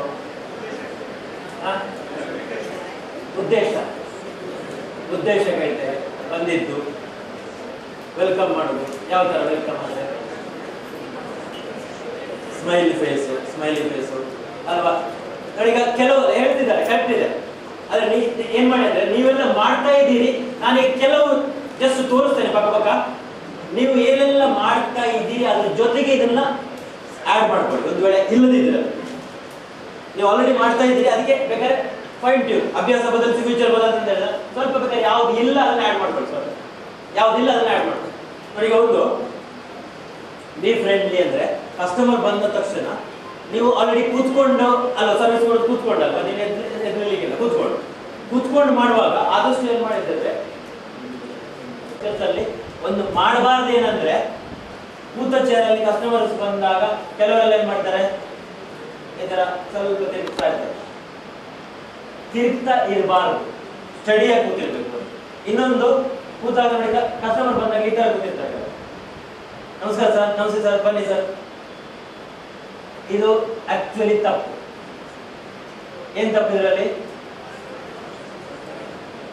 ಈ ತರ ಕೊಡ್ಬೇಕು. ಬಾಡಿ ಪೋಸ್ಟರ್ ಸಣ್ಣ ವಿಷಯ ಆಕ್ಚುಲಿ ಕಾಣಿಸ್ತಾ ಇದೆ ಅಲ್ಲ ಹಿಂದೆ, ಎಲ್ಲರಿಗೂ ಹಿಂದೆ ಕಾಣ್ತಾ ಉಂಟಾ? ತುಂಬಾ ಇಂಪಾರ್ಟೆಂಟ್ ಇದು. ನಾನು ಆಕ್ಚುಲಿ ಸ್ಟೇಜ್ ಅಲ್ಲಿ ಕೂತದ್ದು ಯಾಕಂದ್ರೆ ಕಾಣುದಿಲ್ಲ ಅಂತ ಹೇಳಿ, ಕೆಲವರು ಹಿಂದಿನವರಿಗೆ ಕಾಣುದಿಲ್ಲ ಅಲ್ವಾ? ಯಾರಿಗೆ ಕಾಣ್ತದೆ ಬೇಕಾದ್ರೆ ನೀವು ಮತ್ತೆ ಇನ್ಫಾರ್ಮೇಶನ್ ತಗೊಳ್ಳಿ, ಹಿಂದಿನವರಿಗೆ ಕಾಣುದಿಲ್ಲ, ಆಯ್ತಾ? ಅಂದ್ರೆ ಒಂದು, ನೀವು ಕೂತ್ಕೊಳ್ಬೇಕಾದ್ರೆ ನೋಡಿ, ಹಿಂದೆ ನೋಡ್ಬೇಕಾದ್ರೆ ಈ ತರ ಇದ್ರೆ ಈ ತರ ಕೂತ್ಕೊಳ್ಲಿಕ್ಕಿಲ್ಲ ಅಂತಲೇ ಈ ತರ ಕೂತ್ಕೋಬೇಕು. ನೋಡಿ, ನಾವು ಸ್ಟೇಜ್ ಅಲ್ಲಿ ಯಾವಾಗ ಕೂತಾಗ ಅಬ್ಸರ್ವ್ ಮಾಡಿದ್ರೆ ಏನೋ ಗೊತ್ತಿಲ್ಲ ಯಾರು, ನಾನು ಯಾವ ತರ ಕೂತಿದ್ದೆ ನೋಡಿ ಎಲ್ಲರ ಜೊತೆ, ನೀವು ಅಬ್ಸರ್ವ್ ಮಾಡಿರ್ಬೋದು ಕೆಲವರಾದ್ರೆ. ನಾನು ಈ ತರ ಕೂತಿದ್ದೆ, ನಾನು ಈ ತರ ಕೂತ್ಕೊಂಡು ಇಲ್ಲ. ಇನ್ನೊಂದು, ಇನ್ನೊಬ್ಬರ ಮುಂದೆ ಕಸ್ಟಮರ್ ಬಂದಾಗ ಇಲ್ಲ, ಇದು ನಾಟ್ ಅಲೌಡ್. ಕಸ್ಟಮರ್ ಮುಂದೆ ನಾಟ್ ಅಲೌಡ್.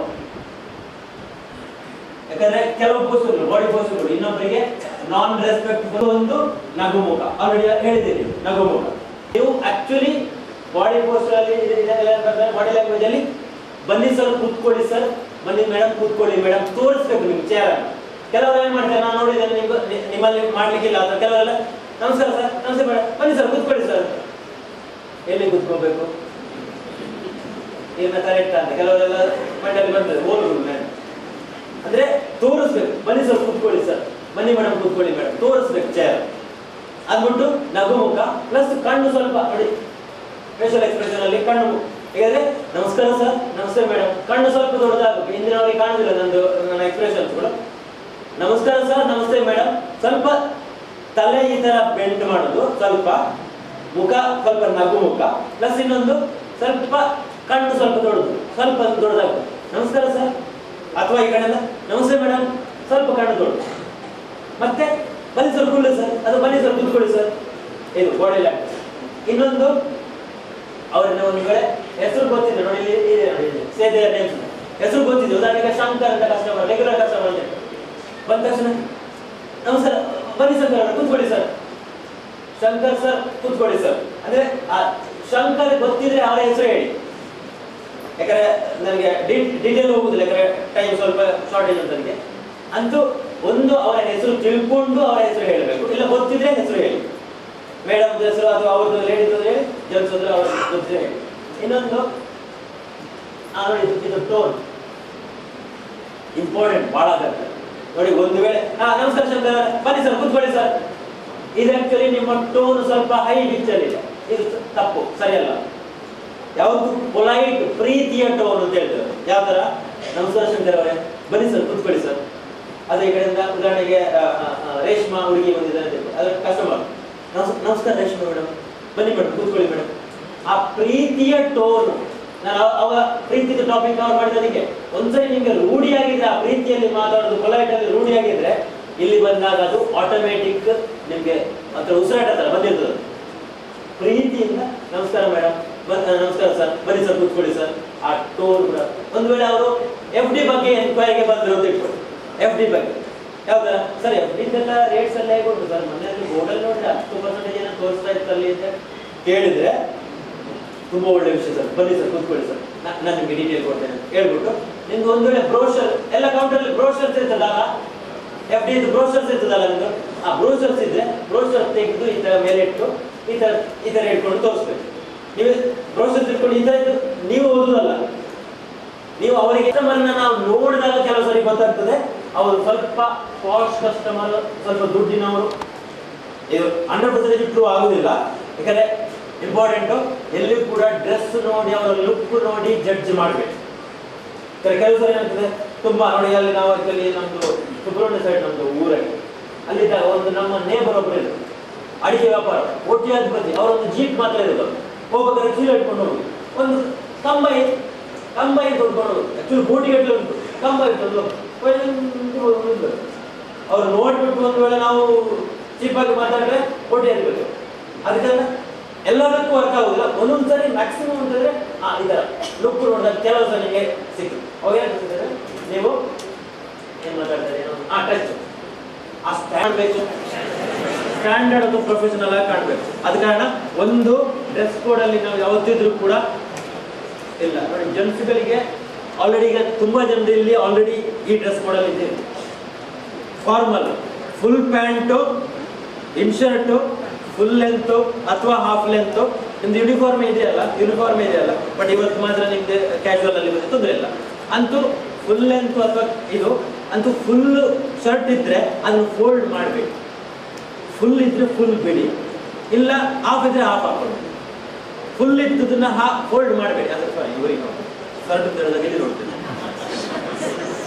ಟೈಮ್ ಆಯ್ತಲ್ಲ, ಅದಕ್ಕೆ ನನಗೆ ಚಿಂತೆ ಇದೆ, ಎಲ್ಲಿ ಯಾವ್ದನ್ನು ಹೇಳಬೇಕು ಯಾವ್ದನ್ನು ಬಿಡಬೇಕು ಅಂತೂ ಇದು. ಇನ್ನೊಂದು ನೋಡಿ, ಶರ್ಟ್ ಬಟನ್ ಫುಲ್ ಹಾಕಿರ್ಬೇಕು ಇಲ್ಲಿ ತನಕ. ಕೆಲವರೆಲ್ಲ ಅಂತ ಮಾಡ್ತಾರೆ, ಅಭ್ಯಾಸ ಮಾಡ್ತಾರೆ, ಇಲ್ಲೊಂದು ಯಾವ್ದೋ ಒಂದು 1 ಲಕ್ಷ 2 ಲಕ್ಷದ ಏನೋ ಬಂಗಾರ ಇರ್ತದೆ ನೋಡಿ, ಅದನ್ನ ತೋರಿಸ್ಬೇಕು ನೋಡಿ, ಒಂದು 2 ಬಟನ್ ತೆಗೆದಿರ್ತಾರೆ, ಅದು ಕಾಣ್ಬೇಕಲ್ವಾ?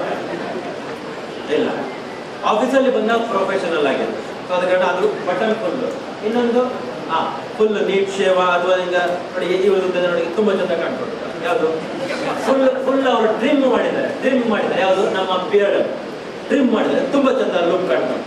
ಎಲ್ಲಿ ಕೂಡ ಅದನ್ನ ಒಂದು 2 ವರ್ಷ ಮೇಂಟೈನ್ ಮಾಡದಿರೋ ತರ ತೀರ್ಗಳಿಂದ ಕೊಡ್ತು ಮೇಂಟೈನ್ ಮಾಡಿ ನೋಡಿ. ಬೆಸ್ಟ್ ರೋಲ್ ಮಾಡೆಲ್ ಯಾರು? ಬೆಸ್ಟ್ ರೋಲ್ ಮಾಡೆಲ್ ಅವರಲ್ಲ, ಬೆಸ್ಟ್ ರೋಲ್ ಮಾಡೆಲ್ ನಮ್ಮ ಪ್ರೆಸಿಡೆಂಟ್ ಇದ್ದಾರೆ. ಅವರು ಏನು ಸರ್ ಅಷ್ಟು ಆ ಪ್ರಾಯದಲ್ಲೂ ಕೂಡ ಇಷ್ಟೊಂದು ಚಂದ ಕಾಣ್ತಾರೆ, ಅವ್ರು ಮೇಂಟೈನ್ ಮಾಡ್ಕೊಂಡು ಬರ್ತಾರೆ, ಕರೆಕ್ಟ್ ಅಲ್ವಾ? ನೀವು ಅವರನ್ನು ನೋಡಿ, ಒಂದು ವೇಳೆ ಈ ಥರ ಏನಾದ್ರು ಈಗ ನೋಡಿ ಈ ಥರ ಫ್ರೆಂಚ್ ಬಿಯರ್ಡಿ ಅಲ್ಲಿ ರೋಲ್ ಮಾಡಿ, ಇಲ್ಲದಿದ್ರೆ ನೋಡಿ ನಮ್ಮ ಥರ ನೀಟ್ ಶೇಪ್ ನೋಡಿ ತುಂಬ ಜನ ಅಂತೂ ಡ್ರೆಸ್ ಕೋಡನ್ನು ಫಾಲೋ ಮಾಡಿ. ಸೊ ಅಲ್ಲಿಗೆ ನಾವು ನಿಲ್ಲಿಸುವ. ಇದು ಕಮ್ಯುನಿಕೇಶನ್ ಸ್ಕಿಲ್ ಸಂಬಂಧಿಸಿ. ಇದರಲ್ಲಿ ಫಿಲಿಂದ ಬ್ಲಾಂಕ್ ಮಾಡ್ಕೊಂಡಿದ್ದೆ ನಿಮಗೆ 7%, 38%, 55% ಅಲ್ಲಿ ಬರ್ಕೊಂಡಿದ್ದೆ. ಹೇಳಿ. ಜಸ್ಟ್ ಅಬ್ಸರ್ವ್ ಮಾಡಬೇಕಾದ ತುಂಬಾ ಇಂಪಾರ್ಟೆಂಟ್ ವಿಷಯ ಕಮ್ಯುನಿಕೇಶನ್ ಸ್ಕಿಲ್ ಅಂತ ಹೇಳಿದ್ರೆ ನಾವು ಏನು ಮಾತಾಡ್ತೇವೆ ಅಂತ ಹೇಳೋದು ಎಷ್ಟು ಇಂಪಾರ್ಟೆಂಟ್. ಅದಕ್ಕೆ ಓವರ್ ಆಲ್ ವೇಟೇಜ್ ಇರೋದು 7% ಮಾತ್ರ. ಇದು ನಾವು ಏನನ್ನ ಮಾತಾಡ್ತೇವೆ ಅಂತ ಇರೋದು 7% ಮಾತ್ರ. ಉಳಿದದ್ದು 93%, 93% ನಿಮ್ಮ ಬಾಡಿ ಲ್ಯಾಂಗ್ವೇಜ್ ಮತ್ತೆ ನಿಮ್ಮ ಟೋನ್ ಮ್ಯಾಟರ್ ಆಗುತ್ತೆ. ಯಾವ ತರ ನಾವು ಮಾತಾಡ್ತಾ ಇದ್ದೇವೆ, ಅವರಿಗೆ ಹೇಳದೆ ಒಂದು ಮೆಸೇಜ್ ಅನ್ನ ಕಮ್ಯುನಿಕೇಟ್ ಮಾಡ್ತಾ ಇರ್ತೀವಿ, ಅದು ಅವರಿಗೆ ಫೀಲ್ ಆಗ್ತದೆ, ನೀವು ಹೇಳಬೇಕು ಅಂತಿಲ್ಲ. ಅದು ನೋಡಿ, ಈಗ ಸಿಂಪಲ್ ಆಗಿ ಹೇಳ್ತೇನೆ ನಾನು, ಜಸ್ಟ್ ಒಂದು ಅವರು ಸಮರಿ ಮಾಡೋದು. 7% ನೀವು ಏನು ಹೇಳ್ತೀರಿ ಅವರಿಗೆ ಅರ್ಥ ಆಗೋದು, ಯಾವ ಟೋನಲ್ಲಿ ಹೇಳ್ತೀರಿ 38% ಅರ್ಥ ಆಗೋದು, ಮತ್ತೆ ಯಾವ ತರ ನಿಮ್ಮ ಬಾಡಿ ಲ್ಯಾಂಗ್ವೇಜ್ ಯೂಸ್ ಮಾಡಿಕೊಂಡು ಹೇಳ್ತೀರಿ ಅದು 55% ಅರ್ಥ ಆಗೋದು. ಅವರಿಗೆ ಸಿಂಪಲ್ ಆಗಿ ನಾನು ಹೇಳೋದು, ಸಿಂಪಲ್ ಆಗಿ ನಾವೀಗ ಸ್ಟಾರ್ಟ್ ಮಾಡೋದ್ರಿಂದ ಇಲ್ಲಿವರೆಗೆ ನಾವಿಬ್ಬರು ಮಾತಾಡ್ತಾ ಇದ್ದೀವಿ. ಈ ಮೂರನ್ನು ನೀವು ಅಬ್ಸರ್ವ್ ಮಾಡಿದ್ರೆ ನೋಡಿ, ನಮ್ಮದು ನಾವು ಏನು ಹೇಳ್ತೇವೆ ಅದನ್ನು ಮಾಡ್ತಾ ಇರ್ತೇವೆ.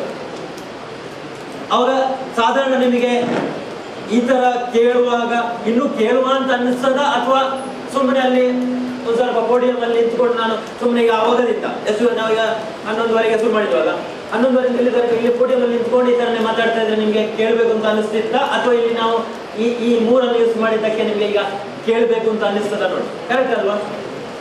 ಇದು ವ್ಯತ್ಯಾಸ. ಎಲ್ಲಿ ಕೂಡ ಕಸ್ಟಮರ್ಸ್ ಬಂದಾಗ ಅವನಿಗೆ ಅಥವಾ ಅವಳಿಗೆ ಇಂಟ್ರೆಸ್ಟ್ ಆಗಿ ನಮ್ಮ ಜೊತೆಗೆ ಇನ್ನೂ ವ್ಯವಹಾರ ಮಾಡಬೇಕು, ನಾವು ಇನ್ನೂ ಕೂಡ ಈ ನಮ್ಮ ಬ್ರಾಂಚ್ಗೆ ಅವರಿಗೆ ಬರಬೇಕು ಅಂತ ಕಾಣಲಿಕ್ಕೆ ಈ ಮೂರು ಅಗತ್ಯ. ಕಮ್ಯುನಿಕೇಶನ್ ಅಲ್ಲಿ ಸರ್ ಅದೀಗ ಸರ್ ಅಂತ ಉದ್ದಕ್ಕೆ ಹೇಳ್ಕೊಂಡು ಹೋಗಿ ನೋಡಿ 7% ಮಾತ್ರ. ಬೇರೆ ಟೋನ್ ಮತ್ತೆ ಇದೆಯಲ್ಲ ಬಾಡಿ ಲ್ಯಾಂಗ್ವೇಜ್ ತುಂಬಾ ಕಡೆ ನಮಗೆ ನಾವು ಅಬ್ಸರ್ವೇ ಮಾಡೋದಿಲ್ಲ ಅದನ್ನ, ಬಟ್ ಅದು ಇಂಪಾರ್ಟೆಂಟ್ ಆಗುತ್ತೆ. ಆಯ್ತಾ? ಸೊ 85% ಮ್ಯಾಟರ್ ಆಗೋದು ನೀವು ಎಷ್ಟು ಚಂದ ಕಮ್ಯುನಿಕೇಟ್ ಮಾಡ್ತೀರಿ ನಿಮ್ಮ ಕೊಲೀಗ್ ಜೊತೆಗೆ, ನಿಮ್ಮ ಬಾಸ್ ಜೊತೆಗೆ, ನಿಮ್ಮ ಕಸ್ಟಮರ್ ಜೊತೆಗೆ, ಅಥವಾ ನಿಮ್ಮ ಬೋರ್ಡ್ನವ್ರ ಜೊತೆಗೆ. ಎಷ್ಟು ಚಂದ ನೀವು 85% ಸಾರಿ ಎಷ್ಟು ಚಂದ ಮಾತಾಡ್ತೀರಿ 85% ಮ್ಯಾಟರ್ ಆಗುತ್ತೆ. ಅಲ್ಲಿಗೆ ನಾವು ಈಗ ಸದ್ಯಕ್ಕೆ ಇಲ್ಲಿಗೆ ನಾವು ನಿಲ್ಲಿಸುವ. ಸೋಫಾರ್ ನಾವು ಮಾತಾಡಿದ್ದು ನಿಮಗೆ ಯೂಸ್ಫುಲ್ ಆಯ್ತಾ? Yes no? ಈ ತರನೇ ನಿಮ್ಗೆ ಒಂದು ವೇಳೆ ಈಗ ಇವರು ನೆಕ್ಸ್ಟ್ ಏನಾದ್ರು ಸೆಷನ್ ಮಾಡಿದ್ರೆ ಎಲ್ಲರೂ ಆನ್ ಟೈಮ್ ನೀವು ಬರ್ತೀರಾ? Yes no? ಯಾಕಂದ್ರೆ ನಮಗೆ ಇವತ್ತು ನನಗೆ ದುಃಖ ಆಗ್ತಾ ಉಂಟು, ಯಾಕಂದ್ರೆ ನನಗೆ ಇನ್ನೂ ಟಾಪಿಕ್ ಉಂಟು ಕವರ್ ಮಾಡಲಿಕ್ಕೆ. ಆದರೆ ಟೈಮ್ ಸ್ವಲ್ಪ ಇನ್ನು ಈಗ ಸದ್ಯಕ್ಕೆ ನಿಲ್ಲಿಸಿ ಅಂತ ಈಗ 2 ಗಂಟೆಗೆ ನಿಲ್ಲಿಸುವ ಅಂತ ಹೇಳಿದ್ದಾರೆ.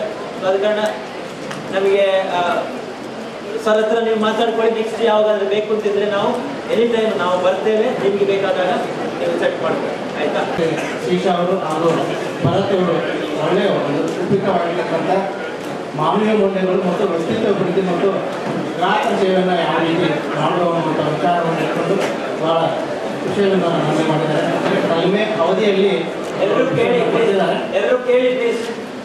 ಹೀಗಾಗಿ ನನ್ನೆಲ್ಲ ಅಧಿಕಾರಿಗಳ ಪರವಾಗಿ ಶ್ರೀಶಾ ಮತ್ತು ಭರತ್ ಅವರಿಗೆ ನಾನು ತುಂಬ ಕೃತಜ್ಞತೆಗಳನ್ನು ಸಲ್ಲಿಸ್ತಾ ಇದ್ದೇನೆ.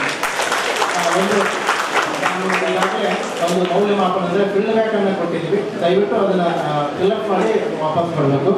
ಒಂದು ಇರಲಿ ತೊಂದರೆ ಹಾಗಾಗಿ ಬೇರೆ ಒಂದು ಕಾರ್ಯಕ್ರಮದಲ್ಲಿ ಇದ್ದರೂ ತಾವೆಲ್ಲ 2 ಜಿಲ್ಲೆಯಿಂದ ಎಲ್ಲರೂ ಈ ಒಂದು ತರಬೇತಿಗೋಸ್ಕರ ಆಗಮಿಸಿ ತರಬೇತಿಯಲ್ಲಿ ಪಾಲ್ಗೊಂಡು ಒಂದು ಯಶಸ್ವಿಯನ್ನು ಮಾಡಿಕೊಟ್ಟಿದ್ದಕ್ಕಾಗಿ ನಾನು ನನ್ನ DCC ಬ್ಯಾಂಕಿನ ನಮ್ಮೆಲ್ಲ ಮಾರ್ಗದರ್ಶಕರು, ಸಹಕಾರ ಡಾಕ್ಟರ್ ಎಂ ರಾಜೇಂದ್ರ ಕುಮಾರ್ ಸರ್ಗೆ ಹಾಗೂ ಎಲ್ಲ ಆಡಳಿತ ಮಂಡಳಿ ಸದಸ್ಯರಿಗೆ ಮತ್ತು ಜಿಲ್ಲಾ ಸಹಕಾರಿ ಅಧ್ಯಕ್ಷರಿಗೆ ಹಾಗೂ ಎಲ್ಲ ಅಧಿಕಾರಿ ವರ್ಗದವರಿಗೂ ಕೂಡ ಮತ್ತು DCC ಬ್ಯಾಂಕಿನ ಎಲ್ಲ ಅಧಿಕಾರಿಗಳಿಗೂ ಕೂಡ ವಿಶೇಷ ಅಭಿನಂದನೆಗಳನ್ನು ಸಲ್ಲಿಸಿ